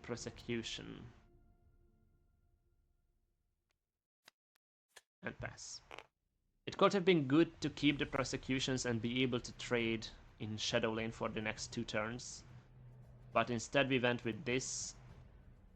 Because we have Crown Guard and Miner as guards for the Shadow Lane. We'll just make sure that field is in our control. Now what we have to think about is when we break the next rune, he will play a card for free. And also in this match, because it's so close, the Flame Rune will matter a lot too. Oh no, we see a Firestorm. 2 damage goes for Gorthug, the final ping goes for my messenger, and then Lady. Pass. I draw one. I go to 11. How many cards does he have? Only 2. So we have the card advantage. That's good to see. That's good to see. I could just drop the Tartosh, play a minor in field, and hope that this will be fine. 11 points. Crown Guard and the Valen Messenger cost 7. 7. Oh. Then we have 4 left. Alright, so what we will do is play the minor in Shadow Lane. Then play the Crown Guard in Shadow Lane. Crown Guard will choose the minor. Then we'll play a Valen Messenger. Move the Crown Guard to field. And give it +1/+1. And this means that the field has actually 2 guards. Because when the Crown Guard dies, then the minor will be moved to the field lane. Now he goes to 9. This is a crucial turn. We are out of our guards. If he can drop something good in Shadow, this might be it. Then it would have been a better choice to play the Tartosh. But I feared giving him another 4 damage phase and then he would only need to deal 5. But I think that was too close. Because the Crown Guard can survive, delay this trade, this seemed better. This is a really close match. Wind Propeller will mean that when Lady dies, he will draw a card. So this is the... yeah, we see a Lightning Bolt. Kill the Messenger. That's 9, so all of his resist points. And he just passes. I go to 13. 13. We can do Assassin Tartosh. Assassin goes for the Watch Captain. He draws 1. Crown Guard trades with Wind Propeller. And then we play Tartosh and pass. This Tartosh might decide the game. This is really the last few turns we have. I have 2 cards in hand. He has 3. But my board is much better at the moment. The good thing about 5 health is that he cannot just kill it with an action. So Haran comes down, this has Drain and Regeneration, is a 3/6. That's not enough for the Tartosh, but if maybe he has a Firestorm still, then that could help. Although haven't we seen 2 Firestorms? That should be all of the Firestorms in his deck.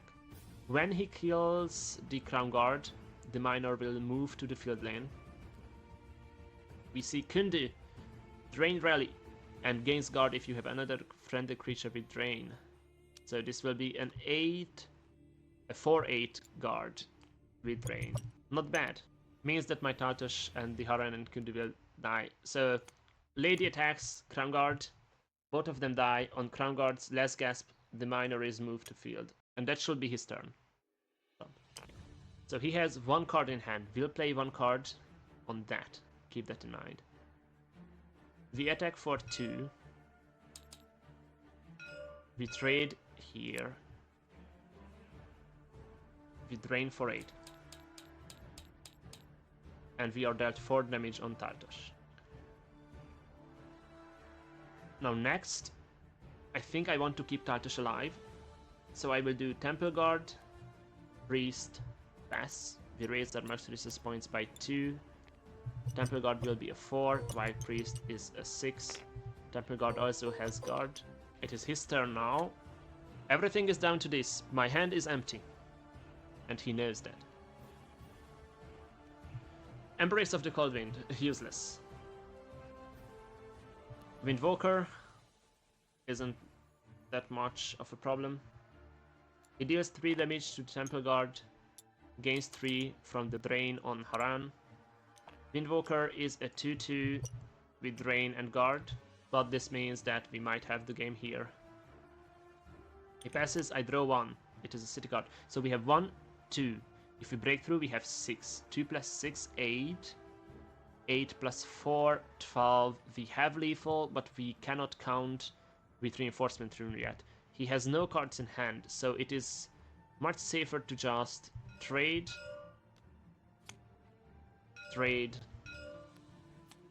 because we cannot count with the reinforcement rune on Twan.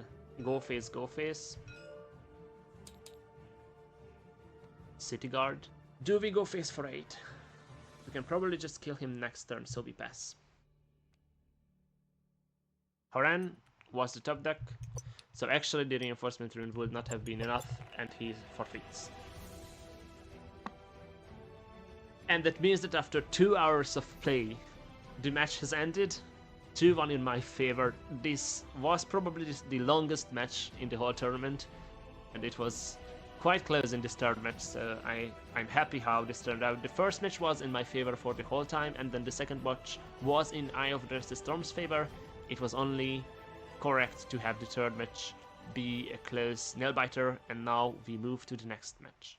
But actually there is no next match, because that was match 10 that we just watched, me versus Storm, although it was played a bit sooner on the timeline, and it was also the last match on our schedule for today. We have the full bracket here. We started the day off with I Like Pasta versus Eye of the Restless Storm. It was a 2-0 for Pasta.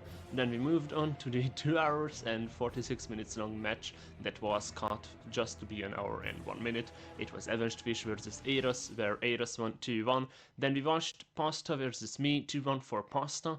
During this time, some matches started to fill out, like my match versus Eros that went 2-0.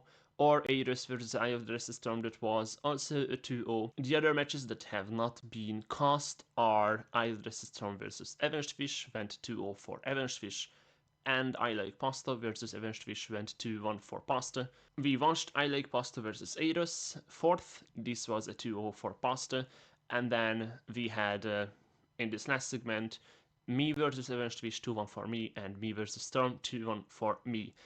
Because my matches were all played on the first week of the tournament, and then the other matches filled in later on, I knew pretty soon how my standing will look like.